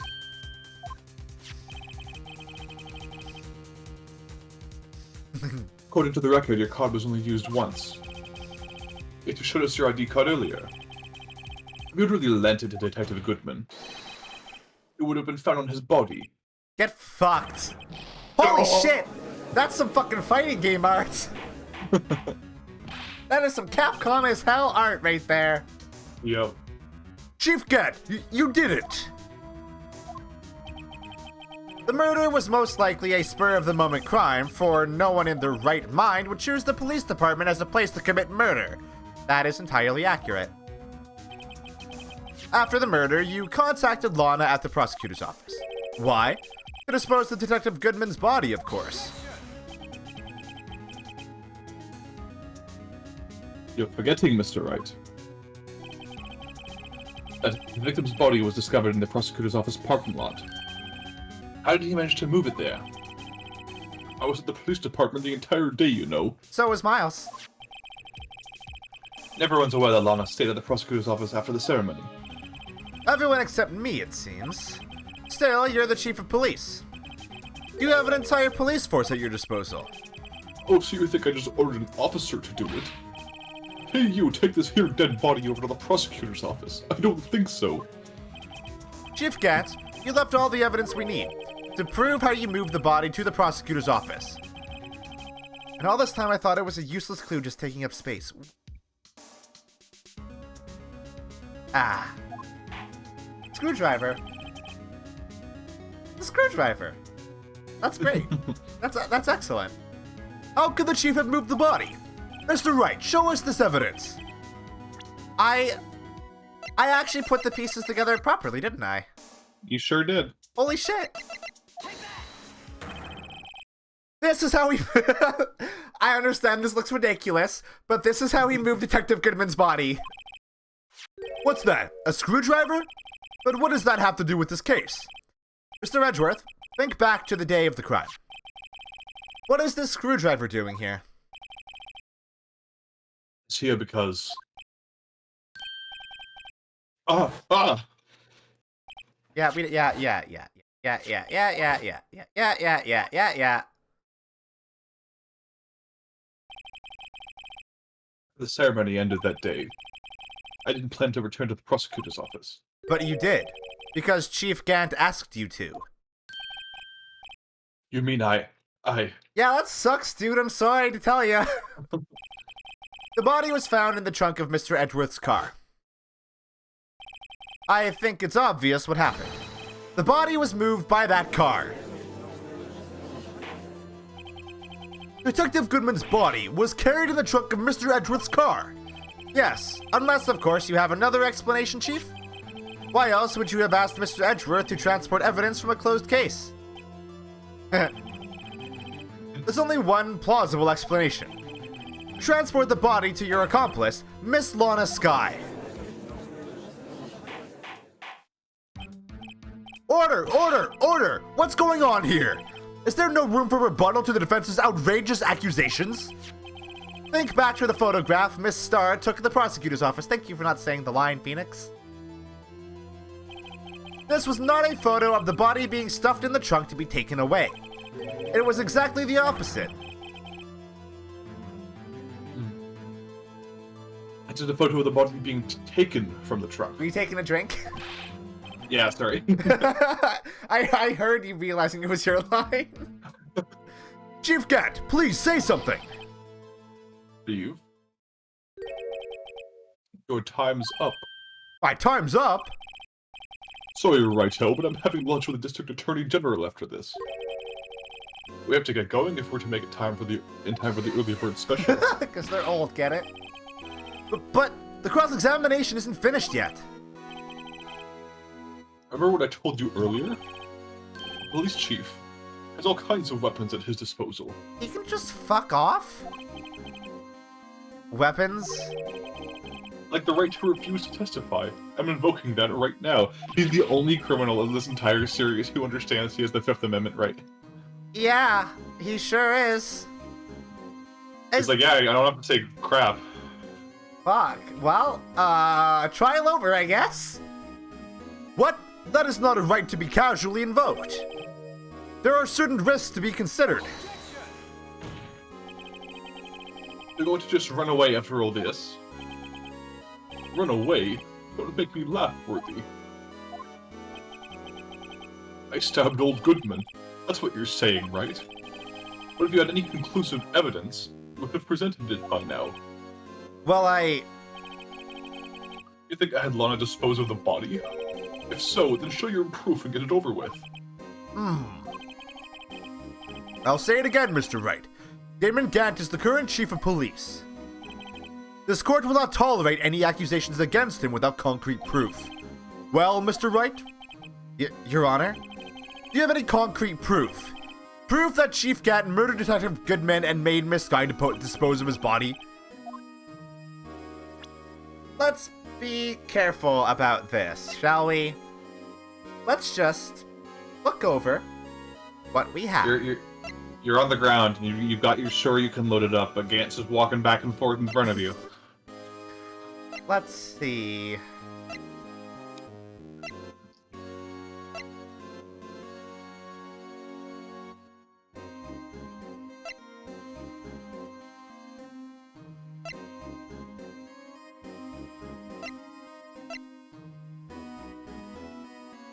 Goodman definitely would have been the assigned detective for SL9, right? Pardon? Goodman definitely would have been the assigned detective for SL9, right? Absolutely, yes. Okay.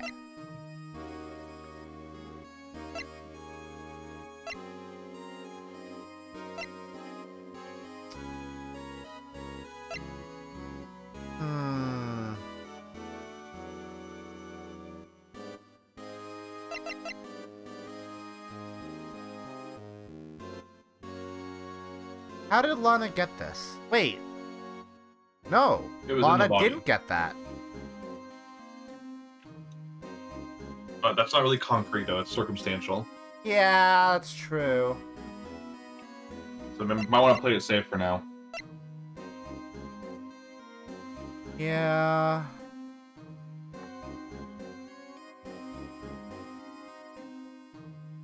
Yeah, I guess so.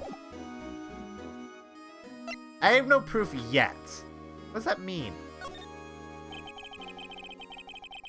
It's no use showing evidence I'm not even sure of myself. No, Your Honor. At present, I have no conclusive evidence. See, Uchi? In that case, this court is forced to penalize you for your allegations against the chief. What? Here's a tip. Never gamble what you can't afford to lose, righto. It seems that Lady Luck was on my side again today. Huh. Interesting. Okay, Uchi, I'll leave the rest to you. That's why they're all 7s, huh? Yep.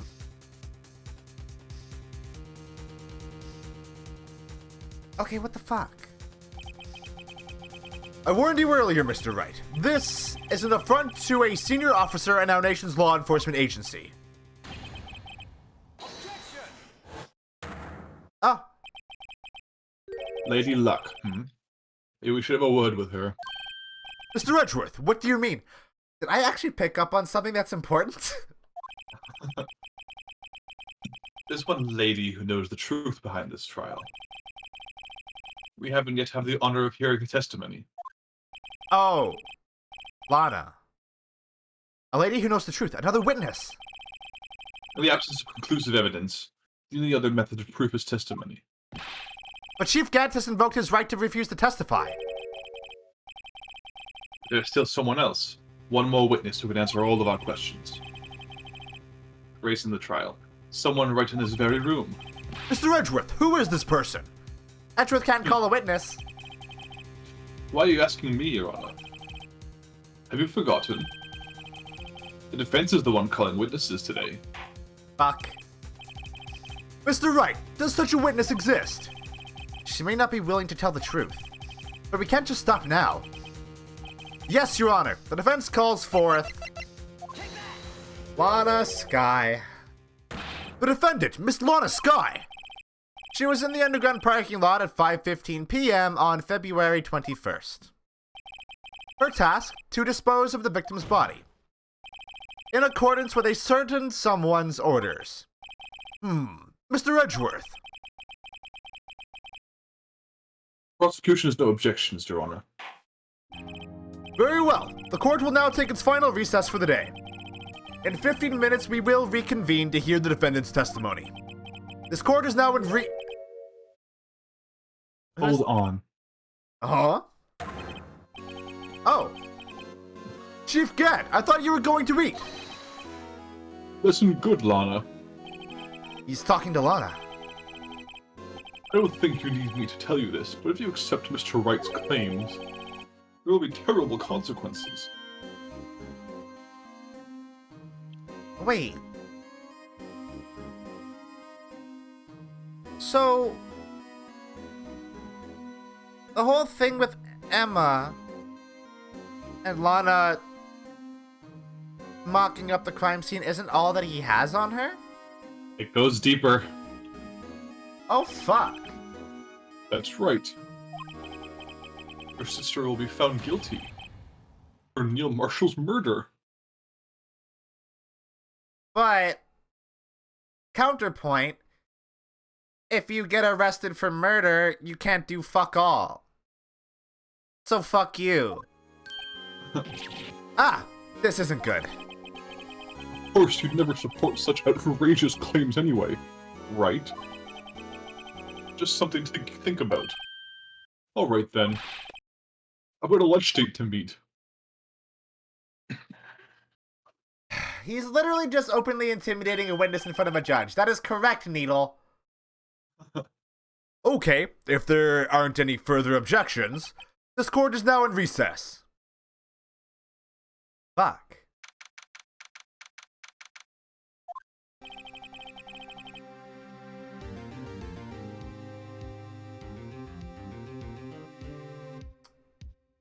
like we managed to stay in the game. There we go. Yeah, thanks to your help, Sorry, Edgeworth. I thought there was gonna be a save point there, so I took a huge gulp of water. That chief, he's something else. He's something else, eh, pals? He sure is an ass gumshoe. He sure is an ass gumshoe. Detective Gumshoe. I'm not a detective anymore. Oh, yeah. Sorry about that. Ah, don't worry. I've already decided where to work now.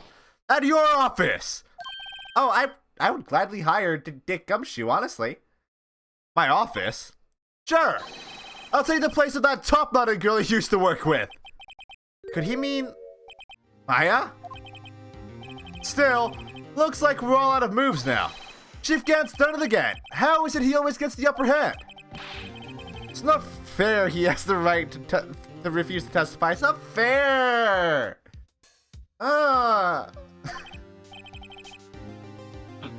Settle down, right? Remember what the judge said? Yeah.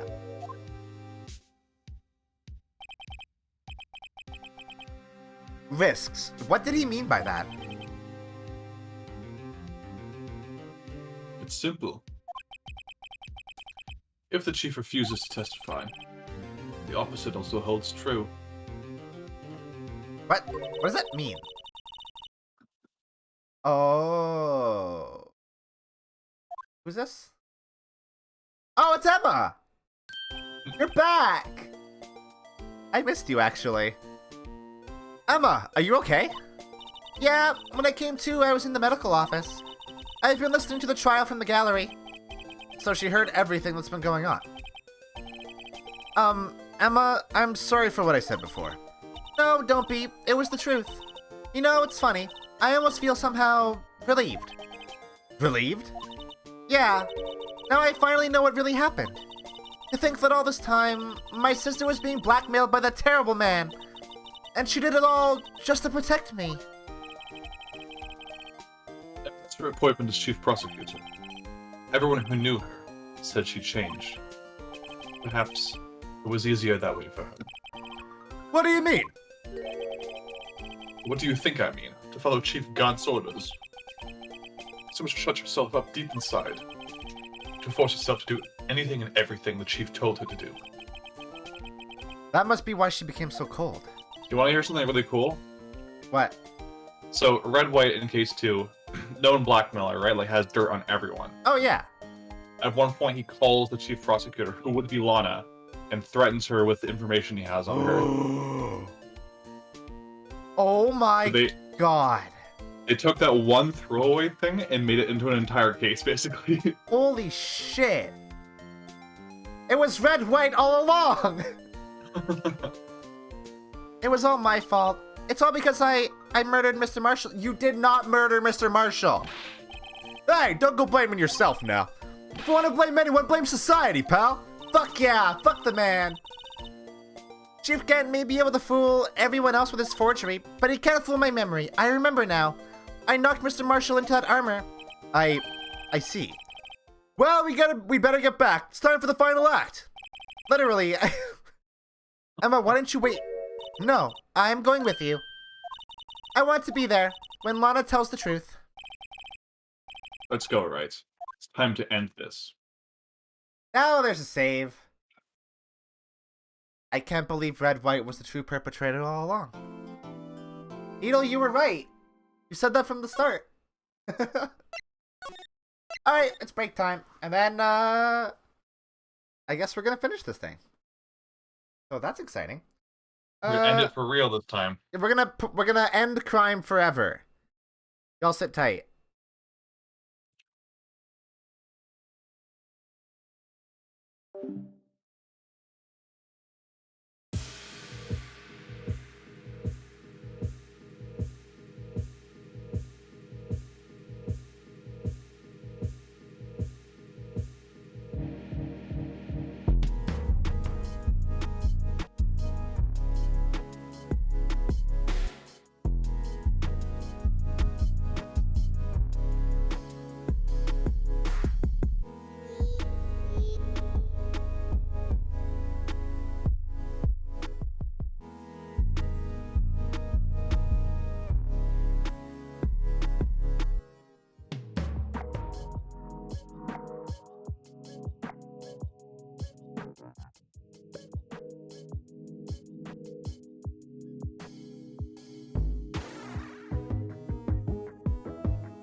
Just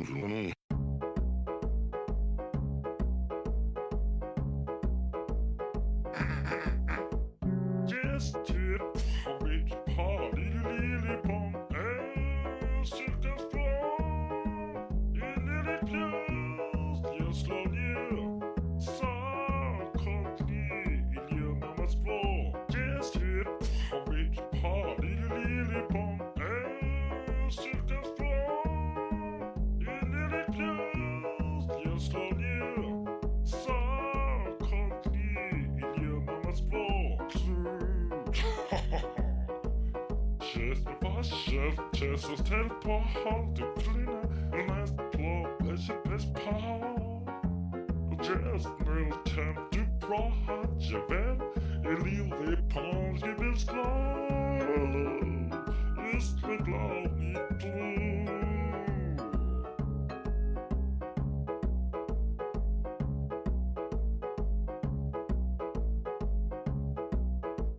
Just did a rich party, lily pong, and circus floor. In lily clothes, your slow new. So company in your mama's floor. Just did a rich party, lily pong, and circus floor. In lily clothes, your slow new. So company in your mama's floor.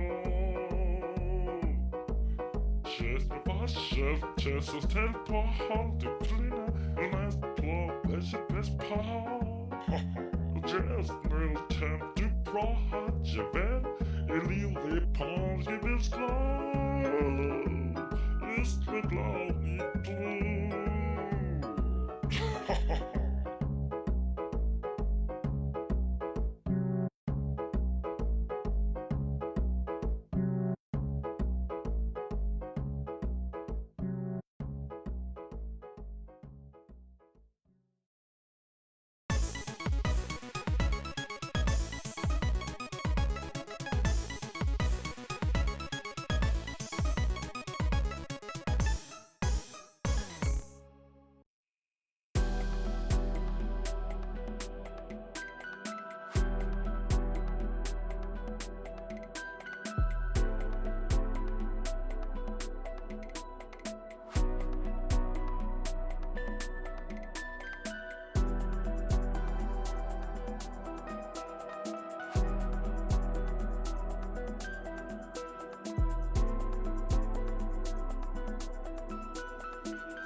I'm back, I have consumed a taco, and I am ready to execute Gantz.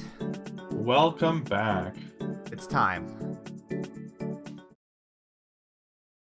I like how it literally says Trial Ladder 2. Yeah. Fuck off. It's the sequel to Trial Ladder. Why didn't you just say Trial Middle?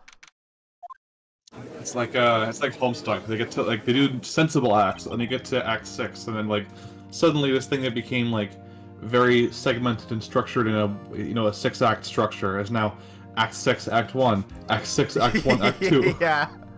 It's insufferable. Now then, will the defendant, Miss Lana Sky, please take the stand? He's not gonna say fuck all, dude. Miss Lana Sky, you are the chief prosecutor. Thank you for stating the obvious, Edgeworth.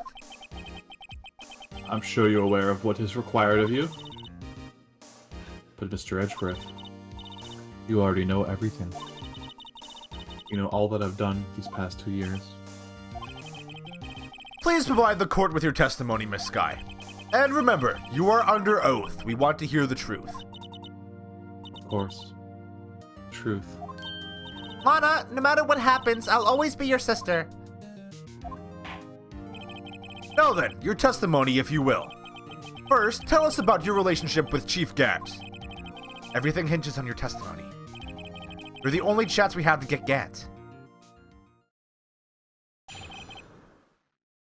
Alright.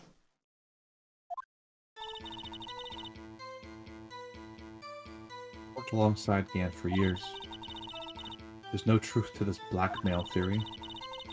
I fabricated the evidence 2 years ago all by myself. When I found Prosecutor Marshall's body, I rearranged the crime scene. My only motivation was to get Dark convicted. It had nothing to do with Emma. So, interestingly, Gant isn't here anymore, huh? So... I don't know. I It's don't still a know. risky gamble. It Still a is- risky gamble. Are you sure about this testimony? Your Honor, I'm confessing to a capital offense. Of course I'm sure. But Lana... If this is true, then that means Chief Gant has nothing to do with this. That's what I've been telling you from the beginning. Please, Mr. Wright, you've got to help her. She's sacrificing herself because of me. But what if she's telling the truth? She's not. I was literally just about to say that, and then Emma said it. She's not. I know my own sister. Whenever she speaks stiffly like that, she's hiding something inside. Deep down, she's really screaming in agony. Yeah, this is no time to start second-guessing myself. The defense may now begin its cross-examination. Okay. So.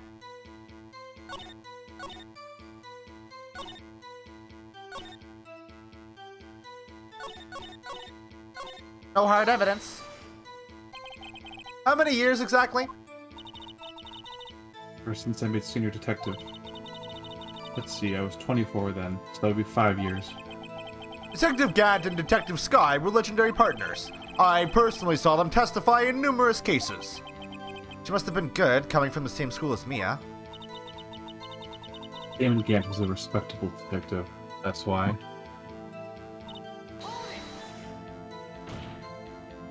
But think about it, Miss Sky. You didn't murder Detective Goodman.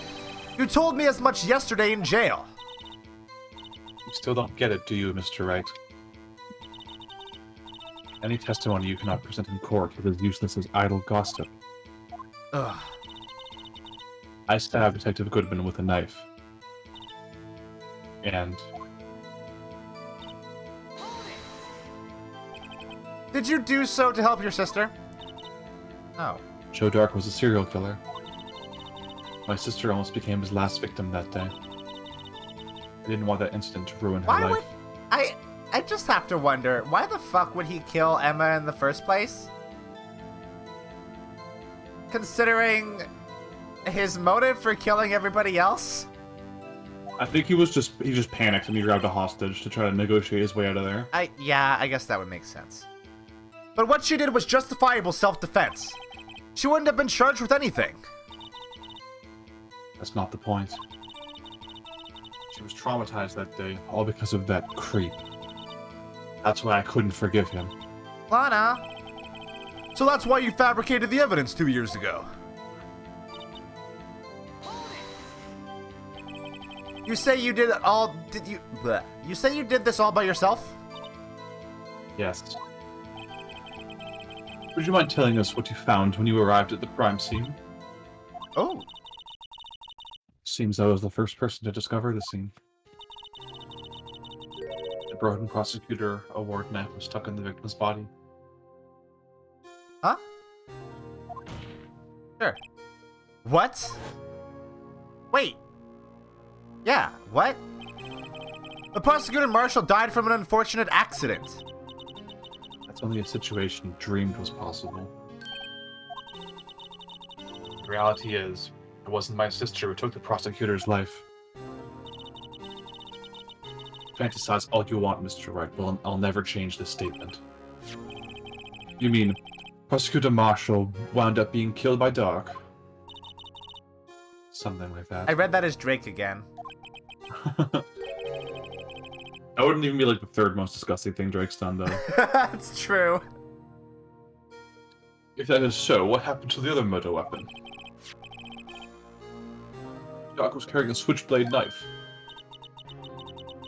Oh, that was lying on the floor a little distance away. It was probably knocked away in the struggle. That's not how it went down. She's trying to cover up her lies with more lies. All just to protect me. So when you found the scene like this, what did you do? After all, this is what everything boils down to.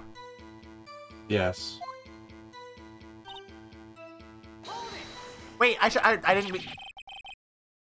I didn't read that, actually. She said that she snapped off the tip of the knife and put it in, into Marshall's body. She added that at the last second.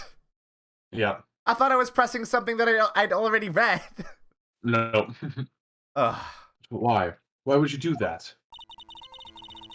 You of all people should know, Edgeworth. You've always had a good head on your shoulders. My head isn't that bad, but maybe I ought to ask for the sake of the others. But why did you do that? Come now, Mr. Wright. Even you should be able to figure that out. Very well, let's add this to the witness's testimony. The reason Miss Sky fabricated the knife. Did I press that again for the other one, too? Yeah.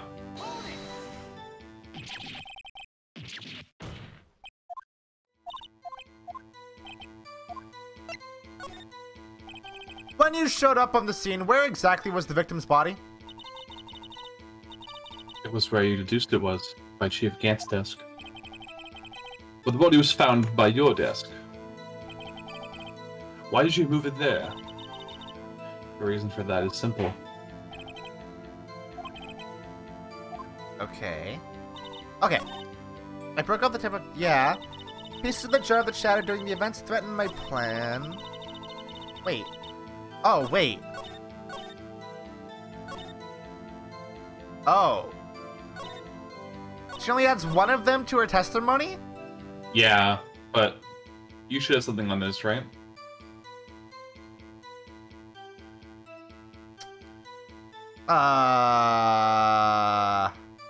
The pieces of the jar that shattered during the events threatened my plan. Should I? So, shattered during the events. But how is that possible? Oh, yeah. Hold on, I'm gonna press it. Pieces of the jar. You mean... Yes, that wretched jar you showed us earlier.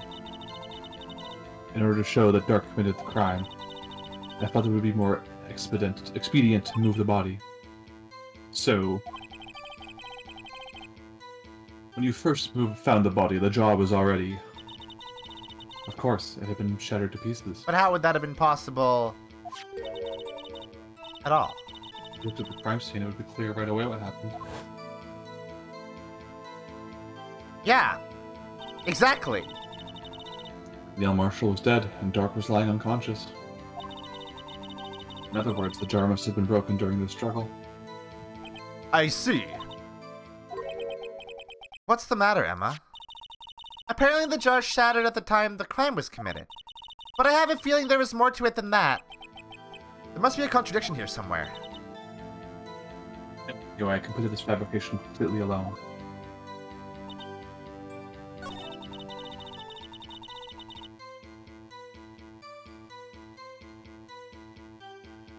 Did I just present the jar? Yeah. Miss Sky, I understand how you feel. You committed that crime 2 years ago to protect your sister. You mean the forgery at the scene where Neil Marshall was murdered? If that truth were to be exposed now, the past 2 years of your life will have been in vain. Even so, I am compelled to bring to everyone's attention a significant contradiction within your testimony.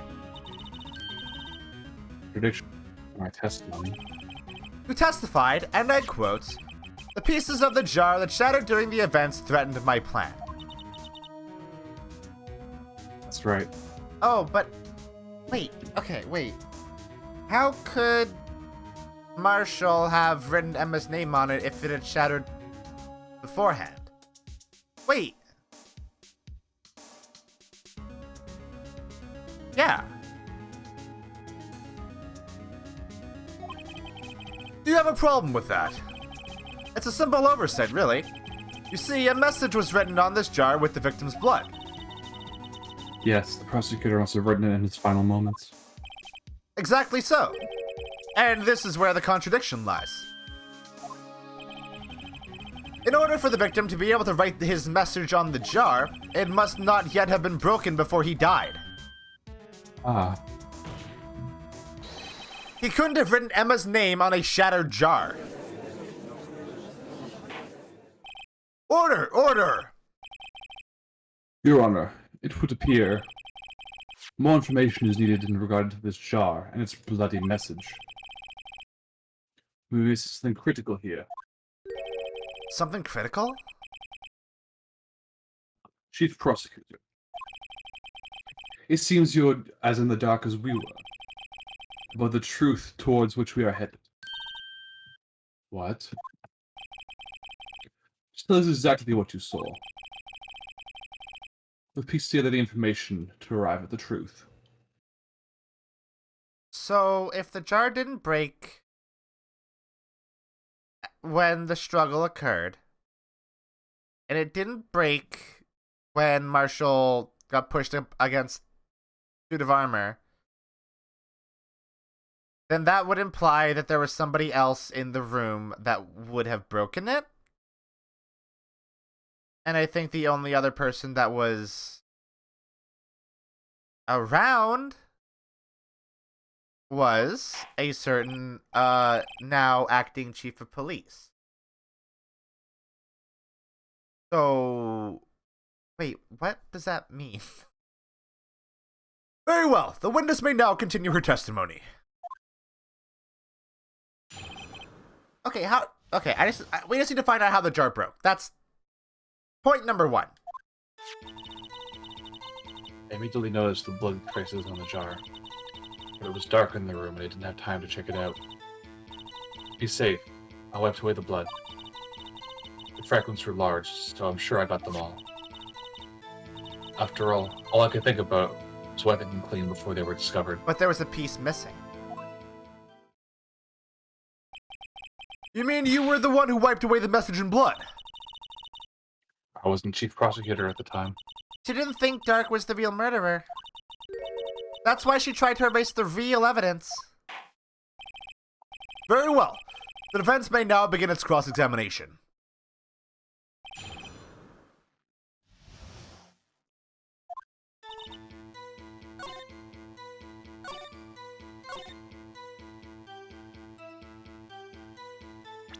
Like, we can immediately just point this out, right? Yeah, right away. You didn't get them all.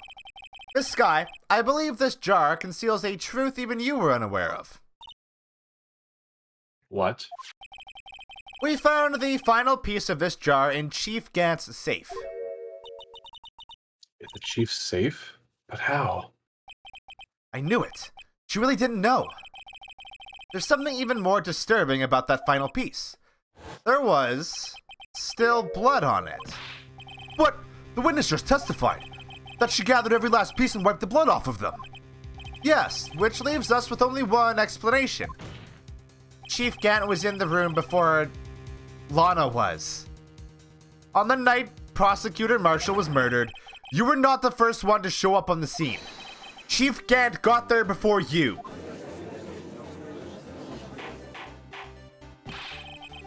But couldn't the defendant have simply missed a piece? I'm afraid that's unlikely. The pieces are too big for anyone to miss, let alone an ace detective. That may well be, but everyone makes mistakes. Even I once wasted an entire day looking for my dentures. They were in my mouth all along. Can you believe that? Have you forgotten, Your Honor? When this witness arrived at the scene, the jaw was already broken. Oh, that. There's no way a name could have been written on it in a shattered jar. Another person discovered the scene prior to the witness. I hope you're not implying this person was Chief Gant. At the time, he was looking for The question is, if he did arrive there first, why did he hide that fact for 2 years? Well, Your Honor, can you answer us that?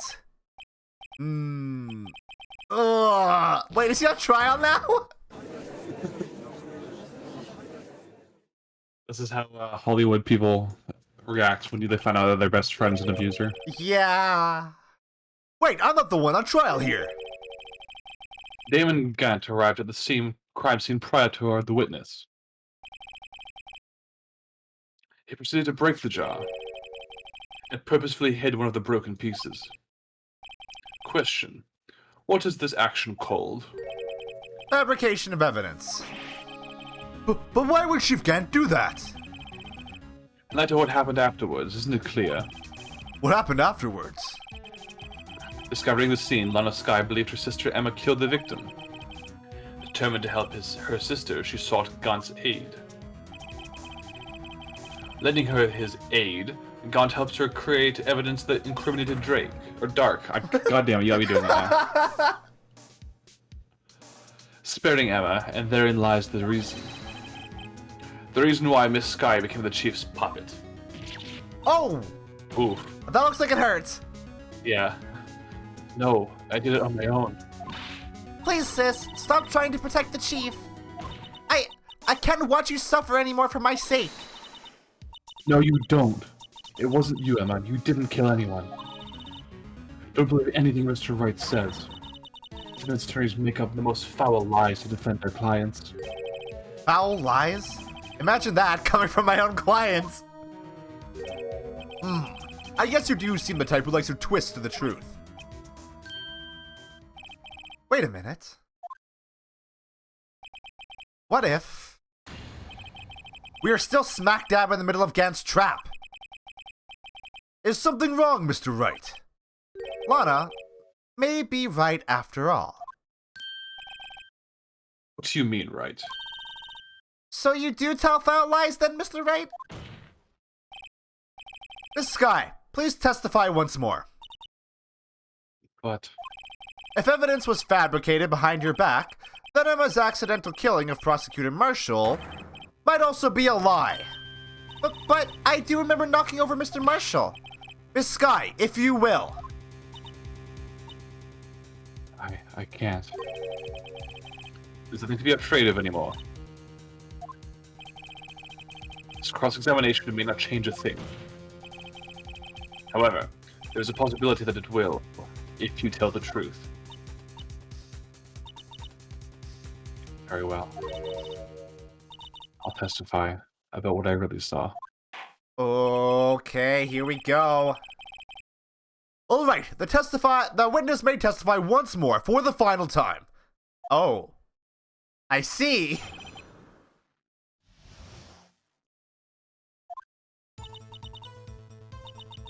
When I arrived, I found Mr. Marshall's body impaled on a suit of armored sword. Emma and Dark were lying unconscious on the floor nearby. When I saw what had happened, I thought, she did it. That's why I erased all the evidence that linked her to the murder. I had Chief Gant help me remove the body from the sword and carry it. But if it all really was a fabrication, Emma might be innocent.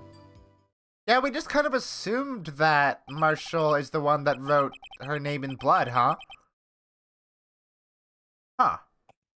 Unbelievable. The body was impaled on the armored sword. You were the only one who saw that. If only you had proof. Actually, I do have proof. I gave it to Mr. Wright just this morning. I'm sorry? What? To me? It's a picture I took of the crime scene as I encountered it. Is it in the... I thought it might be needed. But I don't remember receiving a picture like that. Lana must have known. See, Mr. Wright? She really does have faith in you. Very well, Mr. Wright. Please present this picture. I don't remember receiving any pictures from Lana. Lana said she gave it to you this morning, right? I seem to remember getting something from her then. Let's check that evidence again. There must be a picture in there somewhere. Is it the chicken? Yeah. Oh, there we go. Eel. It's a P.O. Oh! Well! Hey, there's a picture in here. That's pretty fucking brutal, dude. Oh my. This is the actual crime scene. No other detective saw the crime scene like this, as I contacted Criminal Affairs only after I had rearranged everything. Huh. Mr. Wright! That piece cut out from his vest, could that be... the cloth we found inside Chief Gant's safe? So, yeah, I will say, even if we did present it earlier, it probably wouldn't have been helpful, because we didn't know what the fuck it was, right? Yeah. That cloth, it had fingerprints on it. Whoever fingerprints those are must be the real murderer. Oh, Emma. What? But those fingerprints, they're yours, Emma. Why are your lips turning all purple, Mr. Wright? Anyway, let's get on with the cross-examination. So long as you tell the truth, we should be able to flesh out the real murderer. Very well. The defense may now begin its cross-examination.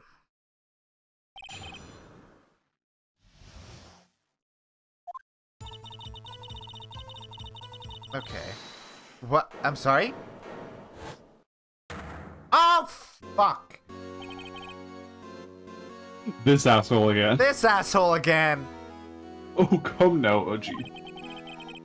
This is the poorest excuse for a trial I've ever seen. Chief Gant. What? Now you want to make me out as the bad guy, too? If so, I'd like to put in a word or two in my defense. I'm afraid it's too late for that. What? You already declined to testify. That means you forfeited your right to make statements of any sort. Ah, idiot. This must be that risk we were talking about earlier. Yeah, that's what he literally, he told you that. Sit back, relax, and enjoy the sound of the noose tightening around your own neck. Fucking love it. So what? You think I'm worried? Huh? Sorry to disappoint you, but I don't need to make any statements. What do you mean? The evidence will do all the talking for me. Even if I can't testify, I can still present evidence.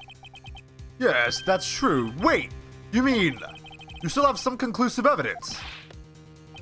No, I don't. But someone does. Someone? So, what's your excuse, Righto? He knows, huh?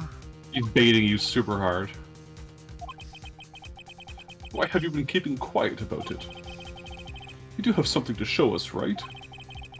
Something that proves who knocked over Neil Marshall, causing his death? Conclusive evidence that leaves no room for doubt? Is that true, Mr. Wright? No, it's not true, actually. If I show that piece of evidence now, Emma's sure to be made out as a murderer. Mr. Wright, if you have any more evidence, present it now. And if you try to conceal anything, you will be the one appearing before the Board of Inquiries. What do I do now? I'd better think this through carefully. I can't afford to make the wrong decision. Should I present that piece of evidence? No! He is specifically baiting me into using it. Of course I'm not gonna fucking use it. Yeah. Of course not! Your Honor, I don't have any evidence I can present at this point in time. What? Lie. Chief Gant! You opened my safe. I know you took what was inside. The conclusive evidence. I don't know what you're talking about. Mr. Wright, why don't you show them? We found it together. Oh, I see. It's because you know the truth, don't you? You know whose fingerprints are on it. That's why you won't present it. What are you talking about, Chief Gant? Can't you figure it out? Take a good look at this picture. See the victim's vest? Notice anything odd about the chest area? It's gonna be really suspicious when we eventually do use this as a piece of evidence. It looks like part of it's been cut out for some reason. You mean, you had this in your safe? What? That means you, the chief of police, have been concealing evidence. This is going to be the biggest scandal in the history of the police department. You're at the point where Gant's in the bargaining phase. It's like, alright, I'll just confess to littler crimes in order to get away with this big crime. Like, whatever, man. It's not a big deal. Impressive. So, denying that I had it was the good move, because then he admitted to the fact that he was concealing evidence. Yeah. Fuck yeah, dude. Be honest, I didn't think you had the gall, right-ho? Well, I can't just let you pin me up as the murderer. I'll tell you what really happened. What? You mean you admit to it? Wait.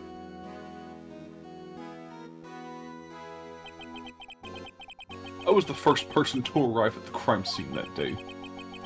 It then occurred to me that I could use the situation to control Lana. So you really were manipulating her? I knew Lana. If I made it look like the blame lay with her sister, that when she saw the scene, she would ask me for my aid. So you assisted, Miss Sky? I told her to arrange all the evidence. I had her plant the knife tip in the victim's body and move the body across the room. And I ended up using that evidence to get Joe Doc convicted. I tampered with the crime scene. I hid 2 pieces of evidence. This is before Lana arrived at the scene, mind you. 2 pieces of evidence. You mean those items in your safe? But why? For insurance, of course. Insurance? I was sure my plan would work, but it's always best to be prepared for the worst. I wasn't about to let anyone blame me for a murder that girl committed. You mean you were calculating that far ahead while forging the evidence? What do you take me for, a fool? I didn't make police chief by dumb luck. See this jar fragment? You're kind of going Kermit the Frog a little bit. I hid the most legible part of Emma's name. I didn't expect Lana to go and wipe the blood off of all the pieces. But if you fabricated all the evidence, what's to say you didn't fabricate the message on this jar, too? Thank you, Edgeworth. Ho ho ho. Some people just don't know when to quit, do they? That's why I kept one more item for insurance. You mean, that piece of cloth? You have it? Come on, Righto, cough it up already. I know you have it. What are you waiting for, Mr. Wright? So you admit to it then, Chief Gant? That you were hiding the cloth you cut off the victim's vest in your safe? Yes, I admit it. I didn't want to have to do that being chief and all. But it's a lot better than being portrayed as a murderer. Well, Mr. Wright, what do you have to say for yourself? Just a moment ago, you said you didn't have any evidence you could present. Foolish move, Righto. You should have shown it then before it was too late. Been a long battle. But the moment of truth has finally arrived. He's baiting me again, though. But there's a key difference this time.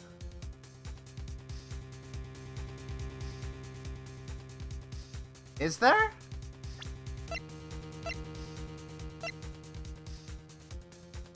So before, he hadn't admitted to taking it it. himself, right? Yeah. So now we know that he arrived on the scene before Lana did. So that throws into Take a- question even this piece of evidence. Take a look at that picture Lana took again.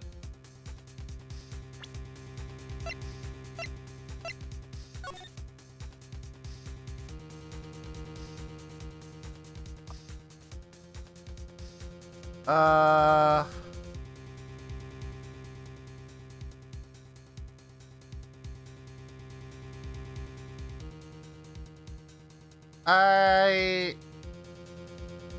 Wait. Blood is under the vest. Mm-hmm.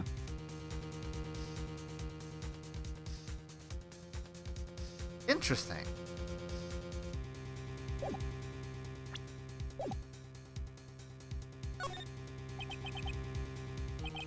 Your Honor, I do have evidence to present now. Alright then, let's see this conclusive evidence. Evidence that shows who actually murdered Prosecutor Marshall. So should I show the picture? No, you need the cloth first. Cloth first and okay, got it. Let me verify this once more. On the day of the crime, you personally cut out this piece of the victim's vest? Oh, yes. At last you finally brought it out into the open. There's a handprint on this piece of cloth. Your Honor, the prosecution requests that it be immediately sent to the lab for analysis. There's no need. This handprint on the leather. There must have been a strong impact for it to have left so clearly. You mean? It could not have been forged. It must be authentic, conclusive evidence. Uh-oh. Ho ho ho. You're as slow on the uptake as ever, Worthy. What? Think about it. Raito had all this time to present this evidence. Yet he was reluctant to do so. Why would that be? You mean, you already know? Yes. You know whose fingerprints are on that? Correct. Mr. Wright, do you really know? Whoever the fingerprints belong to must be the real murderer. Whose fingerprints are they? Very well. I'll tell you. It should be okay now. Everything's proceeding as predicted. What? All according to Keikaku.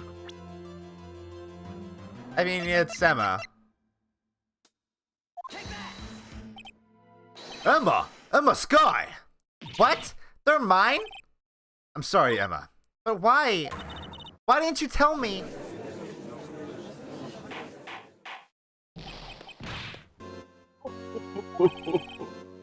You're really something, Raito. You knew this girl did it all along.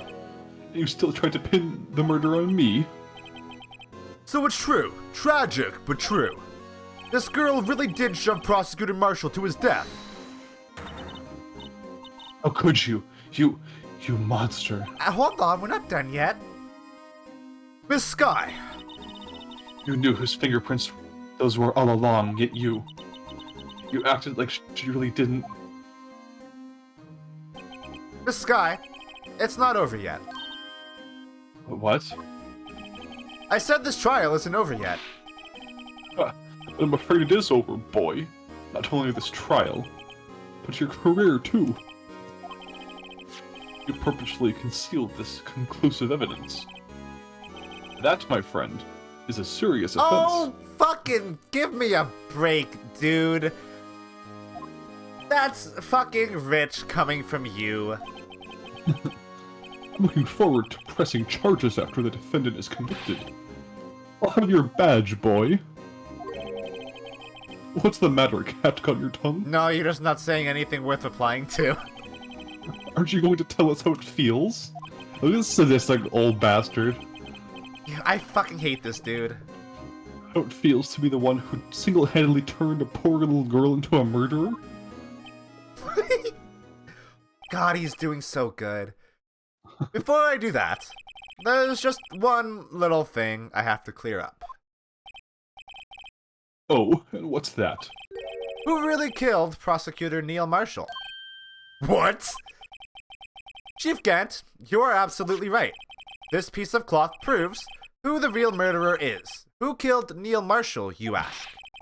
It was Emma Sky, wasn't it? I'm afraid that's not possible. You see, this piece of cloth contains a critical contradiction. What? A contradiction? What is this fool babbling about? I'm talking about a contradiction, one that proves who the real killer is. Mr. Wright, this piece of cloth, what could it possibly contradict? Chief Gant, your tyrannical reign ends here. No! Oh, God. I give myself a heart attack. It's the badge. Badge? Here's my badge, sir. You said you'd take Gant it. just leaves. Uh, And what exactly is this supposed to be? This is the picture Miss Sky took. Take a good look at it. See where the piece of his vest was cut out? Yes. His shirt is showing underneath. It's hard to make out with all the blood on his vest, though.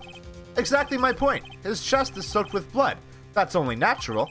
His lungs, no doubt, were punctured. Blood poured out of his mouth. Oh, with that piece of cloth. It has no blood on it. Wait, there's no blood on it. Oh. Since Emma Sky's fingerprints are on this cloth, there's no doubt that she shoved the prosecutor aside. However, Mr. Marshall was not impaled on the sword at that time. No, this is nonsense. Now then, Chief Gant, let me ask you something. Prosecutor Marshall was not impaled when he was shoved aside. It must likely hit his head on the ground and was knocked out. If so, then tell me, who could it have been? Who could have arrived at the scene before Miss Lana Sky, picked up the unconscious prosecutor, and impaled him on the armor's sword? Then, to make it look like Emma was responsible for the prosecutor's death, said person proceeded to write her name on the jar in the victim's blood. A jar that they then broke on purpose to leave behind a clue. And make Lana believe her sister did it. God, yes. Remember what you admitted only moments ago? That you personally cut out this bloodless piece of the victim's vest? Ironic, isn't it?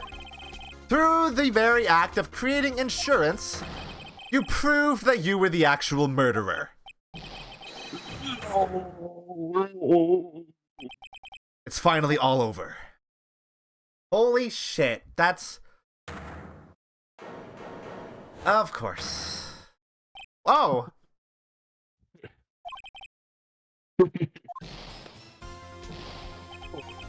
Was close, Rito. You almost had me.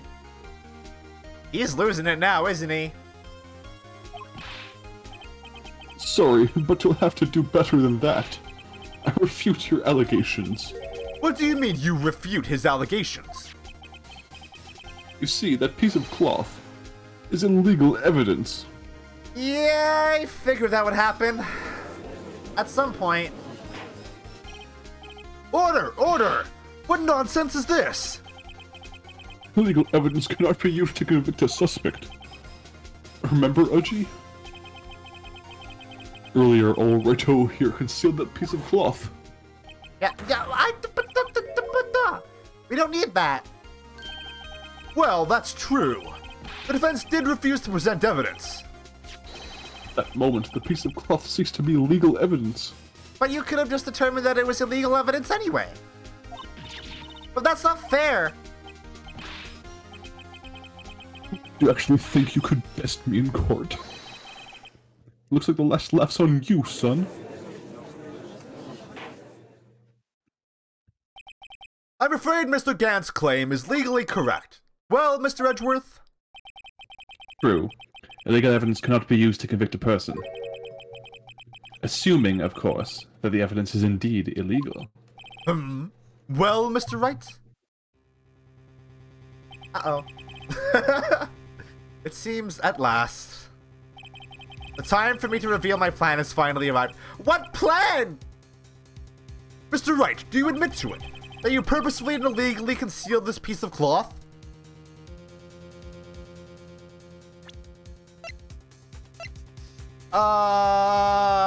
We should look at this real quick.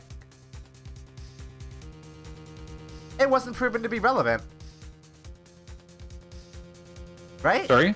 No, it was. It was. Fuck. Okay. Should we just be... We did do that, right? No, you didn't. It fulfilled both laws. It's legal. Whoops, that's not the right... What do you... It's relevant to the case on trial, and he literally requested you submit it. Yes! He did! You reverse baited him. Oh my god! I did not. I admit I refused to present it at one point. So the evidence is illegal. No, it isn't, Mr. Gantz. Huh? It's not that I didn't present evidence then. It's that I couldn't. What do you mean you couldn't? There are certain procedures involved when presenting evidence. She don't listen to his lies. He's nothing but a coward. You can't really believe. There's only one issue left to be resolved in this trial. Is this evidence legal or not? Very well. Let us settle this once and for all. Earlier, you refused to present evidence. If you can prove... What the fuck? If you can prove your conduct was not in violation of the law, then do so now. The book? Baby's first law book. Baby's first law book. This is my proof, Your Honor. Evidence law. What's this? I've done my homework too, Chief. I'm glad one of us did. Indeed, Emma Sky's fingerprints were on this piece of cloth. However, at that point in time, this was merely a piece of cloth, nothing more.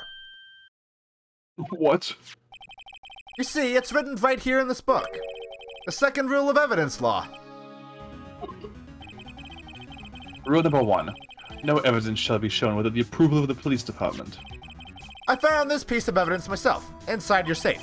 It goes without saying I did not have approval from the police department. Rule number 2. Unregistered evidence presented must be relevant to the case on trial. And here is the crux of the matter. You see, at the time, it was impossible for me to prove the relevance between the cloth and the SL9 incident. What? What kind of nonsense is this? You want relevancy? Just take one look at this picture and... Sorry, but can you recall when was that picture presented? That was shown only a few moments ago. No. He's right. And I'm Miles. At the beginning of today's trial, the piece of cloth was still meaningless. Oh, that was good. That got me. The person who gave it value as evidence was you, Damon Gantz. You yourself confessed to a certain truth. Yeah, this happened literally minutes ago. No. It was then that you approved this cloth as conclusive evidence. Yes, you, the chief of police, personally approved this cloth. The only person who could have cut this from the victim's vest is the one who stood before Prosecutor Marshall in his final moments. In other words, the real murderer, and there's only one person who that could be. Damon Gantz, the killer was you! What? Oh, he's losing it, huh? Oh yeah, he's losing it.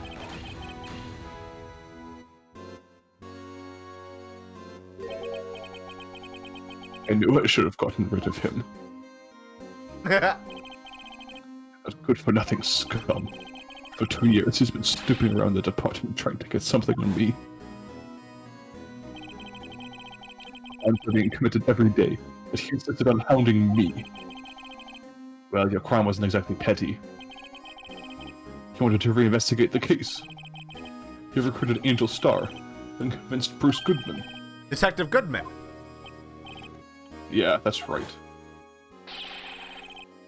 The evidence is transferred. I'll lose my case tomorrow. Please, you've got to help me. But, hold on. But, okay, so we've solved a murder from 2 years ago. We haven't necessarily proven that Gant did the case that is currently on trial. And turned him down as he ought to. Still, Jake Marshall didn't know when to quit. He stole Goodman's ID card and tried to take the evidence. Goodman came to me that day. He wanted to file a lost item report. I went with him to the evidence room. And all of a sudden, he decided to speak out. Oh, is he just admitting to it? Yep. What are you talking about, Goodman? I'll take Goodman. That's the first time he's been he's had dialogue. Can you please reopen the investigation, Chief? We can't transfer the evidence out. There are too many questions left unanswered.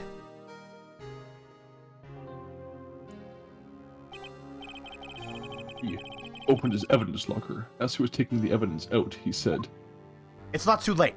I'm going to hand all this over to Marshall. well, to be honest, I was a bit taken aback by his words. I had a bad feeling when he came to see me, but I never thought he'd bring up SL9. That's when I saw it. That accursed knife. He's admitting to it. Yeah. Because now that he has no dirt on Lana, she's just gonna rat him out anyway, right? Yeah, I guess so. I couldn't just pull it out. Doing so would have only led to more blood, making it nearly impossible to hide your crime. Even so, the blood was just pouring out.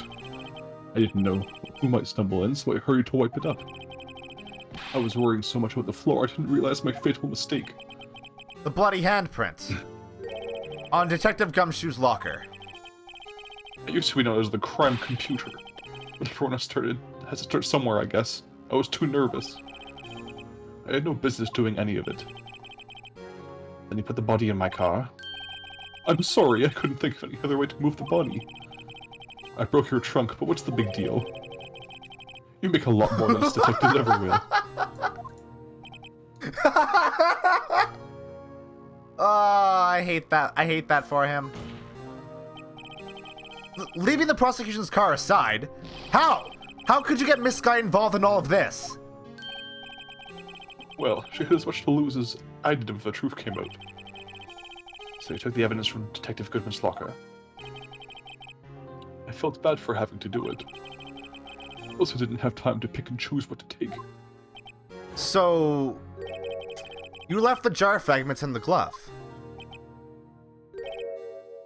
Yeah. Looks like I was better off being an investigator of crimes than a committer. Wait. How did the glove get in the locker then? It was part of the evidence for the trial. Yeah, but when did the... He was in too much of a hurry to leave, so when he closed it, he didn't realize it was stuck in the door in the center. Okay. Okay. They all did their best to get in my way. Got to hand it to them. They do their jobs well, much to my dismay. Fake evidence doesn't hold up very well upon close examination. He must have known that. Tell me, Worthy. Why do you stand in court? Me? Oh, sorry, it froze for me. Uh-oh. Okay, there we go. You despise criminals. I can feel it. You and me. We're the same. Is he literally pulling a "we're not so different, you and I" thing? He sure is trying to. This fucking guy. One day, you'll understand. Oh, believe me, you will. You're just one man. You'll see what it really takes to bring them down once you try to go at it alone. Again, major foreshadowing for the investigation spin-offs. Ah. Interesting. Okay.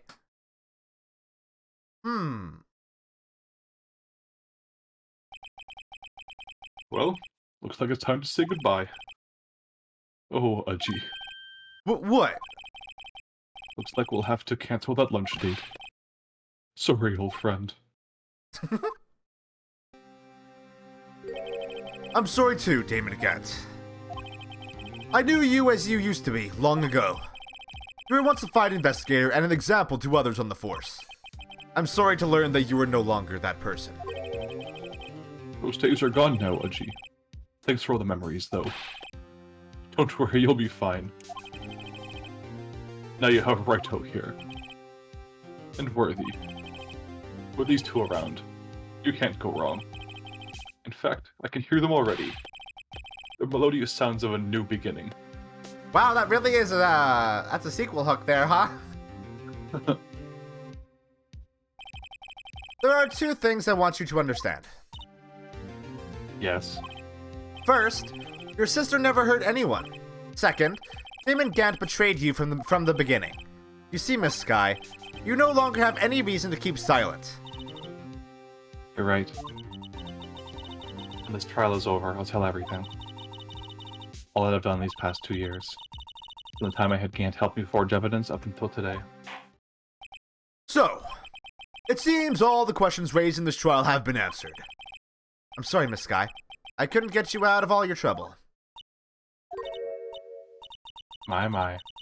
What high standards do you have for a rookie? I can see why Mia thought so highly of you. Who knows? A few years from now, you just might make it to the top. I owe you my thanks, Mr. Wright. Oh no, I love her. Miss Sky. And to you too, Mr. Edgeworth. You've suffered every bit as much as I have over these past few days. Believe me, I know how much of an ordeal it's been for you. It was nothing. Such a fucking tsundere. Liar. I was worried the pressure might break you. And yet, you rose above it all and guided Mr. Wright to victory. You've done well, Mr. Edgeworth. Oh, she's so pretty. So stop it, I only did my job. In light of this case, it seems like good self-examining is in order for all of us. Miss Sky, Yes, Your Honor? you are innocent of murder. However, although the chief blackmailed you, the fact is you still acted as his accomplice. A trial will be scheduled for these crimes at a later date. Yes, I understand, Your Honor. Is there something amusing about all of this? Why are you smiling? In a long time, Your Honor. A long time since I felt free of these heavy chains.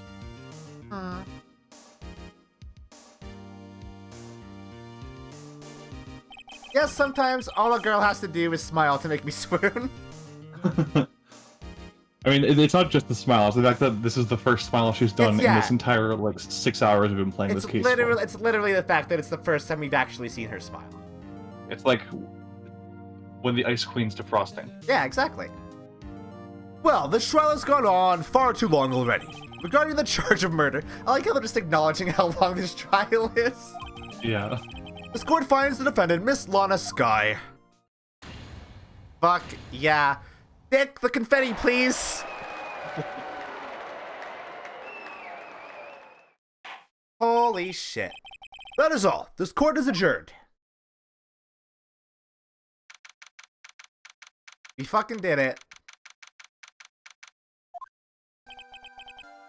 At long last, it's finally over. Oh, Emma?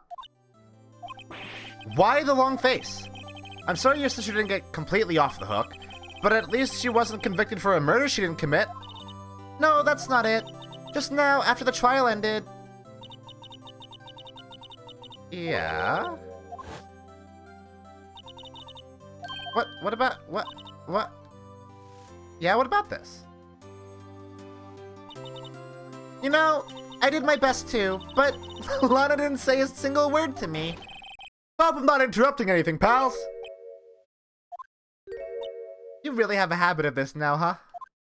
Oh, guess I am. I'll come back later. God. Wait, Detective Gumshoe, what is it? You're doing this on purpose, aren't you? Making a detective run around while on duty. And to top it off, you call me here. I've seen happier people at funerals. What? Hello? What time? Where are we? Hey, lighten up, pals. I'm only kidding. Oh, are you here because of my sister again? Nope, not this time. I came today because of you, pal. Me? That's right. I thought you'd like to see someone. Did you? Okay. I was like, did you bring the blue badger? Lana! Should you be doing this? She's still under arrest, you know. Well, I won't tell if you won't. Ma, I owe you an apology. It's okay, sis. Don't worry about it.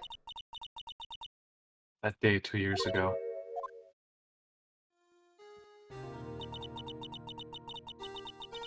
Was the first time in my life I ever panicked. It was all I could do to keep myself from screaming. All I could think about was keeping you from getting wrapped up in that mess. So, I don't think I've made mention of it before. I've noticed it quite a few times. The pacing of the text scrolling is so good, and like denotes a lot of emotion where like it would be very difficult to do so. Yeah. Like her quickly spitting that out is very, very good. And like there are definite like little like pauses in like the trials where like they are like very clearly punctuating their sentences to make a point. The pacing of the text is so good, and it's such a small little detail that just didn't need to be there. It's so good. Yeah, they squeeze so much artistry out of these friggin' GBA games. Yeah. Sis. I asked Gant to help me cover up the truth. I thought I was doing it for your sake. But now, I realize I was wrong. I changed after that day. I had to. It was the only way I could make it through the past 2 years. I knew how much I was hurting you by distancing myself. I couldn't bring myself to tell you what I had done. I was scared. Scared that you look at me with those eyes of yours. Mhm. I was scared of how you'd react if you knew. But sis, you were only doing it for me. No. Huh? I turned my back on you that day. And hiding what I believed to be the truth, I was deceiving you. Sis. I'm such a fool. It took me all this time to realize it. Emma, I'm so sorry.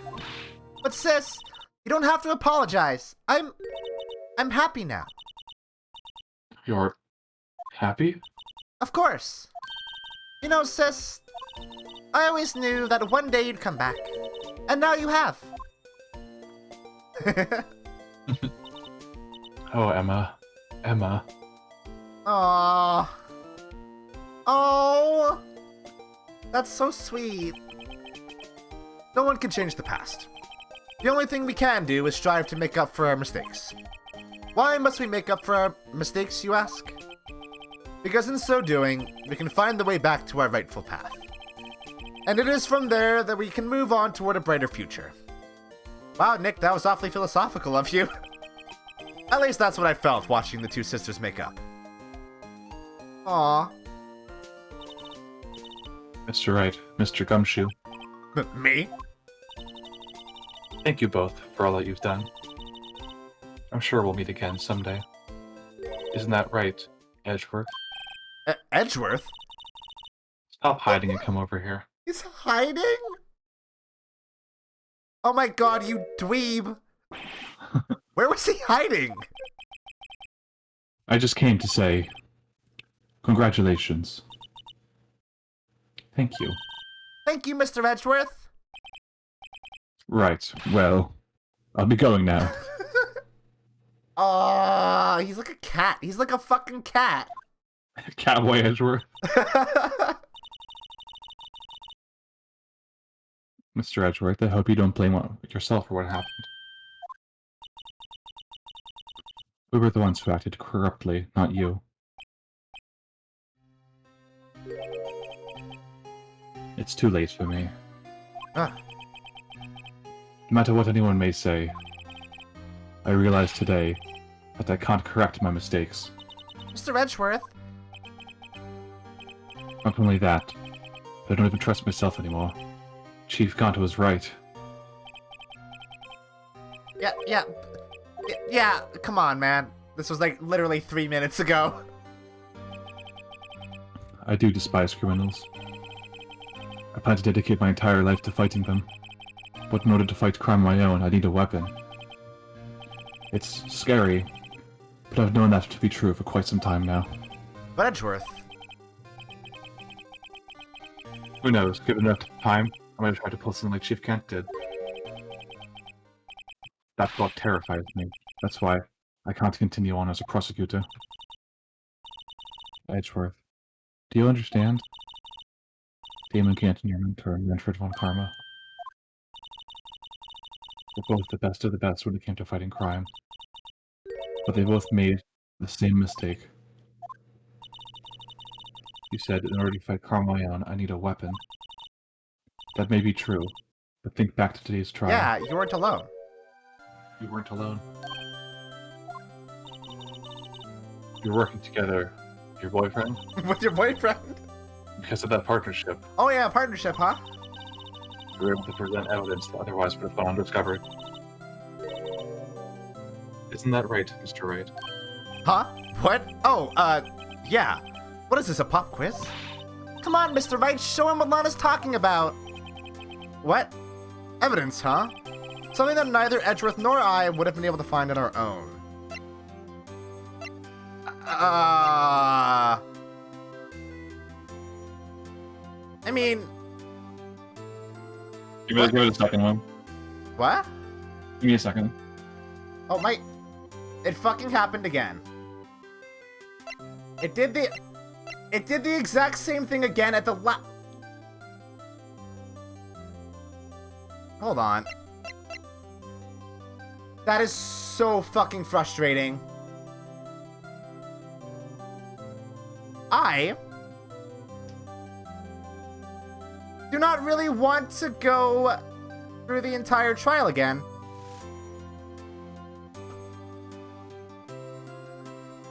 Huh.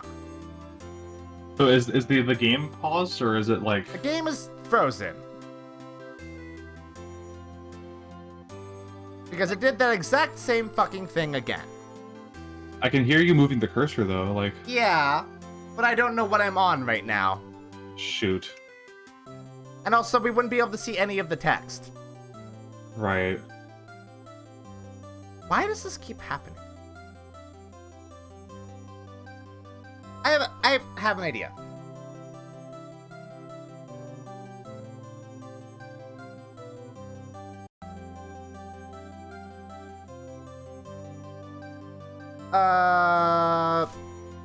Huh. I think that made things worse.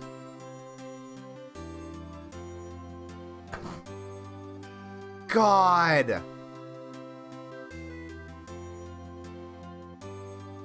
Okay. Hey, where... Hello, game. No, it's just a black screen for me now. Huh. I don't think you can get to the save dialogue from here and still get to make the decision either. Yeah. Hit the pause button. It's not working.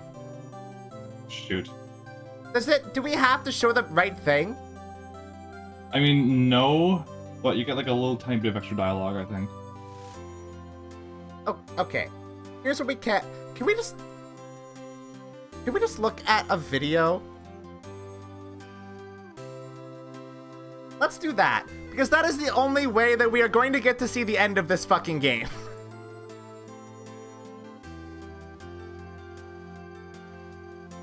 And I guess this case will just forever remain unsolved in my fucking save, which is a shame. Hold on, I'm gonna look up a no commentary walkthrough of Ace Attorney. I don't know what, like, the issue that keeps happening. Why do they open Twitter? That's not what I want right now. Hold on, I am literally just gonna close the game right now, because I don't know what's up. Alright. It. Hello?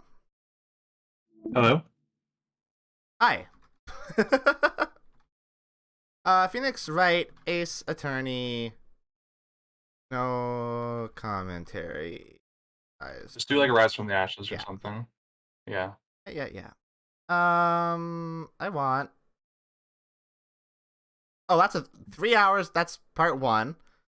Hello, Gianturian. You are my best friend right now, and I love you. You are the best person on the planet right now for having this video. We were literally right at the fucking, like, literally the last possible second. Are you fucking That sucks so much. fucking kidding me? Okay. Just speedrun it? That... I don't think that's gonna happen.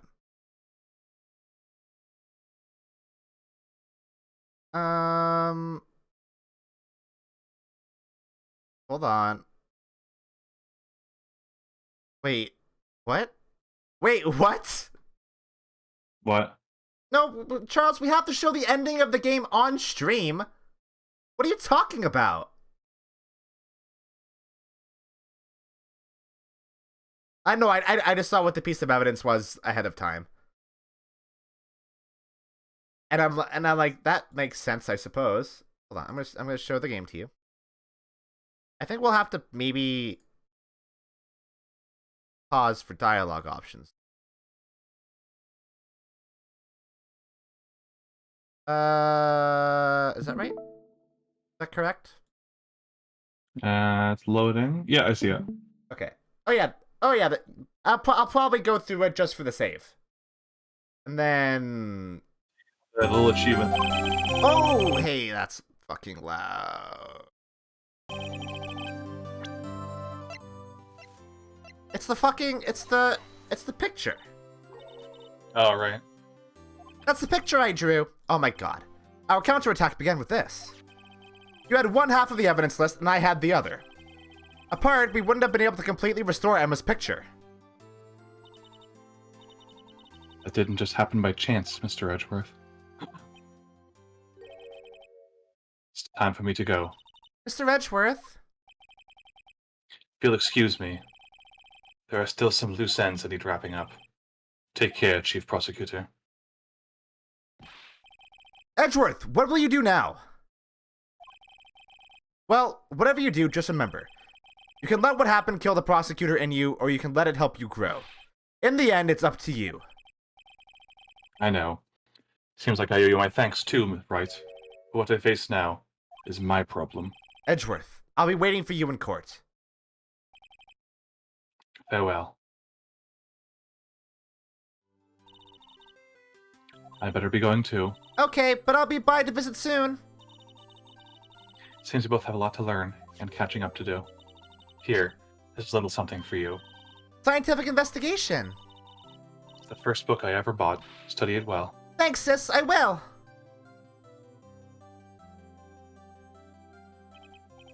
And so, another case came to a close. As for the sisters, I have faith. Faith that their lives have only just begun. And as for me, I think it's time I started on a new journey of my own. A journey to rediscover myself. Literally, Miles the last person shown in there. Well, don't go trekking off just yet, pal. Huh? What is it, detective? There's just a little matter to be resolved about the chief prosecutor. You see, she isn't supposed to be out of jail like this. But I thought you said it was okay. Yeah, well, it may be okay with me, but the folks at the prison are a different story. Huh? Basically, I had to bribe a guard in order to sneak her out for 30 minutes. Believe me, it wasn't cheap either. Huh? Way to go, detective. I didn't know you had a wild side. Yeah, well, you see, Mr. Wright here is the one who'll be footing the bill. Huh? Huh? What, you think I can afford it with my salary? You gotta be kidding me, pal. Huh? Huh? Huh? Thank you, Mr. Wright, you're the best. Why is it I suddenly feel like I want to scream? Hey, I got an idea. Why don't we all go pay it off together? Yeah, that's a great idea. Come on, guys. Let's go. Hey, there. That's the end of the game. We did get there. And then I arranged for a friend of mine in Europe to take care of Emma. I hope she'll be pleased to study under a top coroner. As for me, this affair has pretty much ended my days at the prosecutor's office. Still, I'll manage to find my way back to the field somehow. Then I'll be able to investigate crimes together with Emma. That's nice. I did beat it. I did. It's done. It's over. It is over. And then, well, I'm not going to talk too much about, like, what's happening next yet. They overlooked my unauthorized investigation of the chief's office. If we penalized you anymore, it'd be worse than firing you. Yep, that's what they said. It just goes to show, you can't shake me off that easily. Sweet dick. Thoughts? I will also offer thoughts once the credits are done, because there's still dialogue. We gotta be prepared. I can't be too caught up talking.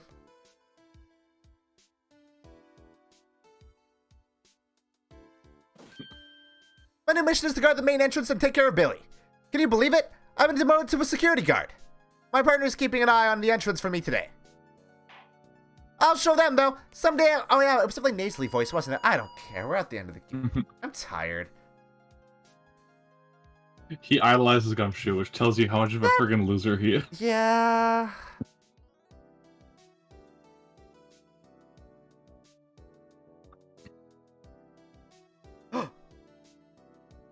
Yay! Thanks, Blue Badger. Is this the last thing the game is going to show us?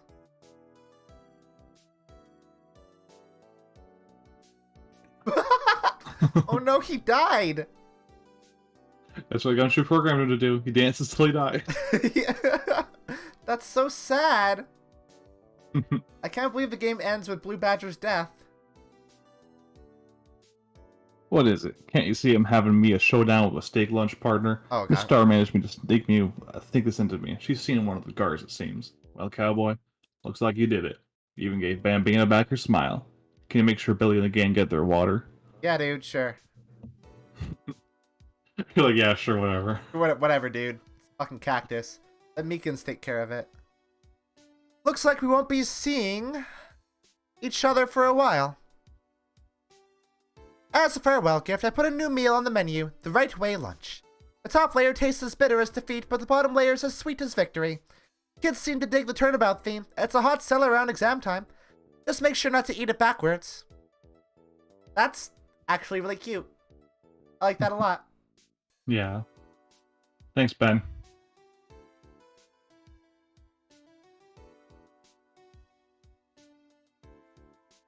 I'll never forget what that young defense lawyer said after the trial. Let's see, what was his name again? Mr. Left? Anyway, he said he's been doing something or other for, how many years? Well, anyway, I've got another trial to get to, so I'd better be... Huh? Oh no! I forgot my gavel! Sorry, gotta go! Oh, the shit! He can move. A rare image. He's not just strapped into that chair forever.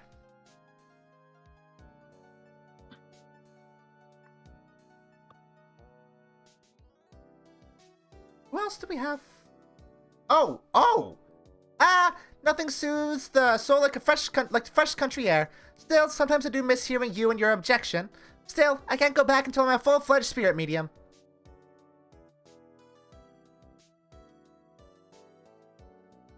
Look at this. Look at this call forward to the second game. I love you. I miss you.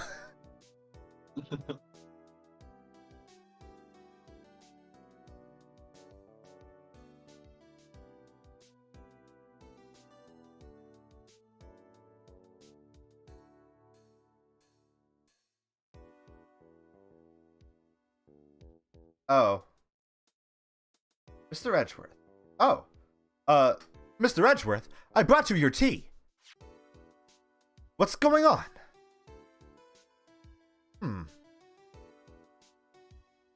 Edgeworth has gone into isolation. He's on Dagobah. He's now a little Gremlin man. Little frog. Little gay frog. Little gay frog. Thanks for coming to see me off. I can't believe I'm going to Europe. Thank you, Mr. Wright. Thank you so much for everything. I'm a little sad, but I'll be alright. Whenever I want to see Lana, all I have to do is open this book. Is there a photo of her in it? I was literally just about to pick up my controller. Hello? You fall asleep, sir?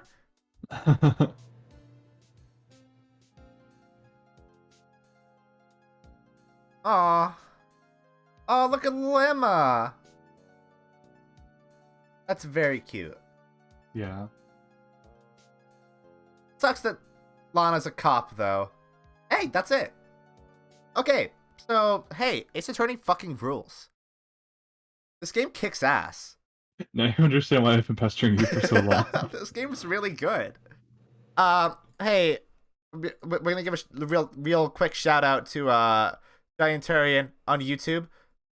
Fucking thank Great you. story. It sure is. Thanks, Bacon Bit. Saved Bacon boy. saved my life. Yeah, I'm actually really excited to get to the second one. However, we're not doing that immediately. We're gonna try to do games in between each Ace Attorney game. Yeah, don't want to get burnout. Don't want to get burnout. Want to add a little bit Don't more want to get burnout variety. paradise either. So I still don't know if I want to say what I'm gonna play because I am playing it tomorrow. You know what? I'll say it because I've teased it. Done. Teasing is done. We're gonna start Tulip again tomorrow. Whoa. Which is exciting because that game is super cool and it deserves to have an audience because it's weird and eccentric and very, very unique. So that's exciting. The Adventures of Rongle will return, I suppose. Yeah, that is all for the stream today. Sorry for all the technical difficulties.